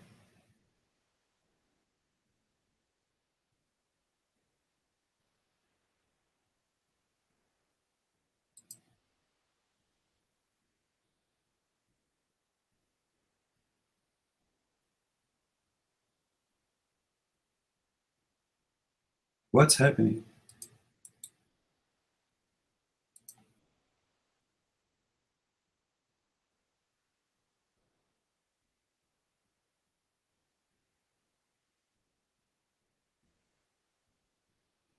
He agrees? That's wonderful. Guys, he agrees. So Allah created everything in the earth first, and then he went to the sky. Be my witness, he agrees, correct? That's wonderful. That's amazing. I feel I want to cry. Let us go to chapter 79, verse number 27, 28, 29, 30, 31, 32, 33.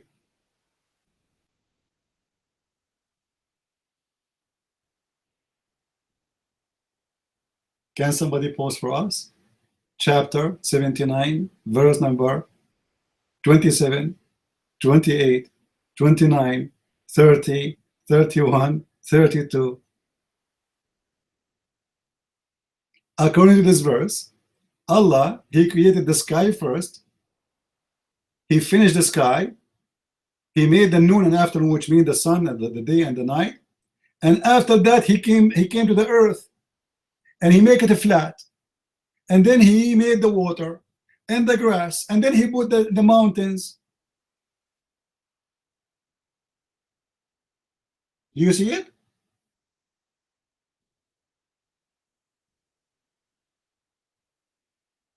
Remember, you agreed that Allah, he created the earth and everything in the earth first, and then he went to the sky.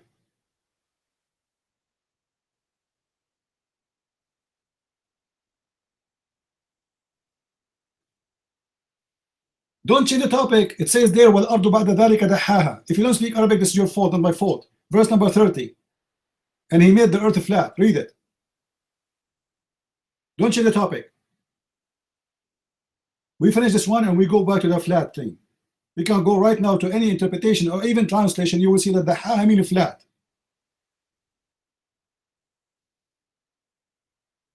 So how the Muslim they say, and remember the Quran itself says, if this book is not from Allah, you will find in it contradictions.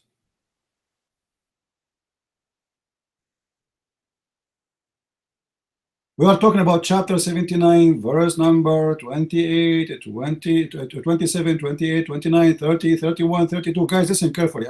I'm losing my voice.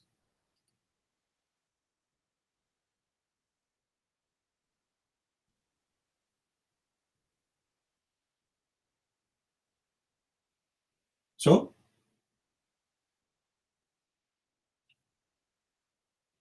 what's happening? Something very fishy and very stupid here. How does God, he is God, but yet he do not remember who and what he created first?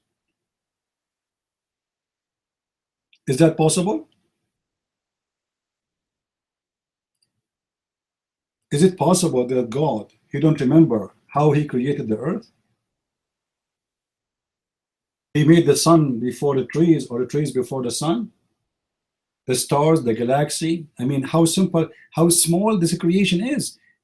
This is the biggest creation. The earth is nothing. So once he say he created trees, the substance of the earth, the water, the grass, and once he says, no, I finished everything for the earth after I finish everything in the sky.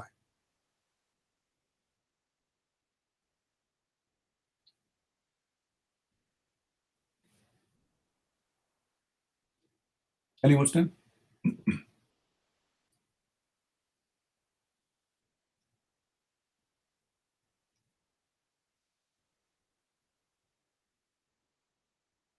By the way, we are not done, because we can show more reference for the contradiction in more places. This is not the only 2 verses are contradicting each other regarding the creation of the earth and the heaven. We showed you already chapter 2, verse number 29, right? Because chapter 2, verse 29 says it clearly that he is the one who created everything in the earth. It says, جميعا هو الذي خلق لكم ما في الأرض جميعا جميعا, all, nothing left. ثم استوى, and then after that he went to the sky and he made them 7.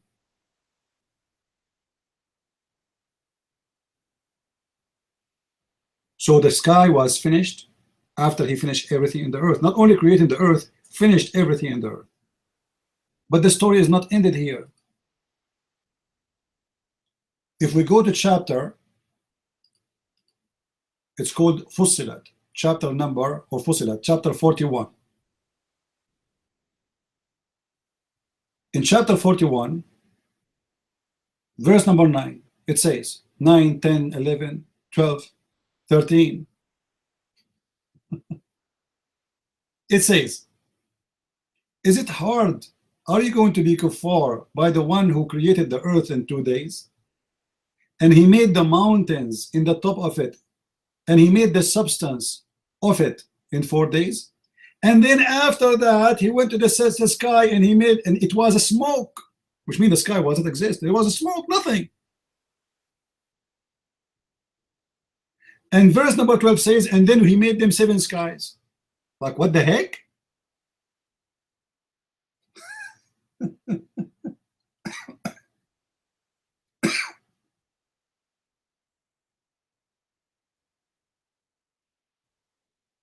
Carl, are you there? Stop now going to the ha. Later we'll talk about the ha. Stop being stupid. So, how he say that he created everything in the earth in chapter 2, verse number 29, and then he went to the sky. And how he say in chapter number 41, verse number 9, that he created the earth in 2 days, and the mountains and the substance in 4 days, and then after that he went to the sky and the sky was a smoke. And then we find in chapter 79 saying the opposite. How you explain that?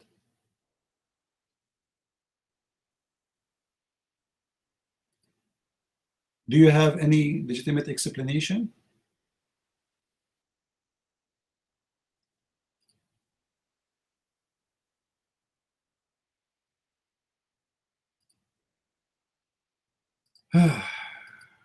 Lord have mercy. And remember, you are the one who agreed with the hadith of your prophet too.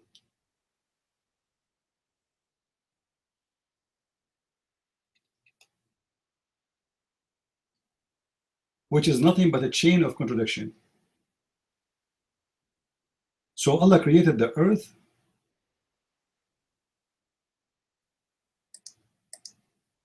Okay. So Allah created the earth and spread. Then he turned to heaven and made them 7 heaven. We don't care if it's a spread or not, stupid. This is not the conversation. Dummy idiot. It says he made everything in the earth. Everything in the earth. We don't care if you make it flat or not. This is not the topic. The question was from the beginning, which one Allah created first? Created, not make it flat. The trees, the substance, the water, or the stars, the sun.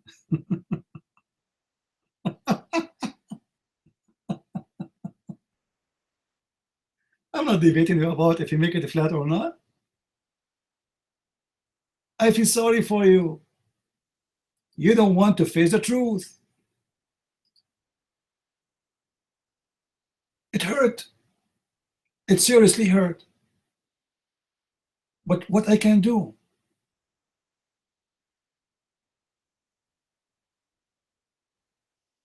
So which one is created first? The grass, the trees, or the sun and the moon and the stars?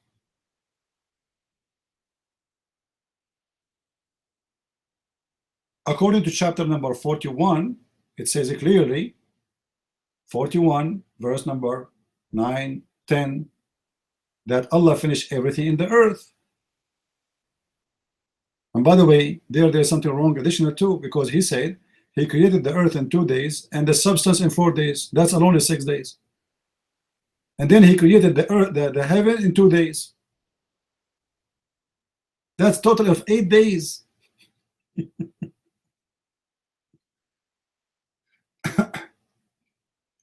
Don't tell me tafsir, Abdul. Stop being stupid. Stop being stupid. Because the tafsir will make you get busted. Do you want me to read the tafsir for you and show you how stupid you and the mufassir? Do you have the courage to read it?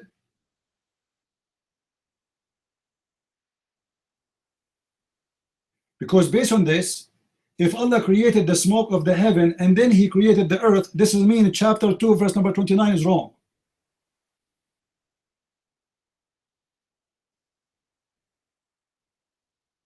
Because chapter 2 verse number 29 says it is he who created for you everything in the earth, and then he went to the sky. So the sky was the last to complete. We don't care if it was a smoke or not from the beginning. Let us say from the beginning it was smoke. Let us say Allah used to smoke marijuana. There's a lot of smoke there. Smoke. Who cares? The verses is so clear. He finished the earth and then he went to the sky, and the sky was a smoke. Let us say he was smoking from before, but that will not change anything, because he made the sky 7 skies and he created the stars after that. And the other verse is the opposite.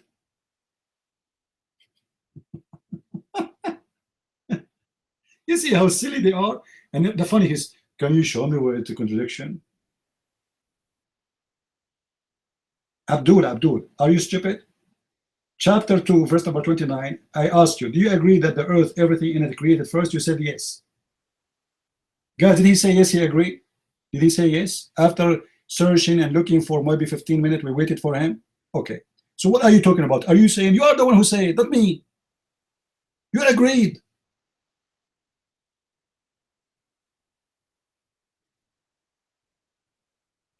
It's amazing how stupid they are.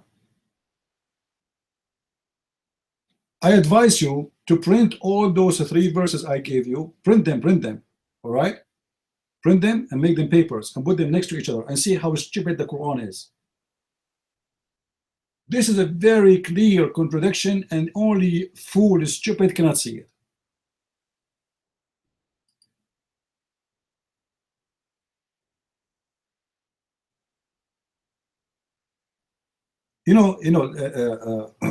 The Muslim in YouTube, they try to debate me. They said to me, oh, the word thumma does not mean after that. You are right. You can go right now in YouTube and type in Arabic, or let's say type in English, the meaning of the word thumma in Arabic. You will find a Muslim teacher teaching Arabic online.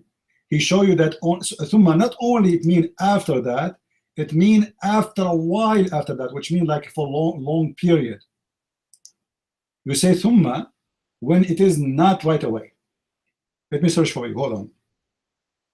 Meaning of the word thumma. Man, I'm typing in Arabic.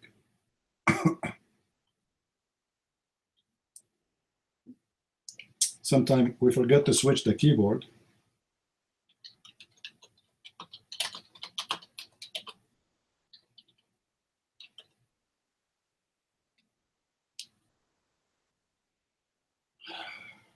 Let us see.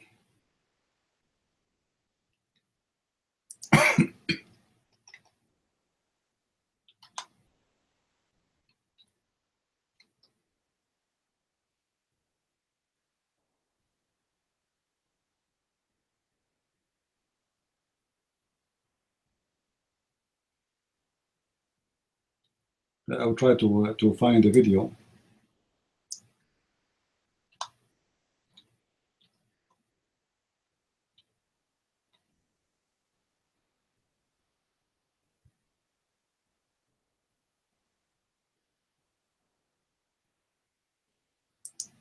Here we go. You want to see the video? Carl, do you want to see the video? This is your Muslim brother. In the beginning, he says, Bismillahirrahmanirrahim, Alhamdulillah. Okay. You want to see it? I don't want to play it in the room because, you know, the Muslim, they might say, you know, he is using our video copyright. Here we go. This is the video showing you from a Muslim teacher who teach Arabic what the word thumma means. And he's saying, I'm going to quote as he said exactly. Thumma is a conjunction that usually indicate order and extensive period of time. Order and extensive period of time.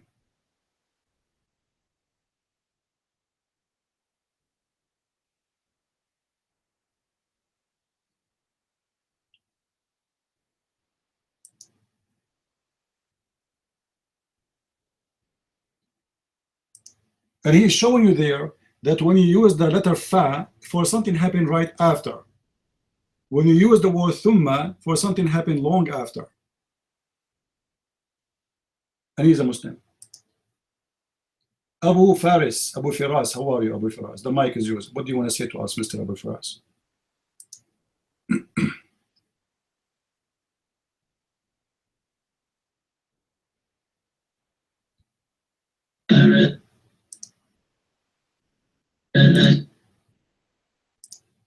What, you want to play for me ISIS music? We don't get scared from ISIS, my friend. We are killing them. ISIS under our shoes. Go and do belly dancing with ISIS as much as you want. I thought you are a man, you want to talk to me. If you are really a real man, go and join ISIS to see how good you are. Now, do you want to take the mic or you want to do belly dancing for us? You might.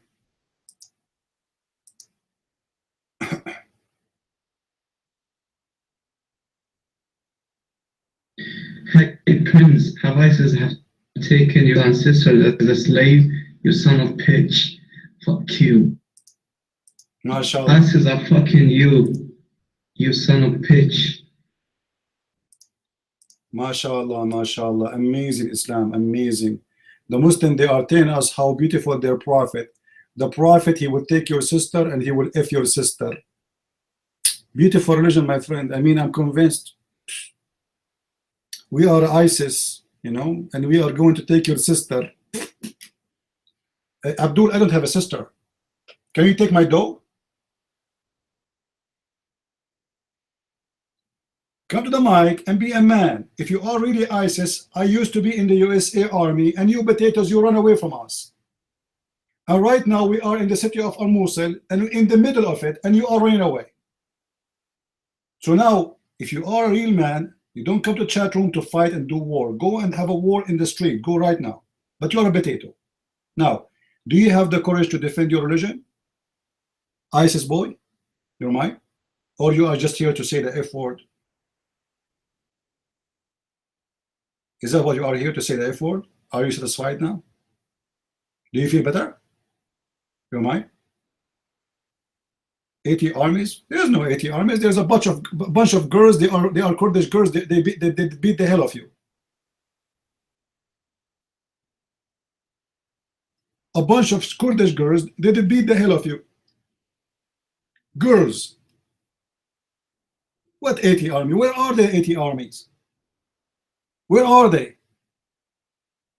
80 army guys. Potatoes. Did you remember how our army went to the middle of Pakistan? Pakistan, your country. You have nuke, right?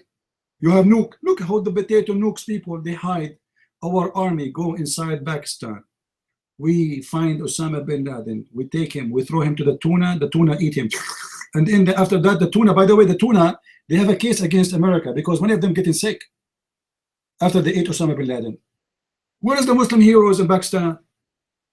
Where is the country who have nukes? Allahu Akbar, death to America. And America go to the middle of Pakistan and bring potato, tomato, Osama bin Laden like a dog. He was killed like a pig. You play with America, you deserve what will happen. Play with America, go ahead.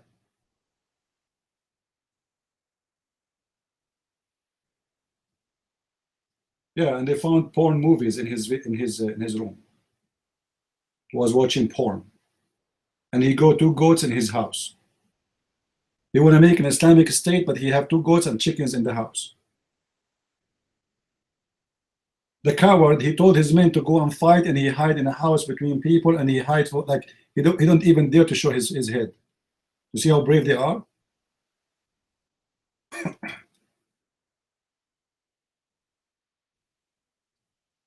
Anyway, do we have any Muslim when I come to the mic? I warned you, when you come to Pakistani section, you will hear nothing but F word. We will kill you, we are ISIS. ISIS, go.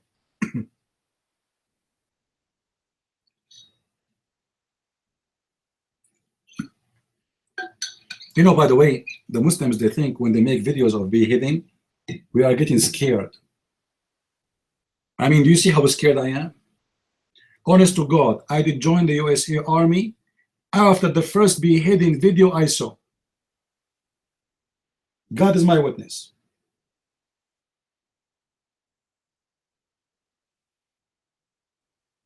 And you know, all of you, that joining the army in USA is something volunteer. Is that correct? Is that correct? Which means nobody can force you to go to the army. It's something you do volunteer. I joined, volunteer.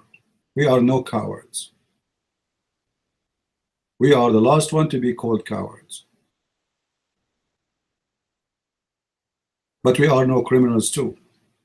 You know, imagine, guys, USA, they build hundreds of thousands of schools in Pakistan, which I believe is stupid to do, because you build a school for them, still they call you kafir. There's an American soldier, he was in a truck, in the back of the truck, and he learned Arabic, you know, he learned, sorry, Pashto. So he saw an old woman in the street, she is begging for food. The guy, he have 2 sandwiches, and you know, if you are a soldier, you need a lot of food. You know, it's not like you are living home. If you sit at home, you can fast for the second day. But somebody is a soldier, you need to eat, because you know you give a lot of effort. So he had 2 sandwiches. He gave one of them to the old woman. Right away, she cursed him in Pashto. May Allah cut your hand, kafir. She thought he did not know the Pashto language. He just gave her a sandwich.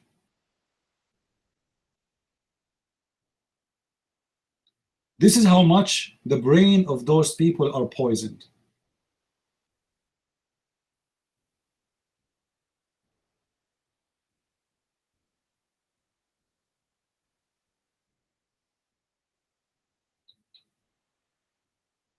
In the top of that, they are desperate to come to the West. You see, the West is the land of the kuffar.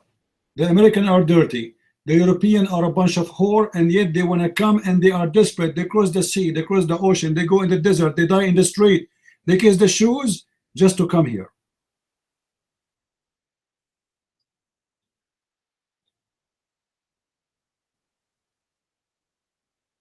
Do we have any Muslim would like to come to the mic? How are you, Naif? Your mic.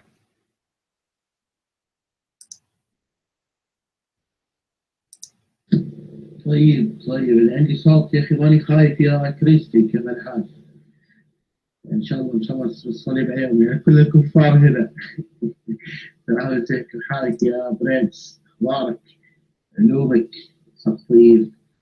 انا لقيت اخت روحي حياتي هنا في خلفي. الو كيف حالكم يا اخوان؟ How are you all? Why your speech is very strong. معلش يعني اللهجة حق الإنجليزية تدري يعني مرقعة كلها يا برنس. How's all? I hope that all is good people. Yeah. Yeah. What Prince says is very real. يعني very real and very correct. Rajal said everything is correct way. Islam no way, no more anymore. Yeah, we all like to this religious, God religious. Yeah, hello. Hi for all text. قبل صوت. يا عم كريستيان قول لهم سلام للمسيح للجميع وقول لهم ان احنا تركنا الاسلام ذا ودعسنا عليه. احنا من ارض الحجاز وراح نمحي الكعبه هذه من الوجود كله ونحط بيض الصليب مكانها وراح نبني كنيسه ترنم فيها اجراس ونمحي ال سعود بعد ونسويها جمهوريه ما عاد في ملكيه بعد الانتقال ان شاء الله بس بنسويها. يعني انت تقول الكلام هذا يا برنس بالله عليك تعرفني يعني اسمي سعود حياه الجميع يلا المايك فري. All right, thank you, Naif. Well, Naif obviously he is an ex-Muslim. He is from Saudi Arabia, from the Arabian Peninsula, and he was saying to you the peace of Christ to all of you. We left Islam, and by the will of God, we are going to have a church instead of the Kaaba as soon as we can, and we will place the cross in the middle of it. So this is what he was saying to you in Arabic. Welcome here, Naif, and feel free to share with us whatever you like. Do we have any brave Muslim here? Anyone have the courage and the knowledge? What happened to Carl? Yeah, Carl, أين ذهبت يا هذا? What happened to this guy? I was looking for. Show me one contradiction. Show me one contradiction. Brother Sitter, Christian Prince, he said that there is a contradiction with the Quran. The fact there's no contradiction. What happened exactly is Allah, he created the earth first, and then he went to the sky. Then he remembered his cell phone. He came back to the earth looking for his cell phone, and he looked over the cell phone, and his cell phone was in mute. And when you have your phone in mute, what do you do? It's very hard to find the same mode. So he went again to the sky. Then he came back to the earth, and then he went again to the moon, and then he got the. So he takes himself from the sky, so he can the phone ring in the phone, and then he came back to the earth, and then he answered himself.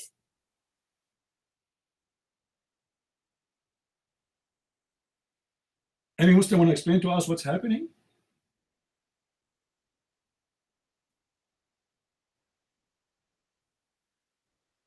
By the way, guys, those who they are in the room but they are not on my list, if you like me to add you to my list so we can invite you when the room is open, put your hand up.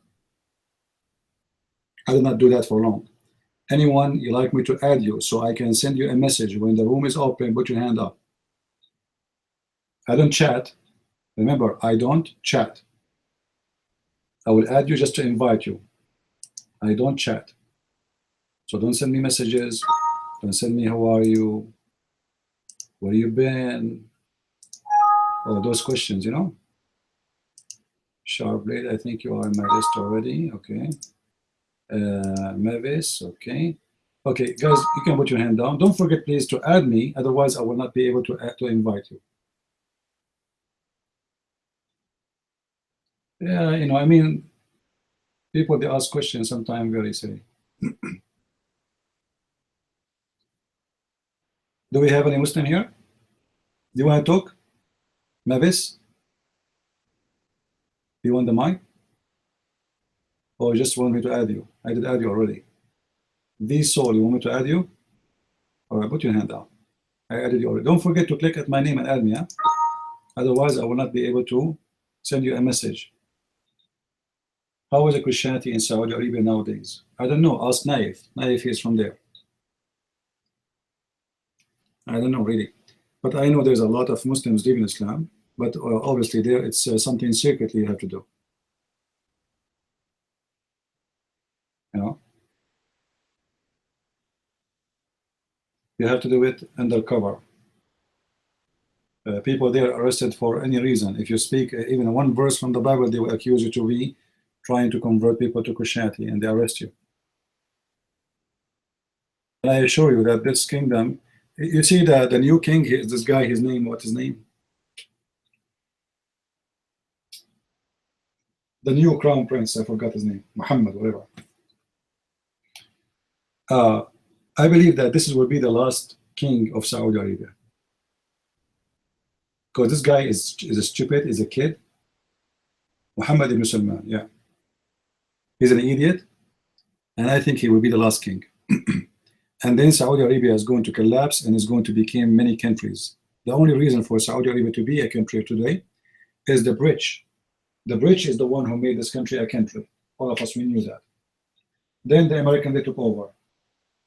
The second, the royal family of Al Saud collapsed, this country will become countries. And things will change.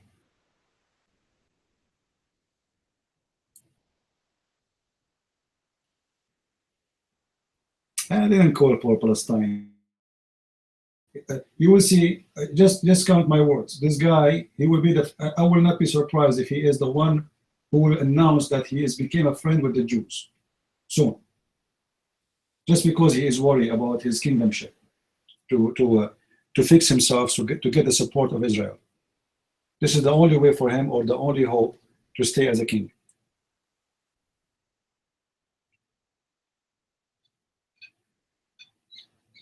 The same as the king of Jordan. Why the king of Jordan is still in the king? The answer is very simple. Because of Israel. It is Israel and USA is the one making him stay as a king. Otherwise, this guy is bankrupt. This country is bankrupt. USA and Israel is paying for the salary of his employees.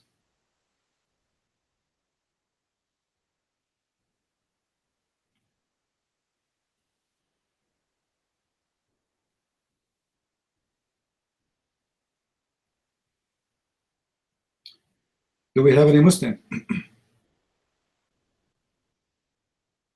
Anyone? How we know this? You know, the king of Saudi Arabia, this country have zero money. They have no oil. They have no product. More than 90% of their land is a desert.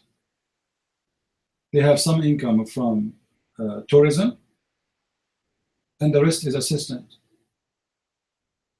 This is why you see that the king of Jordan is the first one to support Saddam Hussein during the war. Anyone knows why? Why he supported Saddam Hussein? Saddam Hussein gave him the oil for 50% price. And then Jordan, they sell it out for full price. So he make a big profit. They are extremely poor.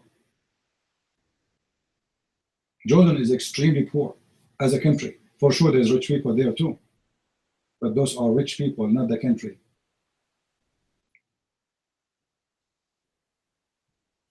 They have no oil. They have no gas. They have nothing. They are an unlucky country, the same as Turkey, etc. Like Israel, they discover a lot of oil and gas. Syria, they have a lot. Iraq, they have a lot. Saudi Arabia have a lot. Jordan have zero. Until now, they could not find any.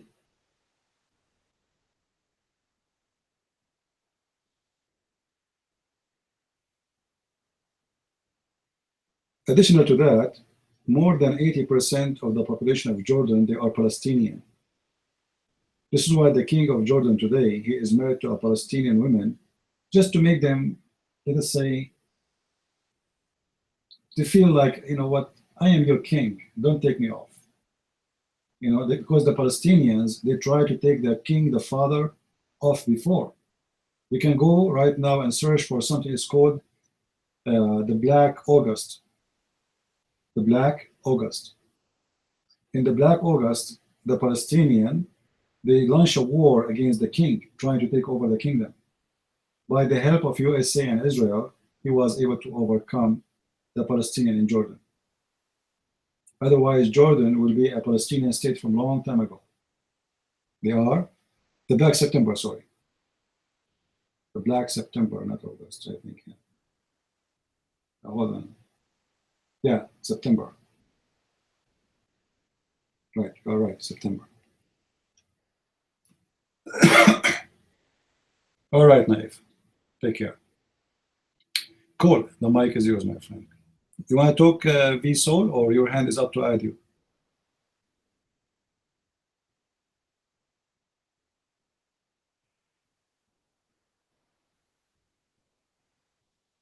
Soul, do you want to talk? Or your hand is just to add you? Okay, you are added already. Put your hand down. Don't forget to add me, please. Cole, your mic.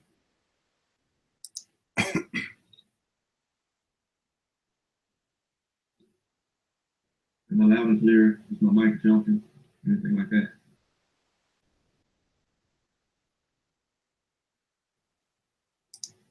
Okay, good. My internet's been acting kind of funny today. Had a storm around here. Well, not a big storm, but a good rain. CP, I just wanted to mention a couple things about the video that you've been putting in a Google Drive and on the Patreon page. Before I forget, I'm having an issue with the ones on the Patreon page. Sometimes they don't play.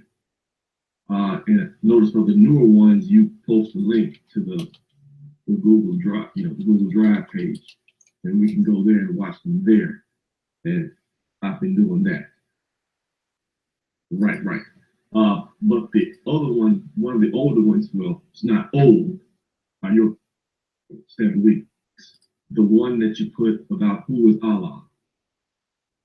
That link, that video, it will not play on the Patreon page, and there is no link to it on the Google Drive there. If you could add that so I could go there and download it, or if somebody here has already re-uploaded it to YouTube, if you could put a link down there, so I could go to it and download it. Also, about the videos that you put on the Google Drive page, I don't know if anybody else has an issue with it, but man, those file sizes are really large. They are really big. Like one of the ones you put up might have been the one about Dan, or one of the ones about James White. Man, it was like, it's like a 20-minute video, but it was like 800 megabytes to download. It was very big. I don't know if you can use a different codec to encode that or not, or maybe something smaller. Because I know those are,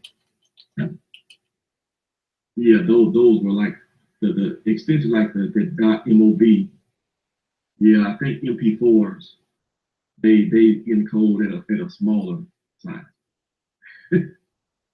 Well, yeah, but the thing is, man, CP makes like a video a day. Some days he makes 2 or 3 videos.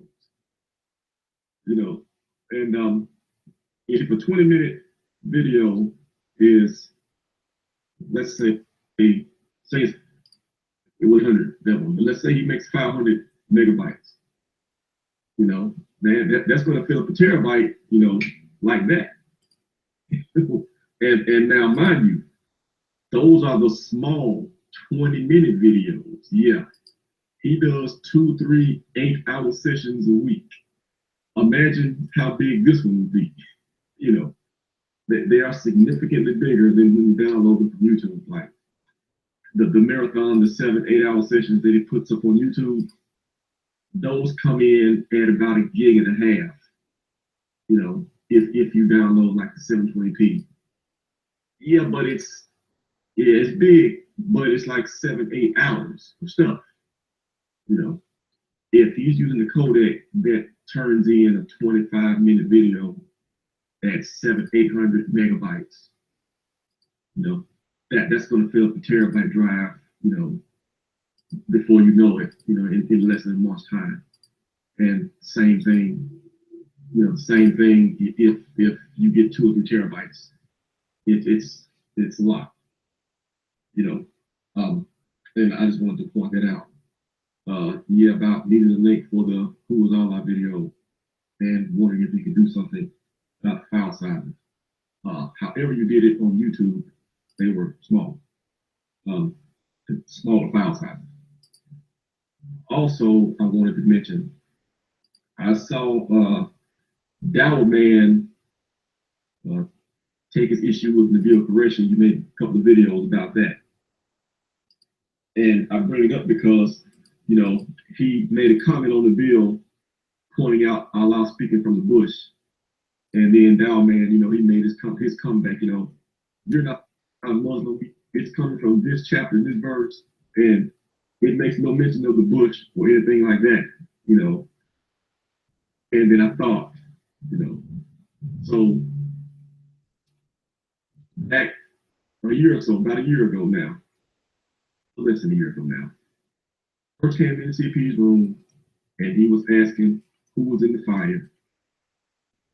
And now, after all these sessions and all of the deep read, putting Bukhari and Muslim and Ibn Majah and all that stuff on my computer, putting a couple of Qurans on my computer, citing Bukhari on my phone, looking at a million videos, looking at Dave Wood, Sam Shmoon, Shabir Ali, and the Anjem Chowdhury guy, David Wood, and Nobody Debate CP, and Bill Warner videos, and James White against everybody, and still question has not been answered.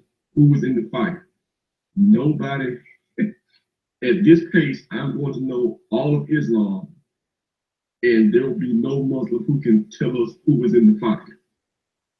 The very first question. It's just unreal. Oh, okay. So, but that's all I had. I wanted to point that out, and I thought that was funny. Good morning, night, afternoon to everybody else. David Fear, you're up. All right, you know, I just reposted again the video. Go to Patreon and you will find the link with the video. Should work. I changed the setting and I post the link for it anyway. However, I have a solution for you. You see, you can reload the video in YouTube. Remember, the point is, I'm not loading the video because they target my account. Your account, maybe nobody doesn't even know about it. You can load the video to YouTube. YouTube will convert the file automatically. And then you can download it again and save it in G Drive, not in your computer. Why you want to save it in your computer? G Drive is for free. You know what I mean? G Drive is for free, the same as I'm doing. This way you can keep your computer, and if the G Drive of your email became full because they give you 15 GB, you can create an email of Gmail in a second, make a new one, load again in Gmail, G Drive. It's all free. So I advise you to download the video, post it on YouTube, then you can download it again, and then if you want to save it in your computer, it's going to be small because YouTube convert the file automatically. Maybe I should do that actually. Maybe I should download in YouTube in private and then download in Gmail in private again before I load it in Gmail.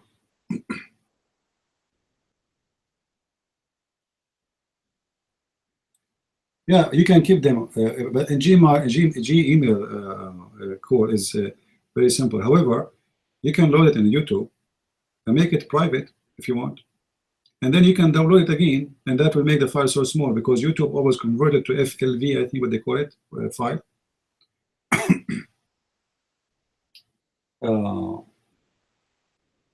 Anyway, VSOL, I added you already, so you can put your hand down. Maximum, you're mine.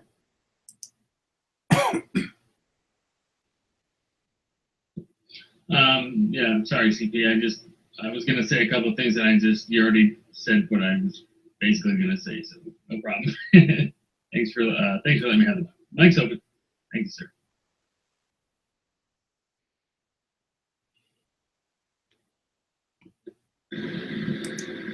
Mic check.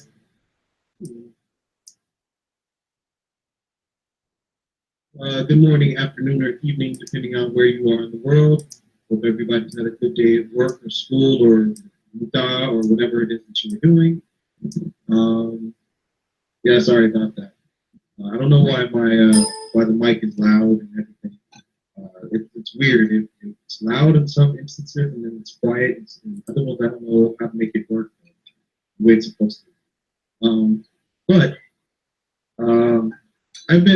I don't know how to get his attention.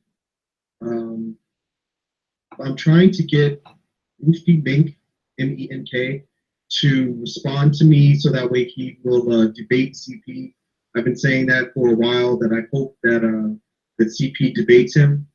He has a lot of videos on YouTube, and I think that CP will really like his beard. I said he'll take a look at Mufti Menk and he'll see his beard, Mufti Menk, M-E-N-K, and I think he's going to. I think CP's going to take a look at his beard, and he's going to say, "Oh man, this man is a real scholar." You know, just something like we're going to go debate beard for beard. Yeah, I think CP would really like to debate him or somebody of his caliber. Obviously, with the title of Mufti, you have to be very powerful in Islam. I respond on some of his videos, but most of the time, it's just his the people who make other comments. They're the ones who basically try to respond to me and call me an infidel, an idiot, and I don't know what I'm talking about or whatever.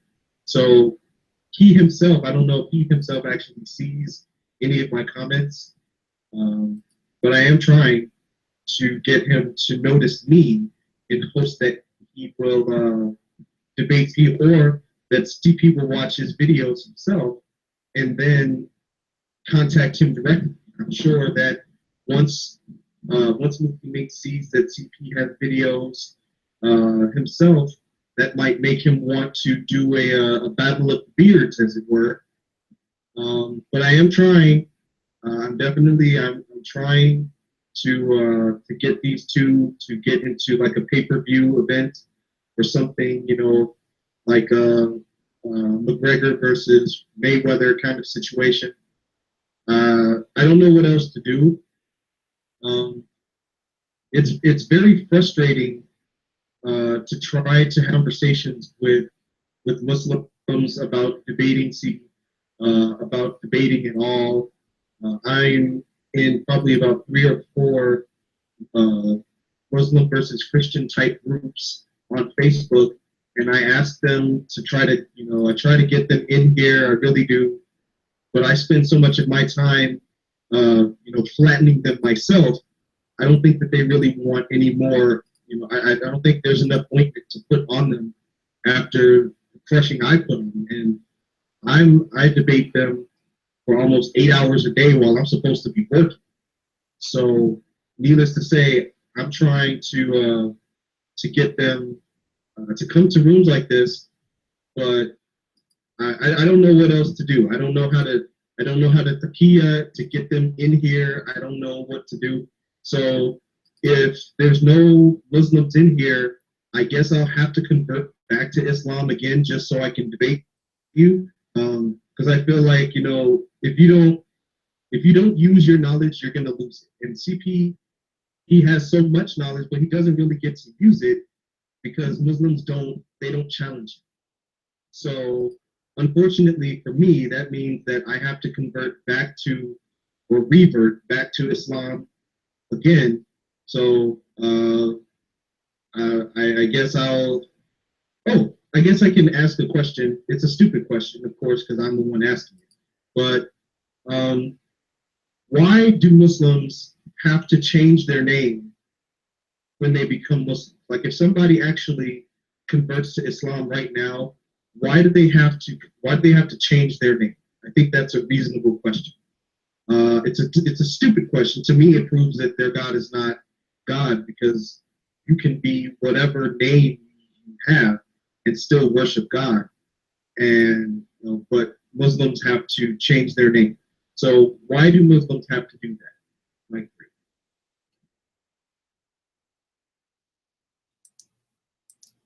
3. Vsol, can you put your hand down? I added you already. Thank you.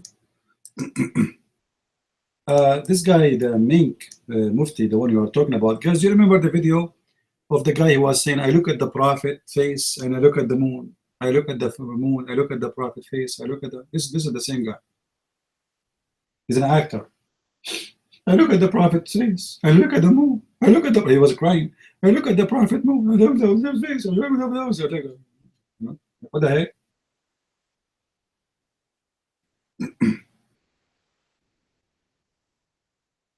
This guy is an official. Yeah, go and look for a video. It's called the description of the prophet. You will see him there speaking about how wide the prophet is. This is the proof that Muhammad is a prophet, because he is very wide. If he is very black, there is no way he's a prophet. He's more wide than the moon. You believe it? They are trying to convince us that Muhammad is a prophet. Why? Because he is white. Absolutely, you cannot. You have to be white. Google right now. I wish I can play the video right now because it's very funny. We can laugh to death.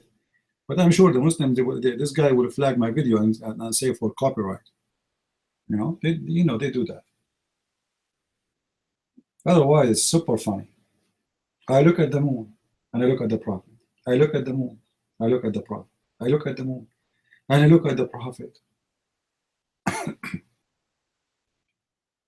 And all of us to do what? To prove to us that Muhammad is a prophet of God. Why? Because he is very white. Oh man.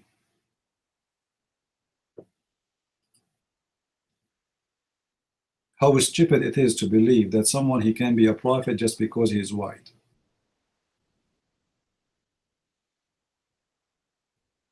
You are a prophet, Patricia, but you are a male, female. Aren't you a female? What Ibn Kathir? Come on, Carl. Go and make shish kebab with Ibn Kathir. The verse is so clear.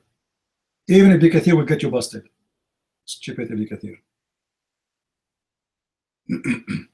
You know Ibn Kathir, supposedly the scholar, right? But he came long after all the scholars. This guy is not really an early age of Islam.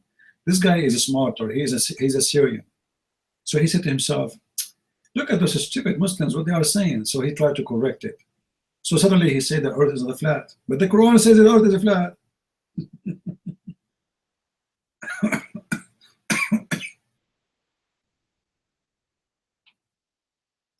I do not need you, Ibn Kathir, to tell me what Ibn Kathir he says.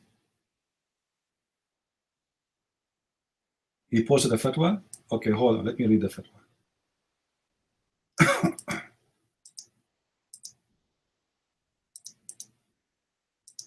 Ibn Kathir, huh?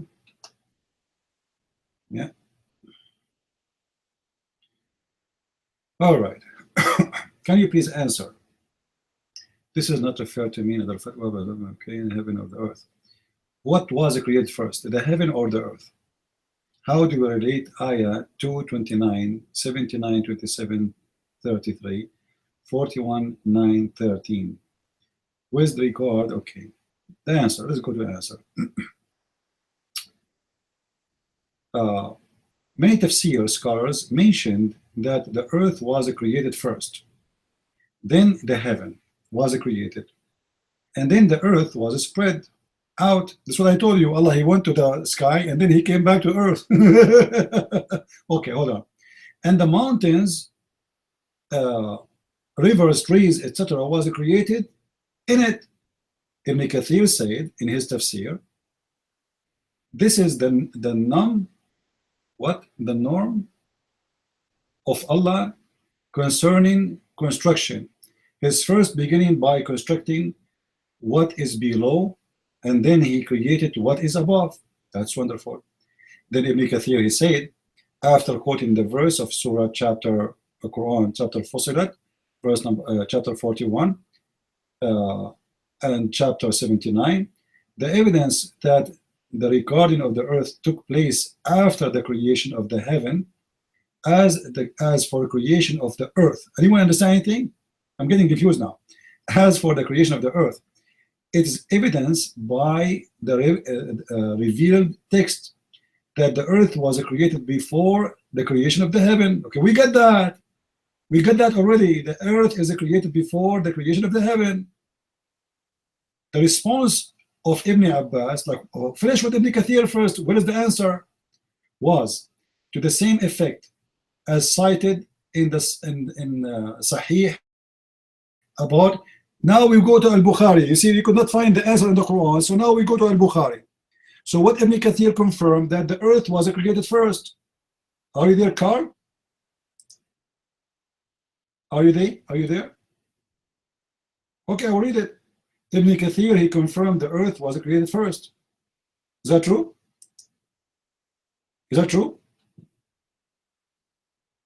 What is the conclusion about Ibn Kathir? He says, which is first created, earth or heaven?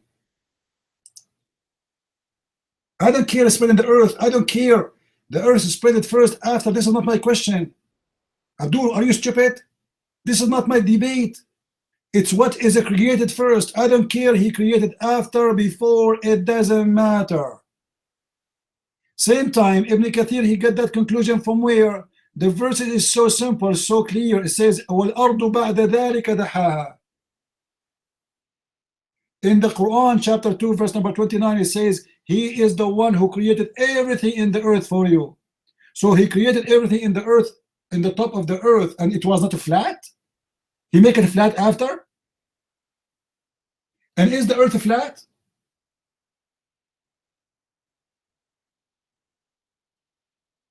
Carl, is the earth flat? How you say he spread the earth? He spread the earth where? It's a laundry. He was doing laundry and he put them in the line to dry. What do you mean he spread the earth? So according to you, he created the heaven first, and then he spread the earth. Spread it where? How he can spread the earth if the earth isn't created yet?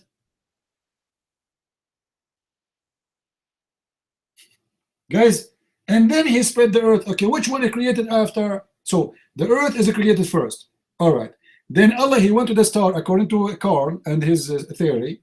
Allah, he went to the sky, he finished the sky, and then he came to the earth and he made it flat. I will go with you. Carl, you are the one who dig for the stupidity, not me. Not me. Because in the same chapter, chapter 79, verse number 30, 31, 32, it says what he did. Not only he created the earth and he made it flat before. You said he created the earth before, right? So the question, my question was for you. Guys, do you remember what the question was? The question was, which one Allah created first? The grass, the trees, or the sun, the stars? I did not even ask you if the earth created first or not. You Muslims are stupid, dumb, you have no brain.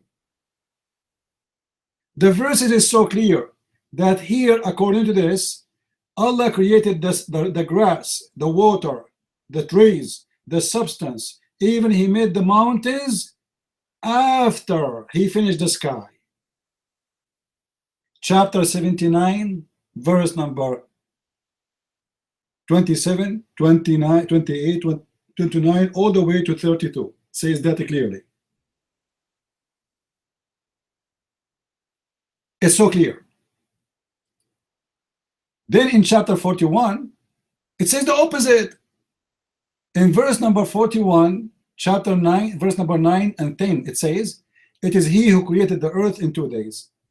And then he made the mountains and he gave the substance in 4 days. And then after that, he went to the sky. Verse number 11. Do you see it?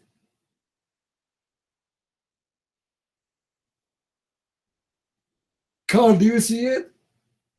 What do you mean you don't see it? Which one Allah created first, the trees or the stars? Abdul, I know you are slow. Focus with me, slow. Breathe.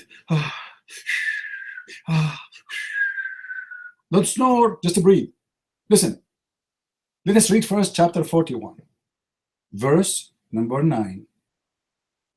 It is he who created for you the earth in 2 days. Wonderful. Verse number 10. what he did after he created the earth in 2 days. He put mountains in the top of it, which is very false, because mountains are not placed in the top of it. Your God Allah, he sent 2 trucks full of mountains and he placed them in the top of the earth, which is very funny. Anyway, this is not our topic. So he placed the mountains in the top of the earth, and he blessed the substance, and he created all the substance in 4 days. And then after that, he went to the sky, and the sky was a smoke. This, the grass and the trees, is it created before the sky or after the sky, Carl? Carl, the grass and the trees, was it created before the sky or after the sky? Before. Thank you, Carl. Thank you, finally. Oh, Lord, thank you. Thank you. All right. Now, we go to different verse. We go to different verse. Chapter 79, verse number 27. Allah says, are you harder or created the sky? Verse number 28. He made it, he lifted up, and he created. Verse number 29. He made the day and the night, which means now he created the sun. And the earth after that, he made it flat. Hold on. Don't stop here. And he made water in it. And he put mountains in the top. So what happened after he created the stars and he finished the stars? He made the water, the substance, the trees, and the mountains. But in the other chapters we just read in chapter 41, he said the opposite. He created the earth in 2 days. In 4 days, he made the substance and the mountains at the top of it. And then after that, he went to the sky, and the sky was a smoke. Now, don't tell me you did not get it yet. I will commit suicide. And this is why you see the answer in the website you gave us. This is stupid. It doesn't say an answer. There's no answer. Where's the answer? Because it's obvious contradiction. It's a shame. And isn't it me who gave you a hadith from Sahih al-Bukhari? It says that Allah, he created the earth in the day of etc. and the day of etc. and you agreed with it?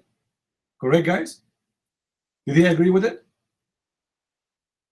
Let us compare what Muhammad he said to the Quran, and then we will find the error. Here we go.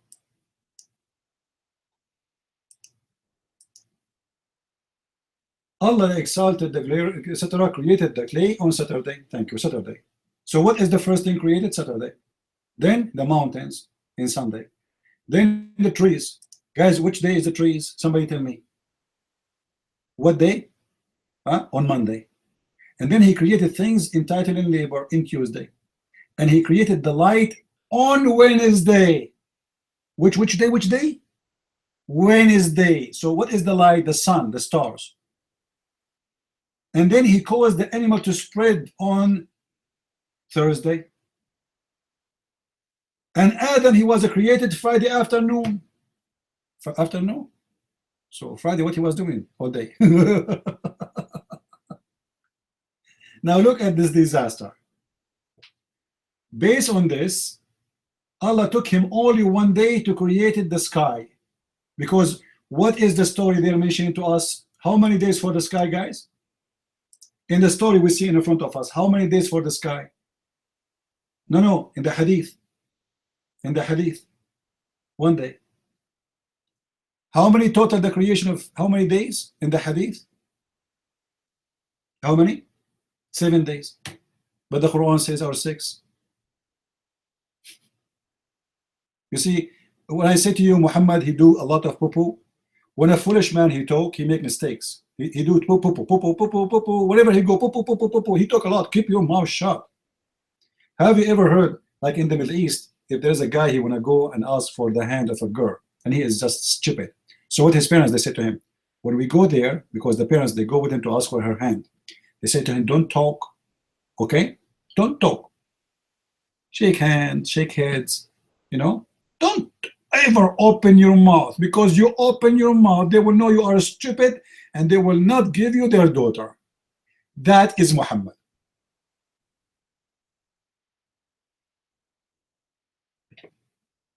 How more clear I can make it for you, I have no idea. If you are dumb, this is your problem.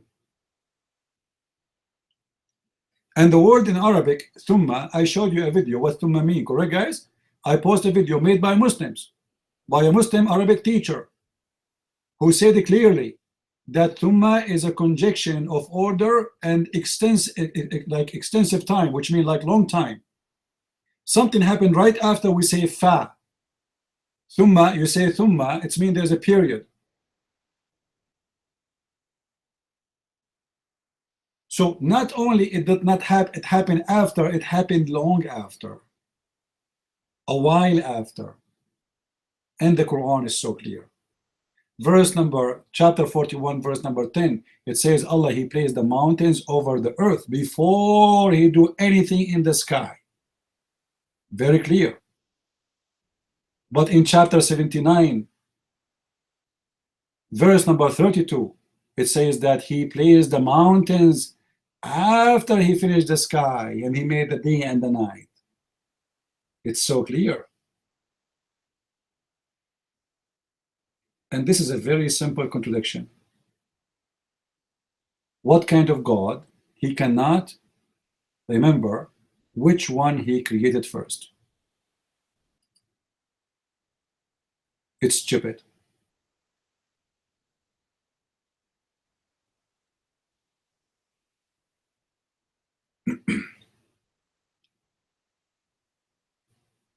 And yeah, and then Allah, he, you know, to make it more horrible, Muhammad, he start making things like Allah swear by the fig.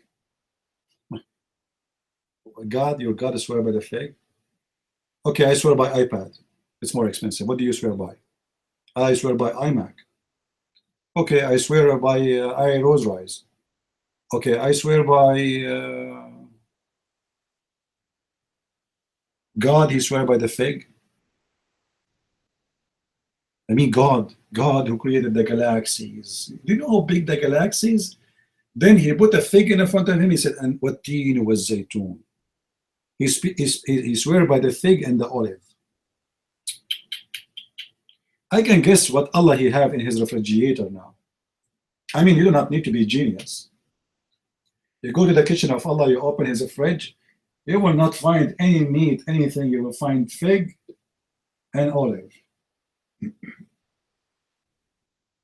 Ah, I forgot the grape.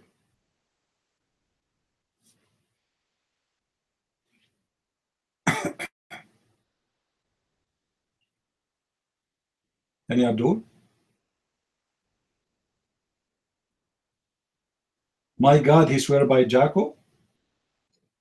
Show me the verse so we can read with you and we can learn how God he swear by Jacob. Also for us, let us learn from you. And are you saying Jacob is equal to fig?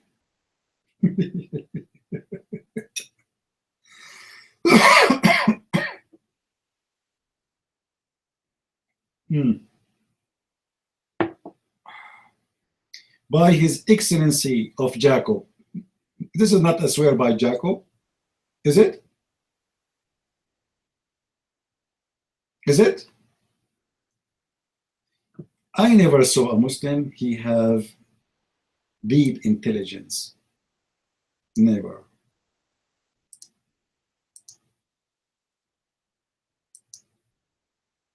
He swear by the pride of Jacob.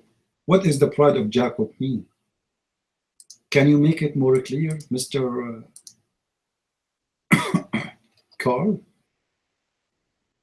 However, before you change the topic, so did you see that your God is being stupid when he say he created the mountain first in one verse and then the mountain after in the verse? I advise you, my friend, if you are really honest with yourself, to leave Islam immediately, regardless if the Christians are right or wrong. I'm not asking you to be a Christian. This is your business.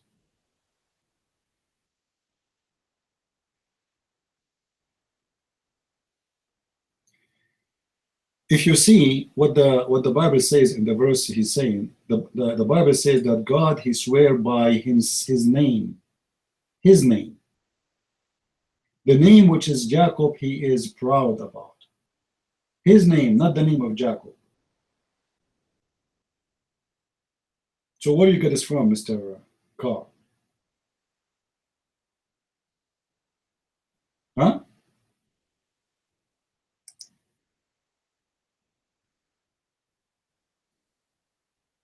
Are you fabricating your own news and your own interpretation?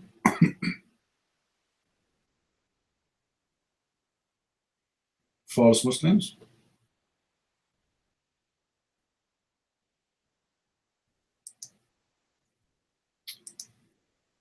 False Muslims. When a Muslim he quote for you the Bible, be sure that he is not fooling around.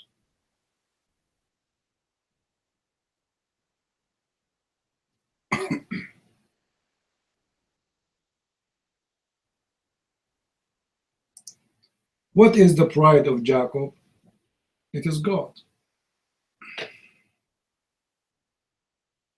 Jacob is proud about what? What Jacob? Who is the one who even gave the name of this person, Jacob? Israel.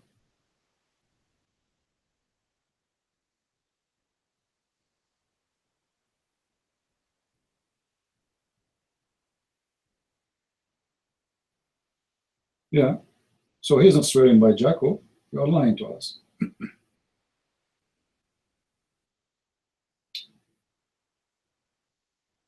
Do we have any brave Muslim here? We showed you today a very clear evidence that the Quran is made by a stupid man and it cannot be from God. You have to be officially stupid to believe in the Quran for a second. And the funny, the Muslims, they have tons of thousands of videos about the amazing miracles of the Quran, the amazing science of the Quran. Guys, how many mistakes in those verses we read? Allah, he says he placed the mountains in the top of the earth in order will not be shaken. Is that accurate?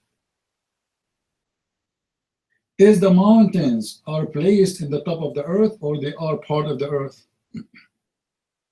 Who can answer us? Is the mountains additional?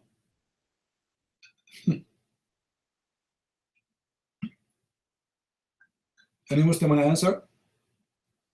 According to science, not according to me, most of mountains either is happening because of volcano, which means coming from inside the earth, or because the pressure of the tectonic plate. Is that correct, guys? Pressure of two tectonic plates, like the Himalaya, etc. According to Islam, Allah, he placed the mountains in the top of the earth. It's a flat, he made it flat. It's like a sheet, you know, you have a sheet? So he made a flat sheet, and then he don't want the sheet to move. So he put some rocks on the top of it.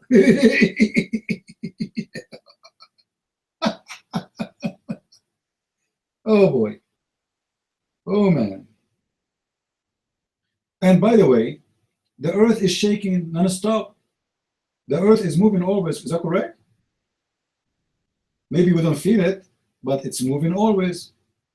As an example, in some areas in Japan, who is full of earthquakes, they have a couple of thousands of earthquakes every day, not every year, a day. Some you can feel it, some you cannot. Same as everywhere. Earth is always shaking because the magma is boiling.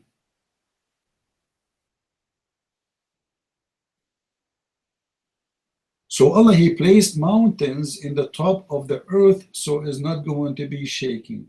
Shake it, shake it. Yeah, right. And how Allah, he placed it? Kal awtad. You know, guys, the nails you use for the tent, what they call them? Pigs, pigeons, right? Pigeons? Is that correct? Or pigeons? Is that correct spelling? Pig. So it's like nails. Allah, he placed them in the ground. How that can be? How someone he claimed to be God, he says such a thing?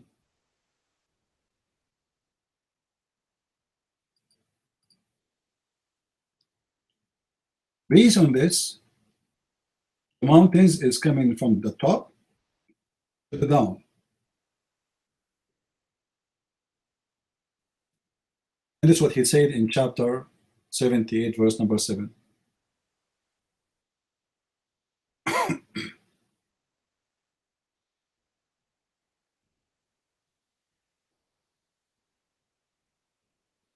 Thank you, Eddie.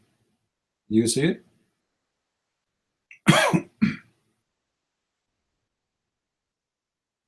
Not 17, my friend. 78, 7. 78, Eddie.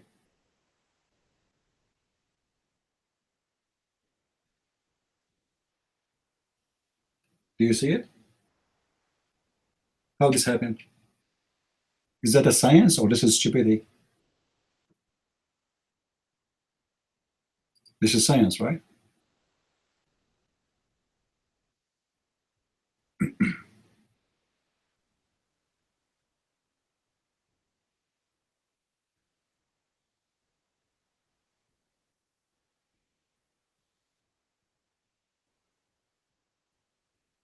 What about chapter 13, verse number 13, where Allah he says that the thunder is an angel?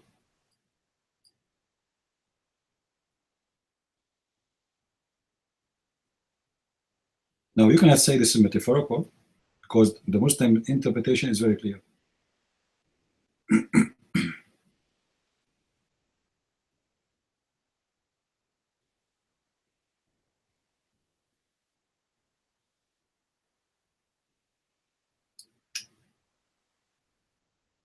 Don't worry about Matthew, Carl. Stay with your shame. The book of the Christians supposedly is corrupt, man. Come on. What do you want to do with the Matthew now? Why you are running away from the truth? Let us finish with Islam and then tell me about Matthew. And don't worry, we have all the answers for anything you have. So what is our conclusion now about what we said? Where we arrive, me and you, after 2 hours of showing you reference.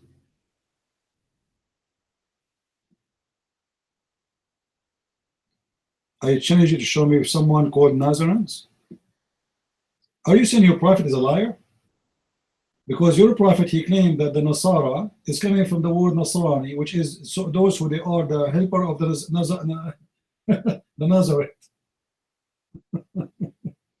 I challenge you. Are you sure? You know those Abduls? They never read the Bible, but they are copy paste. Somebody in the Islamic website, he says, I challenge the Christians to show me where it says the prophecy of that. First, if you challenge the Christians, I challenge you to show me a prophecy in the Quran of your prophet. Have you ever heard of a prophet? He have no prophecy in the whole book? Can you show me a prophecy of your prophet? If you don't, I can show you. Anyone remember a prophecy of Muhammad? Who remember? He made a prophecy. Very funny one.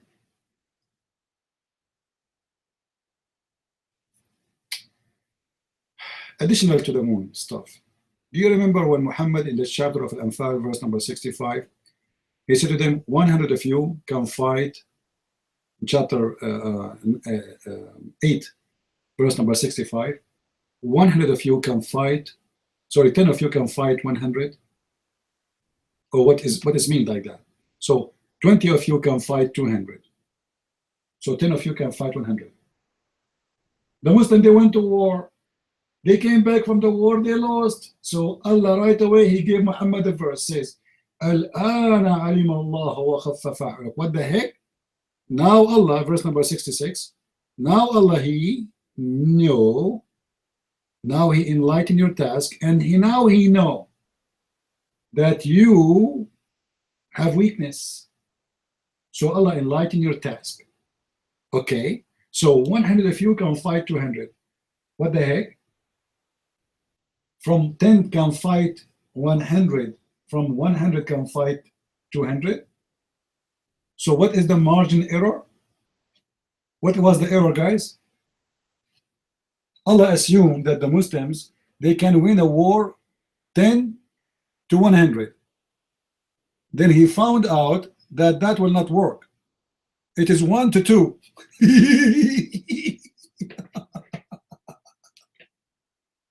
Are you serious? This is God? Go and see in the Old Testament how the Jews, they fought armies, huge armies, and God made them win, even though they are not really a match. All the hadith prophecy is fiction. All the hadith prophecy is fiction. I don't go by any of them, because the Quran, my friend, if somebody is a prophet, he will be given prophecy from his God, not in a hadith, and that should be in the Quran. Do we agree? A prophet, he prophesy in the name of his God, not in his name. So if I'm a prophet, then who is the one who told me about the future? Do Muhammad know the future? No. So where Muhammad know the future? It should be in the Quran. The Muslims, they have 2 degrees of hadith, which is called holy. One is the Quran, and the other one is called Qudsi. Qudsi means holy. Holy. Those supposedly are given from Allah.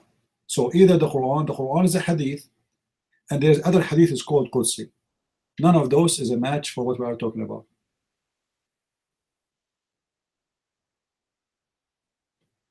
Same time, Carl, I can answer you about what you are asking for in the Bible, but do you want to come to the mic and answer me about all what I say? So what is your decision now after all what I said to you? What do you want to say? I spoke to you for 2 hours, you coward. You told me, show me a contradiction. 2 hours, I'm showing you the contradiction. And now you are saying me nothing? Now you want to talk about Matthew?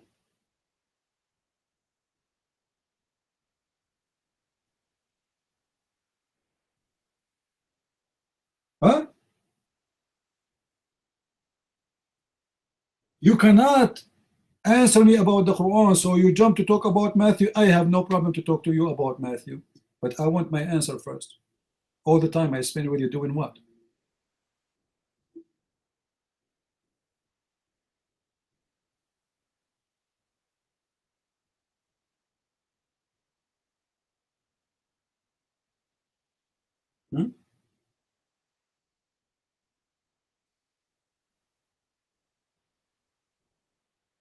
Was about Jesus when it was about Israel?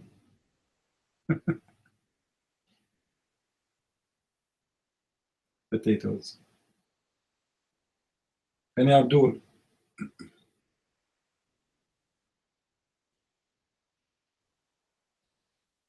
Now I will look into the matter and explain it.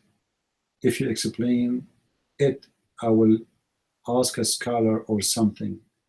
And finally, nobody can answer me. The contradiction cannot be solved.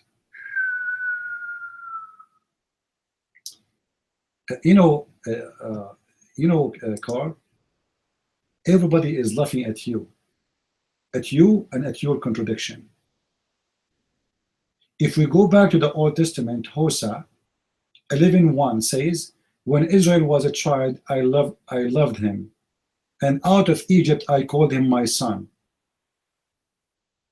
Matthew 2:15, and also was fulfilled what the Lord had said through the prophets, out of Egypt I called you my son. So where is the contradiction?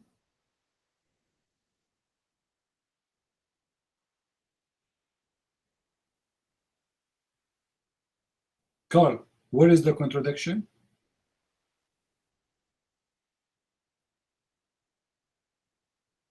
First of all, Abdul, you see, just to show the Muslims are stupid. Every Christian knows that the Messiah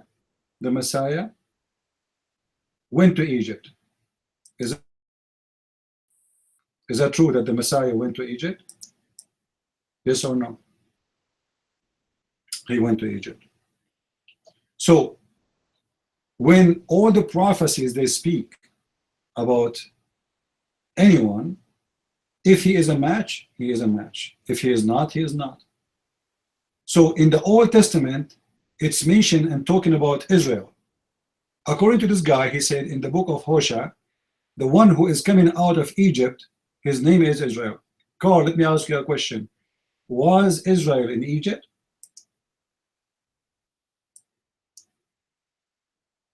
Carl, was Israel in Egypt?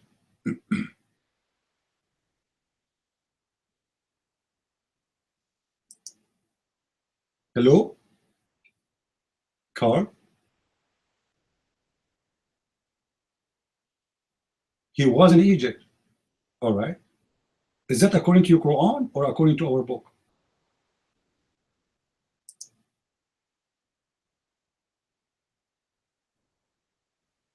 Okay, according to your book, Jacob was where? According to your book, Jacob was where? Can you tell me?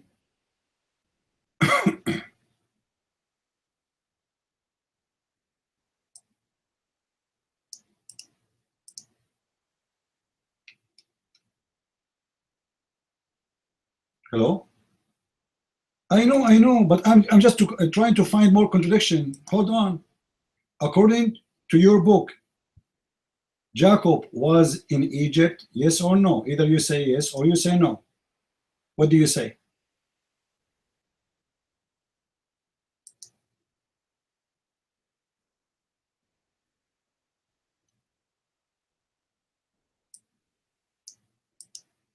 Hello? I mean, what's wrong with the problem? Your God speak about Jacob too.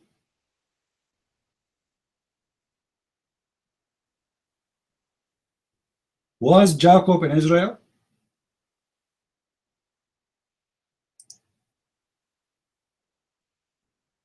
I'm answering you. I'm trying to learn from you too, from the Prophet of Allah, Muhammad.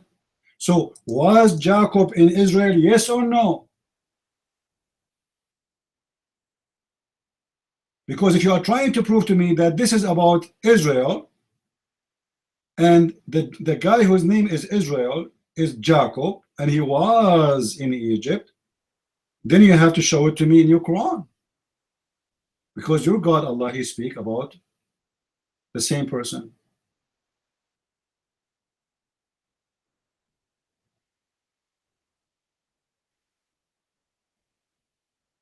What do you say?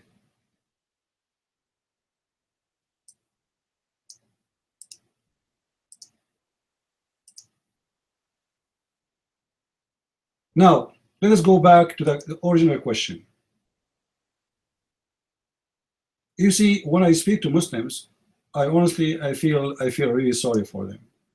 I want to show you how stupid the Muslims are. Can you show me a verse that says that Israel or Jacob, he was in Egypt? Abdul, can you find me a verse in the Bible? It says that Jacob, he was in Egypt. Is that verse you are quoting for me is about the nation of Israel, or it's about Israel, the guy?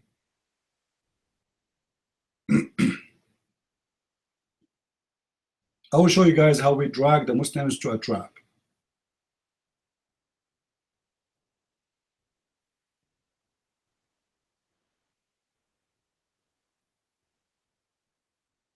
I'm waiting. Are you searching Google?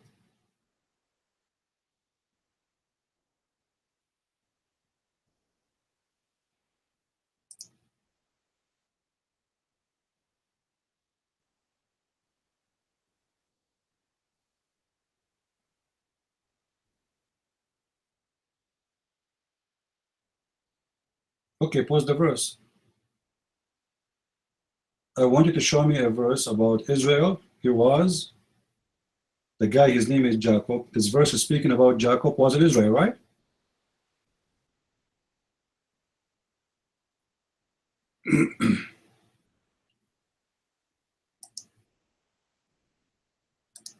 He's searching Google. Let us give him some time. Google is the real prophet of Islam.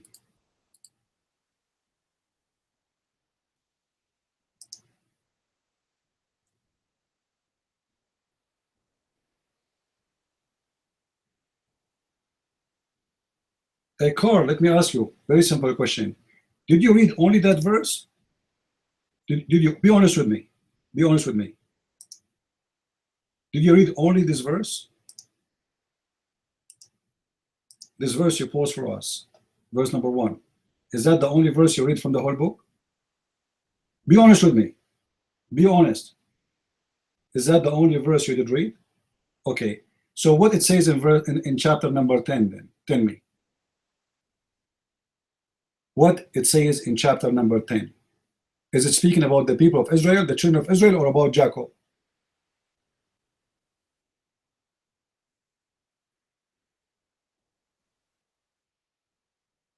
So what make you think that this is about Jacob then?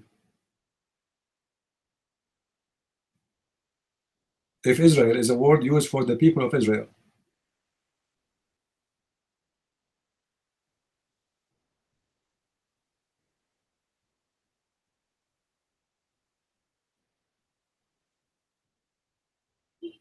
So Jacob was alive in the time of Moses? Carl?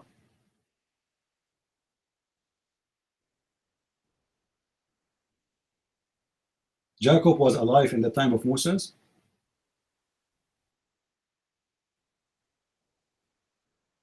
Give me an answer, Abdul. Don't give me a game. Either way, still it says about the children of Israel. According to you, Jesus is from the children of Israel, and Jesus is born of the Jews, and he came from Egypt too. When he and his mother and his father by birth, they took him and they went all the way to Egypt. So Jesus came from Egypt. So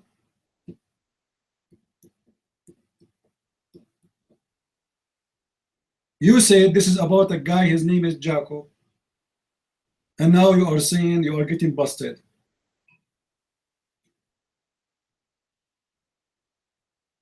You see, I'm trying to play it simple with the Muslims, like a child. I'm not going in details and making it difficult. Very simple. Read the verses before it and the verse after, you will see that this is speaking about the nation of Israel. As Stupid Abdul, he copy-paste from a Muslim website. He says, how come he is making this about Jesus when this is about Jacob? So where do you get the word Jacob from?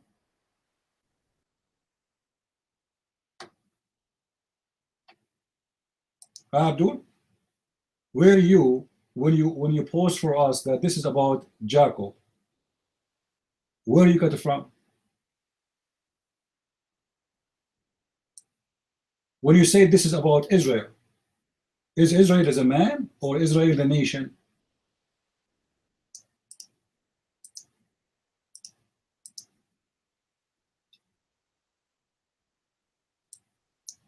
Now, based on this, who is the one was called in Egypt? He was called my son. We found out that this is not for sure not Jacob. So who is that one, Mr. Carl, as long you are the scholar in Christianity? Carl, who is that one? It's a person. It's not the whole nation. Are you there, Carl? Who is that person?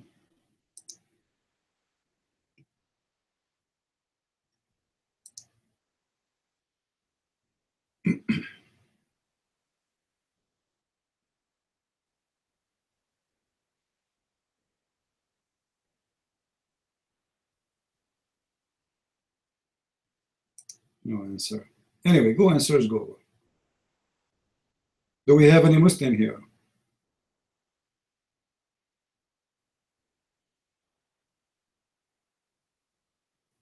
You Muslims are lost nation, the same as the Jews. In a certain time they were lost nation, they start worshipping Baal.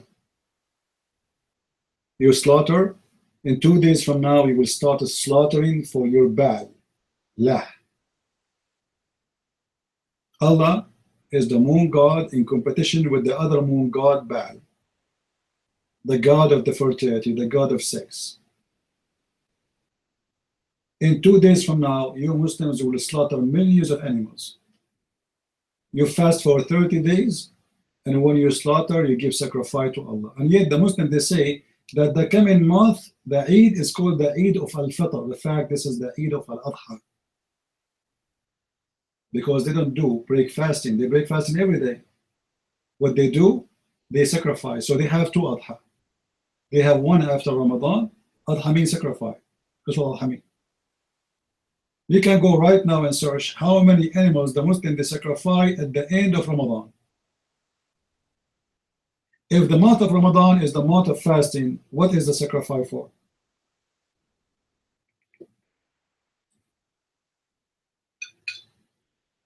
Any Muslim can tell us?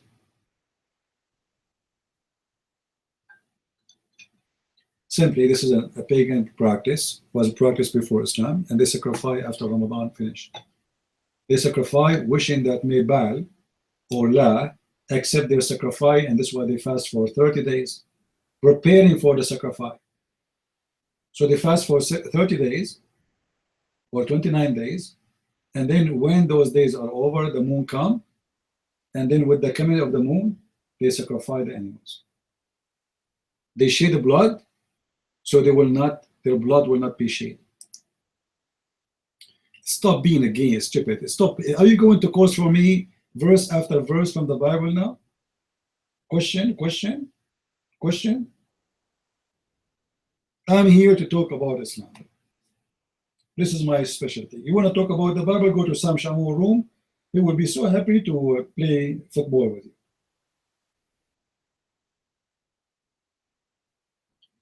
Do we have any brave Muslim here?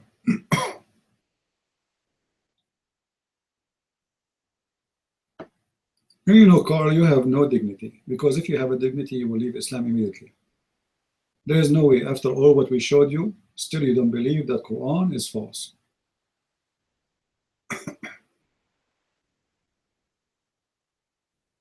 I don't know, he don't come here no more. I think his mom, she spanked him.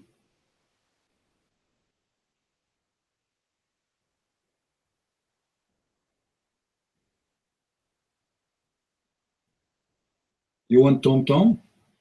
Actually, I did ban Tom Tom long time ago because he's a troll. Like, this guy is crazy. So I did ban him.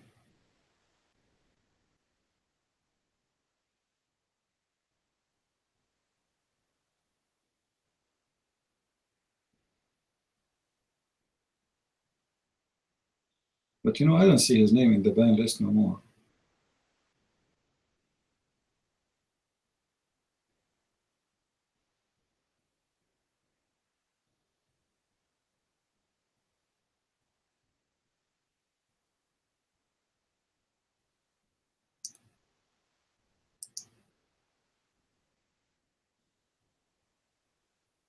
Yeah, but you know, when he started telling us about what how big his penis is, I decided to ban him. I mean, that's very stupid and silly. He starts saying he have a small penis, but yet he have 3 kids.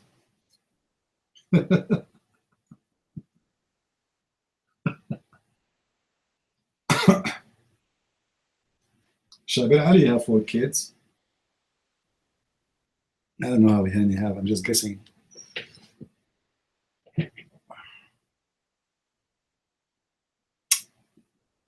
Any Muslim.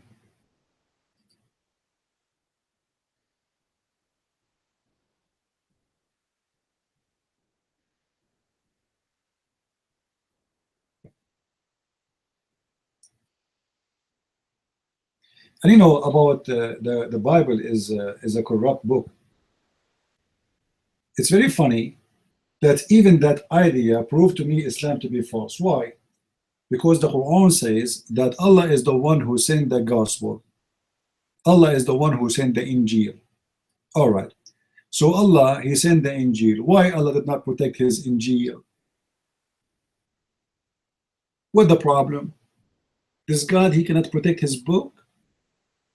Allah only want to protect the Quran? Why? The book of Allah, the Injil, is not valuable for him. He got it from the flea market? Why Allah he dumped the Injil? And why Allah he dumped the Torah? According to the Muslims, Allah he wrote the Torah for Moses by his hand. Imagine, by his hand. The Muslims don't believe that God he gave Moses the Ten Commandments. No. They believe that he wrote for him in the tablet all the Torah.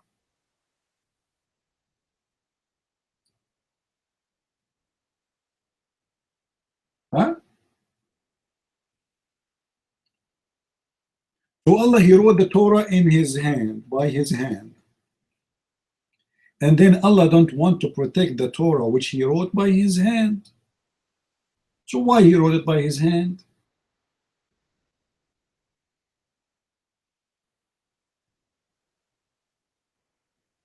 What Ramadan? Muslims don't fast, my friend. Muslims in Ramadan, they eat like goats. Who told you to fast? They sleep in the daytime and they eat like goats at night. There's no fasting. Muslims, they gain weight like crazy in Ramadan. The food price, to prove to you that Muslims don't fast in Ramadan, the food price in Ramadan jumped 3, 4, 5 times more. Why? Because people are buying more food. If people are not buying food, the price of food will go down. Everybody knows that when the demand is high, the price go high. Is that correct? If nobody buy gold, the gold price will go down. If nobody buy diamond, diamond will be very cheap. If nobody buy food, food will be very the street. Nobody will take it. When everybody buying, the price go high. So they don't fast. Carl, don't go there. God, don't be stupid. Go watch my video. Go watch my video. Your God is the one who have a physical body. Our God, he don't have a physical body. We answered you already. Our God, no, he don't have a physical body. When we say that the Messiah, he came to us in a person of a man, that does not mean that God is a physical being. He came because he's almighty. He can come to us as a man. Jesus, he said, before Abraham, I am. Before Abraham, I am. So which means before he took the body of a man, he is exist. However, it's your God who have a physical body. He have a shin, he have a leg, he have eyes, he have hands, he have 5 fingers. I just made a video and I posted in Patreon. Guys, go there. Scroll down and you will see the image of Shabir Ali, which is very beautiful. Scroll down and you will see it says, I just posted this video, which is an older video because Cole, he said it's not working. Click at the video there. If the video is not working, no problem. Click at the link underneath in Google Drive. And you will see from the mouth of the Muslims speaking about God who have a leg, he have a shin, he is a physical being. What do you say?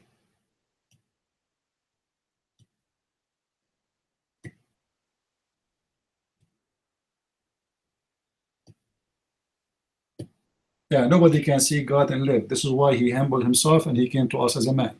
However, Abdul, in the Old Testament, you will see God, he came to himself, to Abraham. You are an ignorant, stupid, like the Muslims. Copy paste. Questions. Do God have a physical body? God, he says, nobody can see me and live. This is why he come to us as a man, because if he come with his glory, imagine if the sun is just a star. The sun, I decide to look at the sun from a close, let us say 1,000 miles closer. I will go blind. Actually, right now, I go blind if I look at the sun for more than a minute. So it's very stupid what Muslims they say. Or what God is saying to us, if you want to see my glory alone will burn you. Not even seeing me, my glory. Your God, who can be seen. They asked Muhammad, and this is showing us that your God is a physical being with no glory. Because according to Muhammad, They ask him, are we going to see Allah? Are we going to see Allah? He said, yes. You will not even bother, the same as you are looking at the moon in the clear day.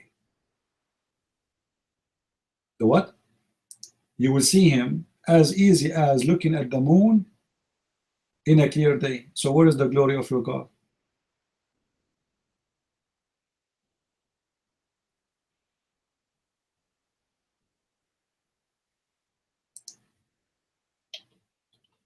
Huh? How we can see Allah? Which is contradiction for the story of Moses in the Quran.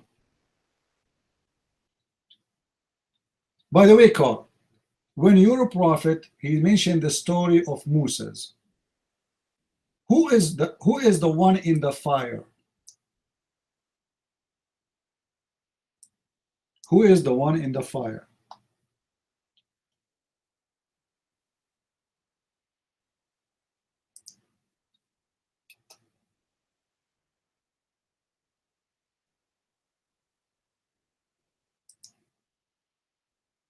You do not know what verse? Guys, there's a guy, his name is Da'wa Man. Did you see the video I made? He was saying that Nabil Qurashi is a fake Muslim because he do not know which verse in the Quran the verse is speaking about Moses. You remember? So if somebody did not remember where we can find this verse, according to this Abdul, he is a false Muslim. Carl, you're a false Muslim, my friend. And that's what they say. Not me, I'm not the one who said that. The one who cannot remember which verse, which were located according to the Muslims, is a false Muslim.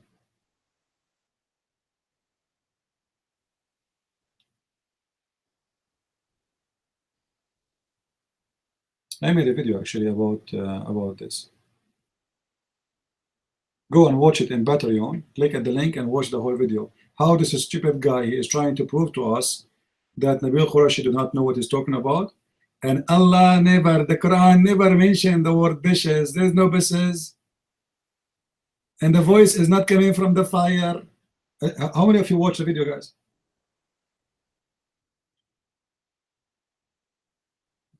Watch it and laugh.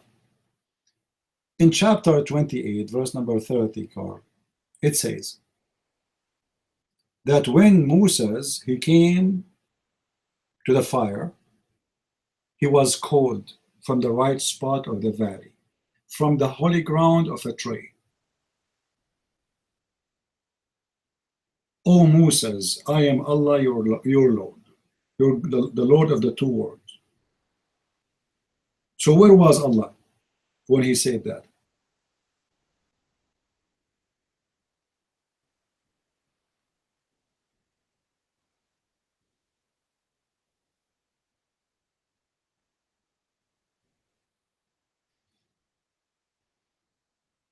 Can a Muslim come to us? Who is talking in the tree? Who is in the tree? Allah have no physical being, right? But we know Muslims, they say Allah have a physical being. How Allah became in the tree and Moses did not see him? He see a fire. What happened? Is Allah the fire? Did Allah came as a fire?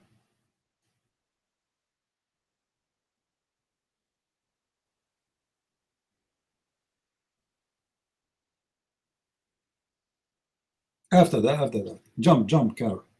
He went now to the tree. He went to the fire. He found the tree burning.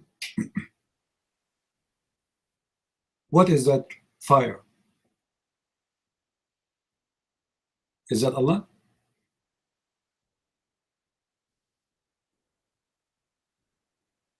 The voice came from the tree saying, I am Allah. Who is talking? The tree, the fire, who?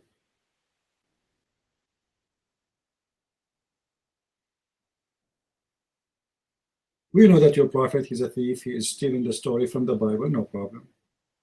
But Muslims have to explain to us, according to your religion, who is this? Is Allah the tree? Is he the fire? Or Allah is in the tree? The voice is coming from the tree. Why coming from the tree?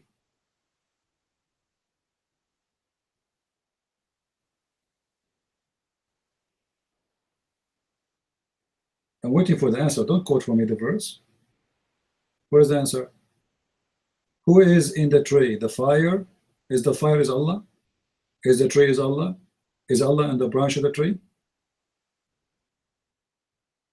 Is Allah hiding behind the tree?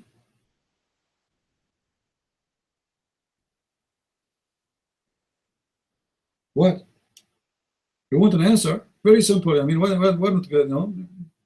For us, we have no problem. God, he can come to us in any way he wants. You Muslims reject that God can have any shape, no problem. So explain to us. Allah was behind the tree, in the top of the tree, under the tree, in the branch of the tree, behind the fire. What happened?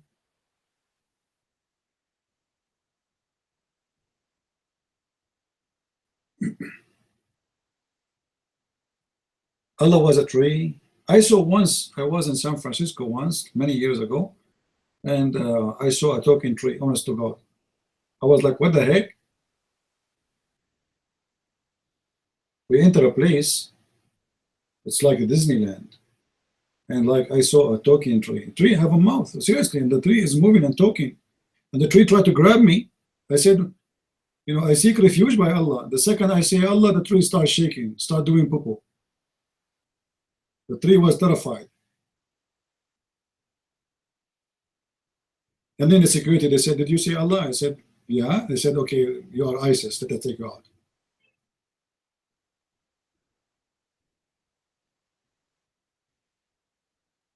Anyone can tell us who is the one in the fire and who is the fire and why the fire is there? So what happened exactly? Allah, he tricked Musa to bring him to the fire, but there's nobody there.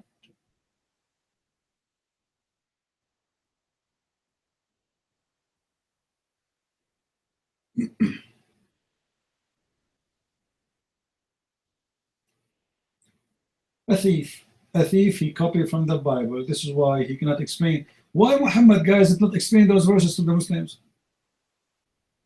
You know what I mean? Why Muhammad don't say what happened? If I am telling a story about something happened centuries before, not in my time. If it's happened in my time, people, they know, witness. They don't. I do not need to explain because they were there. You know what I mean? And even in the time of Moses, he explained to his people what happened. So why Muhammad always his stories have no explanation? As an example, Muhammad, he said Israel, the children of Israel. Okay, who is Israel? Not even a single place in the Quran it says who is Israel. How people in the world they will know who is Israel?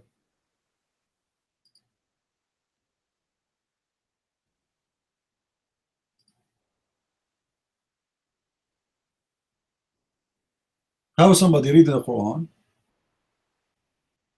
What if the Hadith book never been written? How we will know what happened? Remember, by the way, Muhammad, he said, don't write the Hadith. What he said? Don't write the Hadith. But without Hadith, there's no Islam.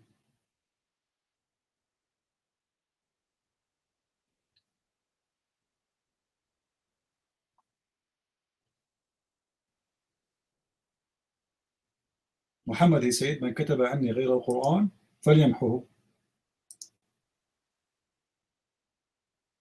Whoever wrote for me or from me anything other than Quran, he should erase it. And this is how stupid and dumb the Muslims. The guy, he just said to them, don't write my hadith, and they wrote down the Prophet say, don't write my hadith.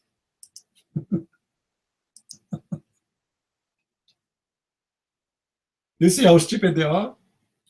Their Prophet just told them, don't do that. They did it. They are documenting that the Prophet told them, don't write the hadith. Where? In the book of hadith.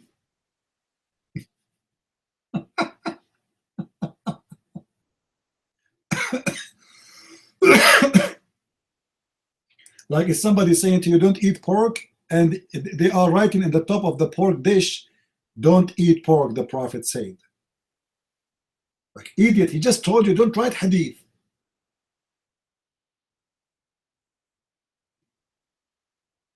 What's wrong with you? I'm Abdul. We are stupid. Your Prophet said don't write hadith. So are you saying we should not write hadith? Yeah. The Prophet said that, okay, let me write this hadith to tell everybody we should not write hadith. Abdul, you cannot do that because he told you don't write the hadith, and this is the hadith.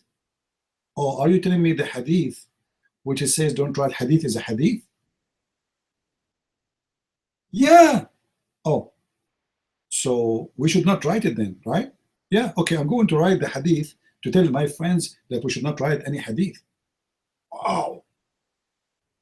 And then the one who wrote the hadith saying that the Prophet said don't write any hadith, he wrote tons of thousands of hadith. Wow. Super intelligence. I mean, genius. Who can beat that?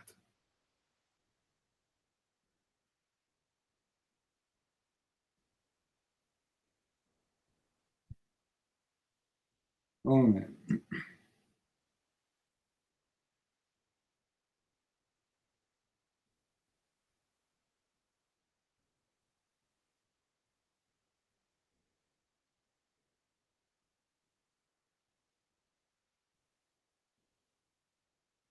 Any Abdul?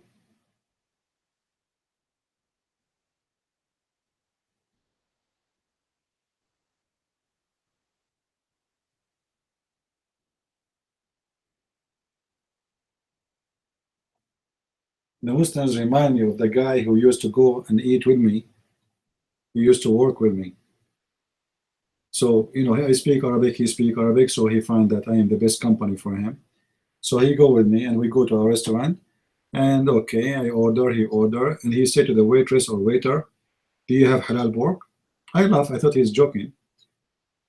So the waitress, she laughed. She showed him the menu and he ordered. Then after like 5-6 months, he asked me, what is this dish? So I told him in Arabic, khanzir. He said, what? Khanzir? You eat khanzir? Which means pork. But in Arabic. I said, you stupid, are you joking now? But he sounds serious. I said, no, I'm not joking. I said, what do you mean not joking? You are eating khanzir too for the last 6 months. I said, no, I'm not. I said, you are. Idiot. Now you are eating khanzir right now. I said, what? I said, yeah, this is khanzir. You keep, each time we come here, you say to the waiter or the waitress, do you have halal pork? He said, yeah, halal pork. He said, you eat it, pork means khanzir. Are you stupid or what? So the idiot, he think that the word pork is like a meal, meat, whatever, you know. Do you have halal pork? You should see his face when I told him that. And then after that, I start making fun of him. I said, you know what? You look like a khanzir these days. Please don't remind me. I'm serious. You look like a khanzir. You act like one. Honest to Allah, you look like a khanzir. He said, just leave me alone, okay? I said, I'm just saying, you're eating khanzir for 6 months. Don't you feel there's something different happen? Because Muslims, they believe if you eat khanzir, you became one. Like, you know, a Muslim sheikh, he said, why the people in the West, they don't have jealousy over their wives? People in the West, they don't have jealousy over their wives? Okay, go try. Go try to speak to a wife of somebody, he will beat the hell of you. This is in the best scenario. In the worst scenario, he will get his shotgun and he will make like a screen door.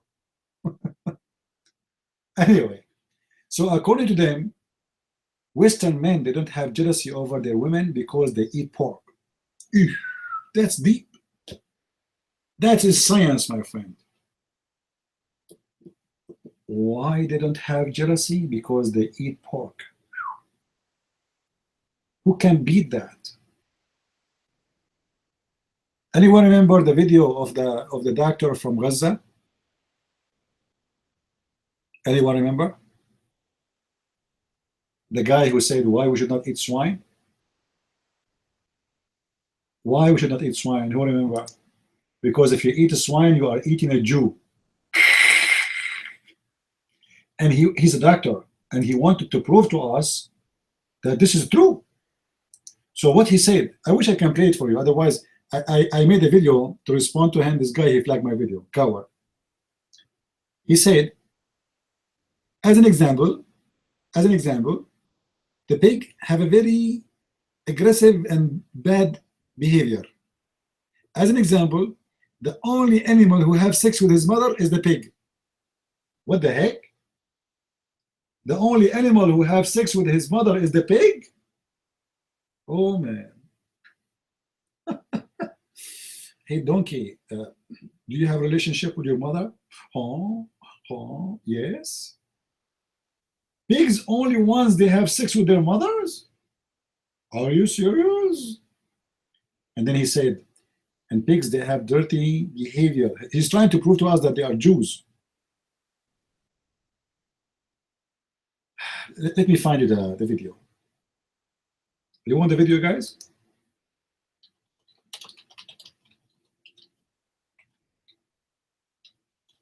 It's one of the most funny videos.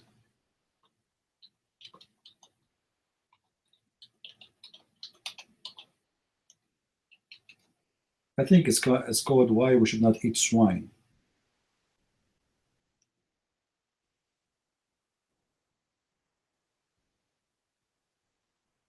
Let us see. He's doctor from Gaza. You can imagine what kind of doctor he is. Oh man, I put the word doctor, I got Zakir Naik.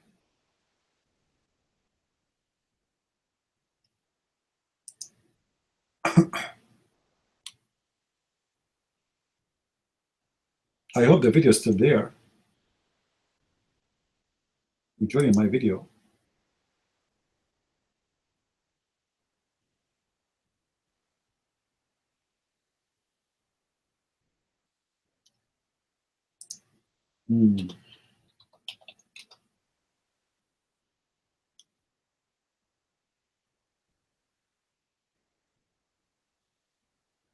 I'm searching. I don't want this video to be deleted because this is super funny and stupid. Showing you how dumb their Muslims are.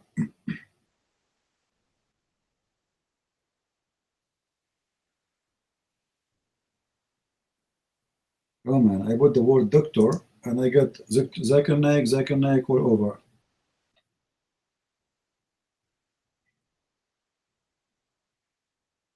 Let us take the word doctor.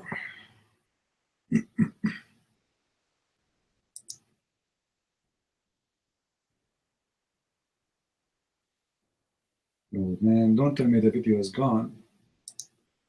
It is super funny. Here we go.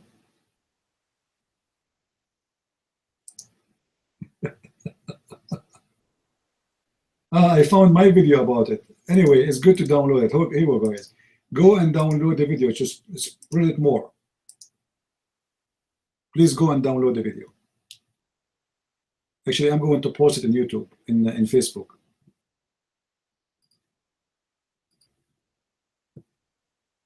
Open it and see how stupid those Abduls are.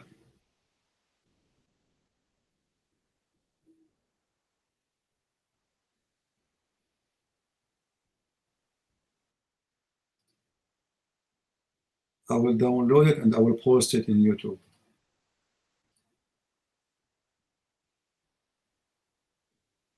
Yes, it's Muslims are impossible people, you know, they are really weird. I mean, sometimes you ask yourself, do those people, they have a brain of a human being? Or it's like it is like a comedy movie. It's unreal, you know?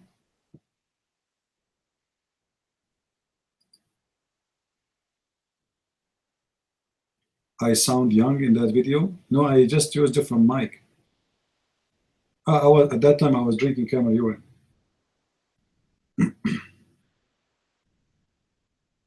Yeah, well, this video is many years ago anyway. This video right now, which year is posted? 2008. This is 2008. This is already 10 years ago. How many 10 years we have in our life?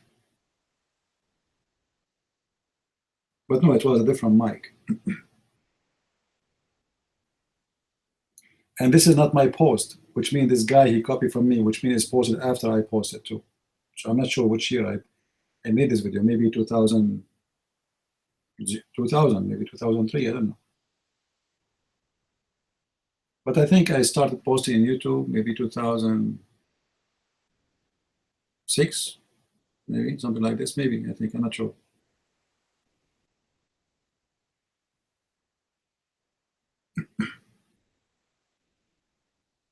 Anyway, I'm going to post this in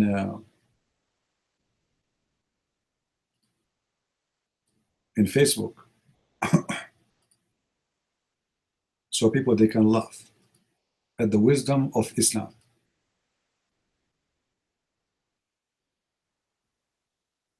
It is super, super, super smart religion. I mean, who can come with such intelligence more than Muslims? Nobody.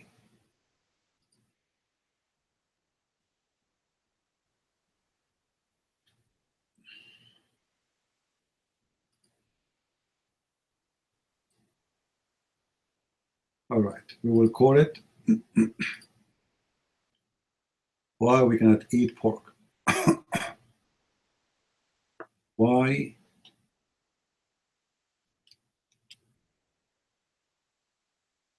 we Muslims cannot eat pork. Super funny.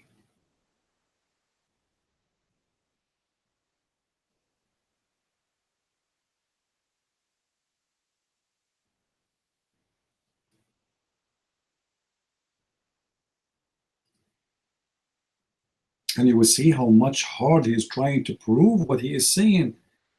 I mean, it's very convincing, man. How in the world you will not agree with him? It's impossible.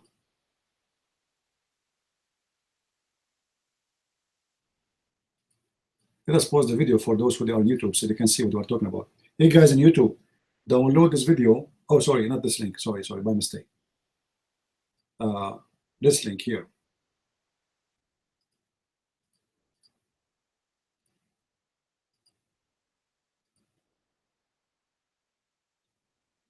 Right? Every one of you download this video and post it everywhere.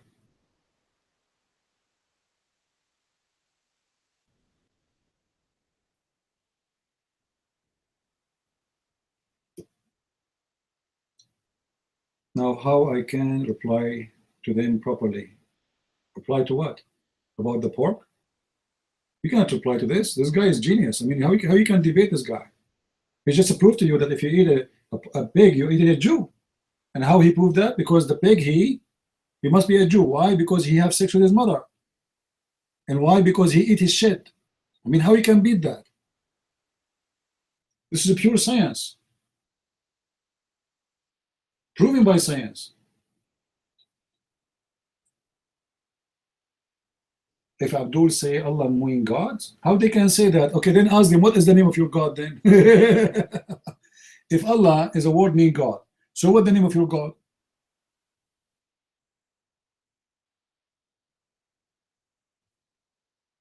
Then you will find them saying to you, Allah.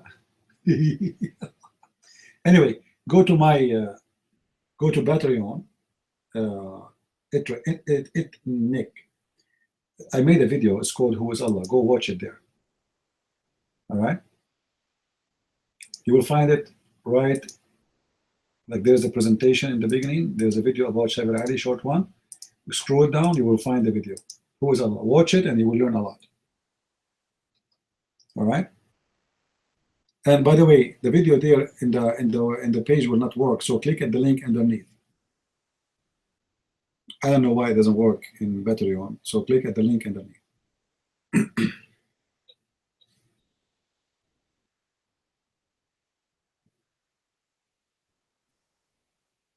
I don't feel confident at all to debate Abdul. This is why I keep saying any Abdul, And but in my heart, I'm saying, God, please don't send any Abdul. Please, please.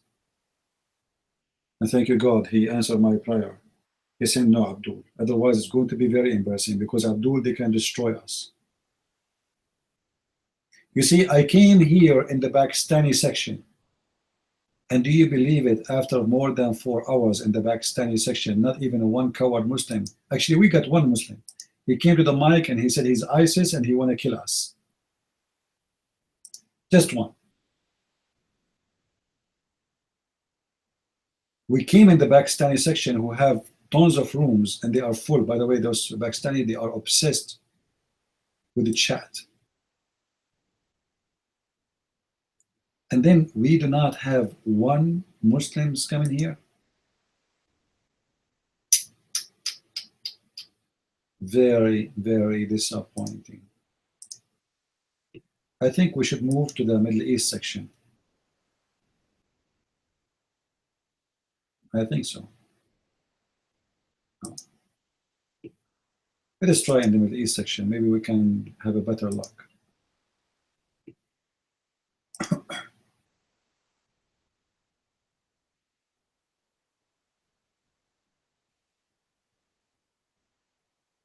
Any Abdul?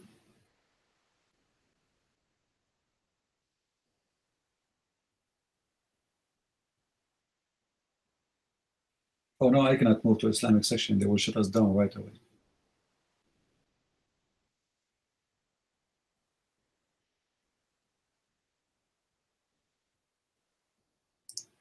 No, even those Arab Christian who use the word Allah when they speak about God, that's very normal because they are under the occupation of Muslims for 1400 years ago. Otherwise, and this is a translation of the Bible, otherwise you will not find the word Allah in any original, Bible. The word Allah in the Hebrew is a curse.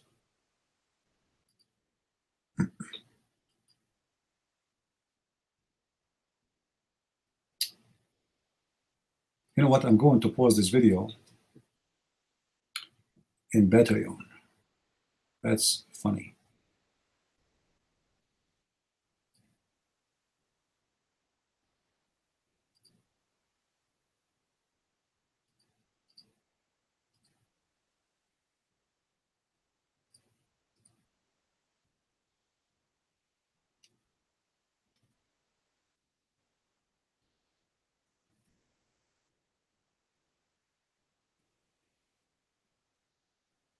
Muslim doctor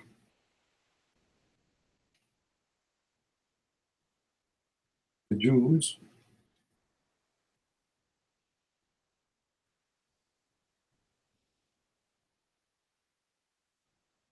so when we eat one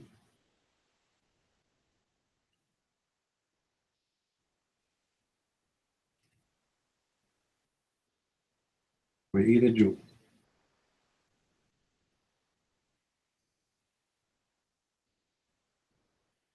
All right.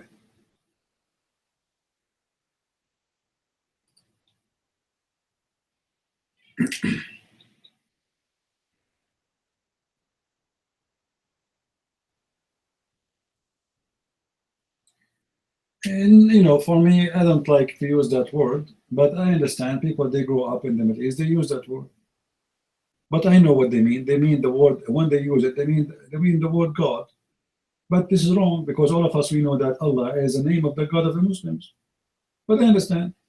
Imagine you live under ISIS for a month, a day. They will make you change even your name.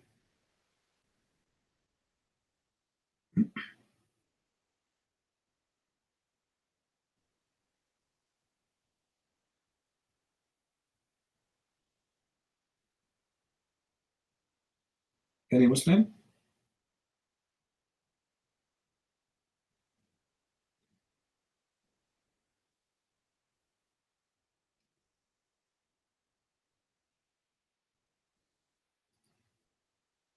Not even one. Very, very disappointing. I thought we will find a lot of Muslims today. It's a Friday night. What's happening here?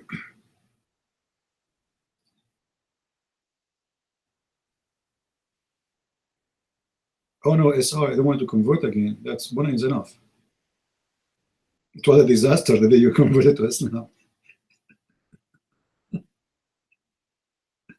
This is why Zakir Naik, he lost all his weight in one day. He said to himself, oh no.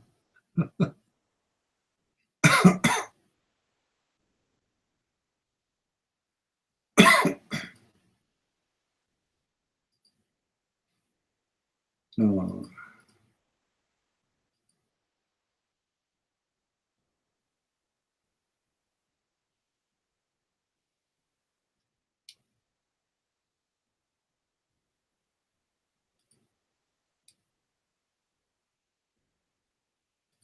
I'm posting this link in Facebook about eating pork. Did you guys download the video? Because trust me, the Muslims, they will not leave it there. They will try to take it down. You better download it and post it somewhere all over. Those are historic. If you want to convince somebody that Muslims are stupid, even the educated one, because remember, this guy is a doctor. This is not a nurse. This is not a taxi driver. This is a doctor. And doctor is speaking about science.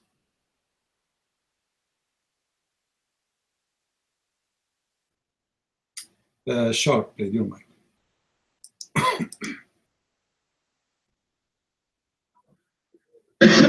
Yes. When I hear Muslims when they want to convert to Islam, online in real life, a lot of them, they say the reason why they converted because of the concept of Tawheed. So they, the converts, they'll say like, oh, Tawheed is so beautiful, it's so simple, Now, some Muslims, they translate Tawheed as the oneness of God. Other Muslims will translate Tawheed as the unity of God. Now, for me, it makes more sense, the unity of God, because as we know, a secret is told us, and as some of us know, there's actually three gods or three divine beings in Islam. Allah, His word, and His knowledge. It's like three beings. So, what do you think about Tawheed, Christian Prince? I know that the Jews already had it before. What is it, Deuteronomy, the 6 and 7? Hear, O Israel, the Lord our God is one Lord, or something like that. So, Tawheed, what is the exact translation of Tawheed? What do you think about it? And why do some people convert to Islam because of this concept of Tawheed? What's so interesting about it? Mike's for you. All right, I will let what Muslims do know. First of all, who said that people convert to Islam because of the concept of Tawheed? Where do you get this Tawheed? Those who convert to Islam, I believe everybody of them have his own problems. I never saw someone he really understand even what Islam is about. Like I saw a guy, he was a blonde guy. He converted to Islam and he made a video, became very popular. 10 reasons Jesus cannot be God. Why? Because if Jesus, he is God, God don't beat around the bushes. He say, I'm God. And there's Jesus never say, I'm God. It's like a copy-paste from each other. So if the word Tawheed means the oneness of God, a reason for anyone to convert, there's many religions in this earth, they believe in one God.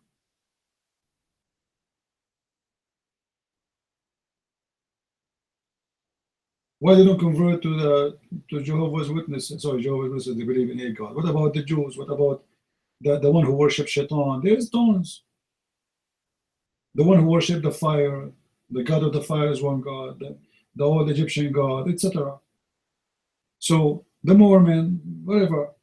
So, this is not a reason for anyone to convert, because the Christians believe in one God too. Christians, do you believe in one God or three? Christians, how many God you have? So what one God mean? Stupid statement. And when you say one, the Muslims, they try to speak about their God as a number. Allah is one of what? because they say قل هو الله أحد. I will let what do Muslim know tell you what ahad mean. Ahad is not a word mean wahid. Ahad is a word in Arabic we use when we say one of. The mic is yours. What Muslim knows.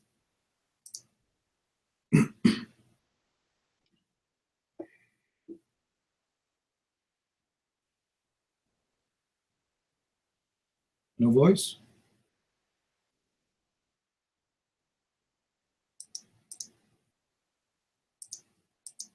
Fix your mic. There's no voice. Okay, try again. Yeah, sorry, I didn't have it on. I had it off. Ahad don't mean one. It means one out of many. قل هو الله أحد. Out of who?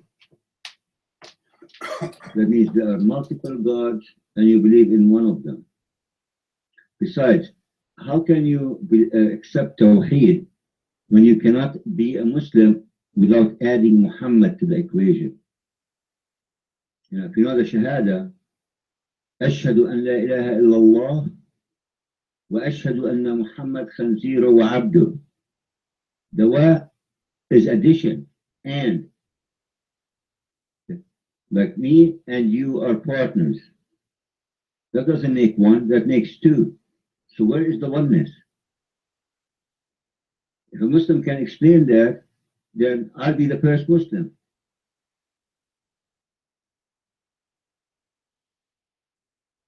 But what the heck I raised my hand for? Anyhow, that's about it.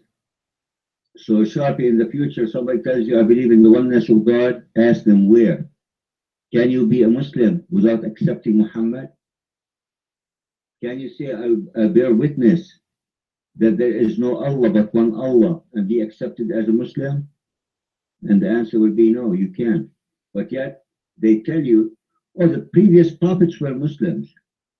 Actually, the previous prophets were Musalimin, which means peaceful. They were peaceful.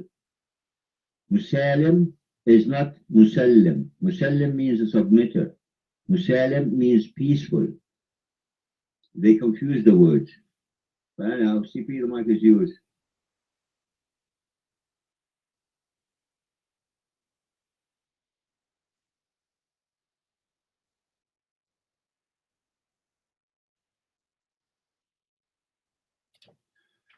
All right.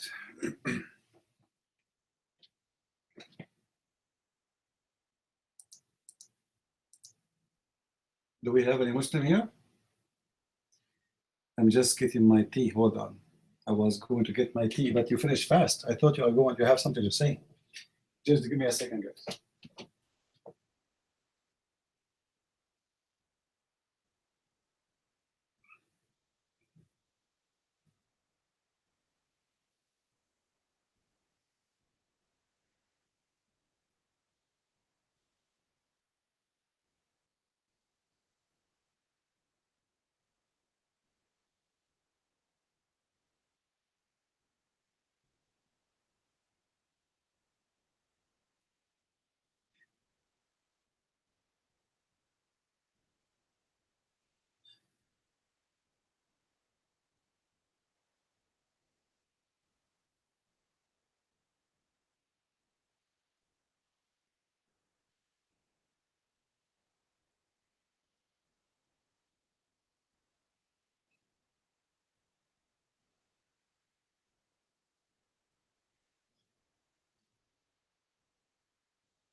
All right.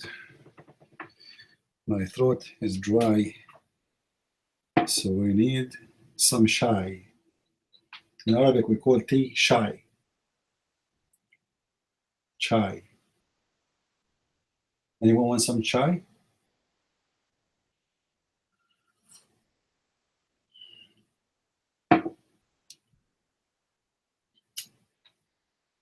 Any Abdul?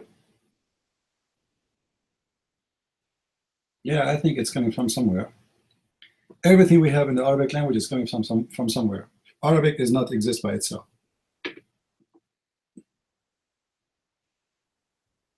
You know? No, when you say chai, we don't, in the Middle East, nobody drink iced tea. This is something new. We, you know, when we say chai, we speak about something hot.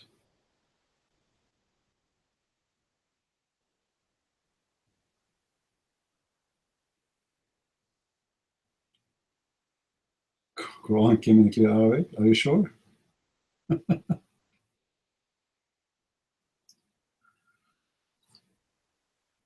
Any Muslim here would like to come to the mic?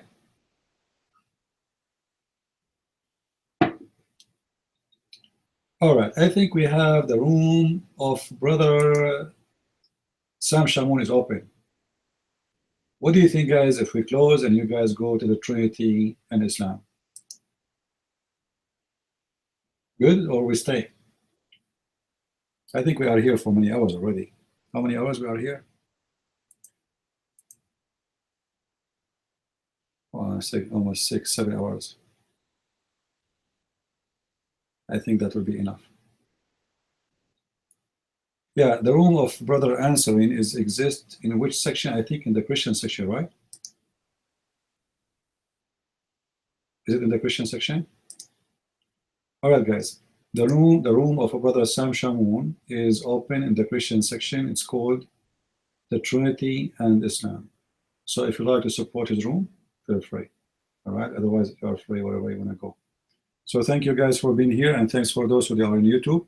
Sorry, I was not looking too much at YouTube today, but I promise you, this coming Sunday I will look more at YouTube because Allah will provide me with more versions, so I will have a lot more eyes to watch YouTube for me. So until I see you this coming Sunday again, I say God bless. Oh, Cole, you want to say something? Cole, are you there? You want to say something? The mic is yours. Go ahead.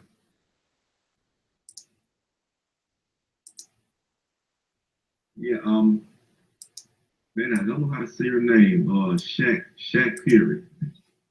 Shaq Perry. You were asking questions about how to deal with an atheist, what to do when they use the God is not good argument and things like that.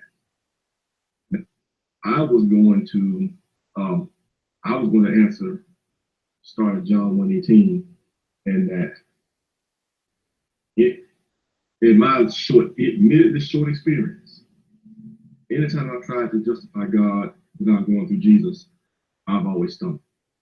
I know Scripture said that we don't really know. No man has seen the Father. This Son has declared him, and several different passages like that. Although John 1:18, John 6:44, Matthew 11, and things like that. The basic concept is we know the Father because Jesus has shown it to us. That's the basic concept. There's several scriptures and several pathways through the scriptures that you can use to get there. But that's the concept. However, the idea of us going over to Sam Shamoun's room is better because he's 1,000 times better suited to answer that question for you than I am. He'll be much better at it. So that I actually think that's a good idea. When CP mentioned us going over there, if you've got a question about that, follow me over there. Follow me over there because Sam will have much better answers for you than I will. That's all I wanted to say. CP, you got it. Christ is Lord. Islam is false. Yeah. There you go. I mean to that, you just said it. Thank you guys for being here. We will open again this coming Sunday, and just that you know, I have more videos to make, so I'm sure by tomorrow I will make a video. So check out the website where I post, and please don't forget to download. And about how big the video is, I will try from now on to download the video first on YouTube and then download them again to my computer. That will make them small because YouTube convert them. The software I have doesn't convert the same. I don't know. I will check if I can do it this way. So I will do my best to make it smaller. However, you do not need to save it in your computer. You can just load it in Google Drive and in YouTube. And Google Drive give you 15 gigabytes for every email. Imagine. So if you can create unlimited number of emails, just save them all in one file and make one password for all of them, and always you have access to them, you know. And it's a free host. You will never lose them. Thank you guys for being here. May the Lord bless you. And let us go to Brother Sam Shamour room, all of us, and we support his room. Until I see you this coming Sunday, Christ is Lord. Islam is false. Amen to that. See you soon again.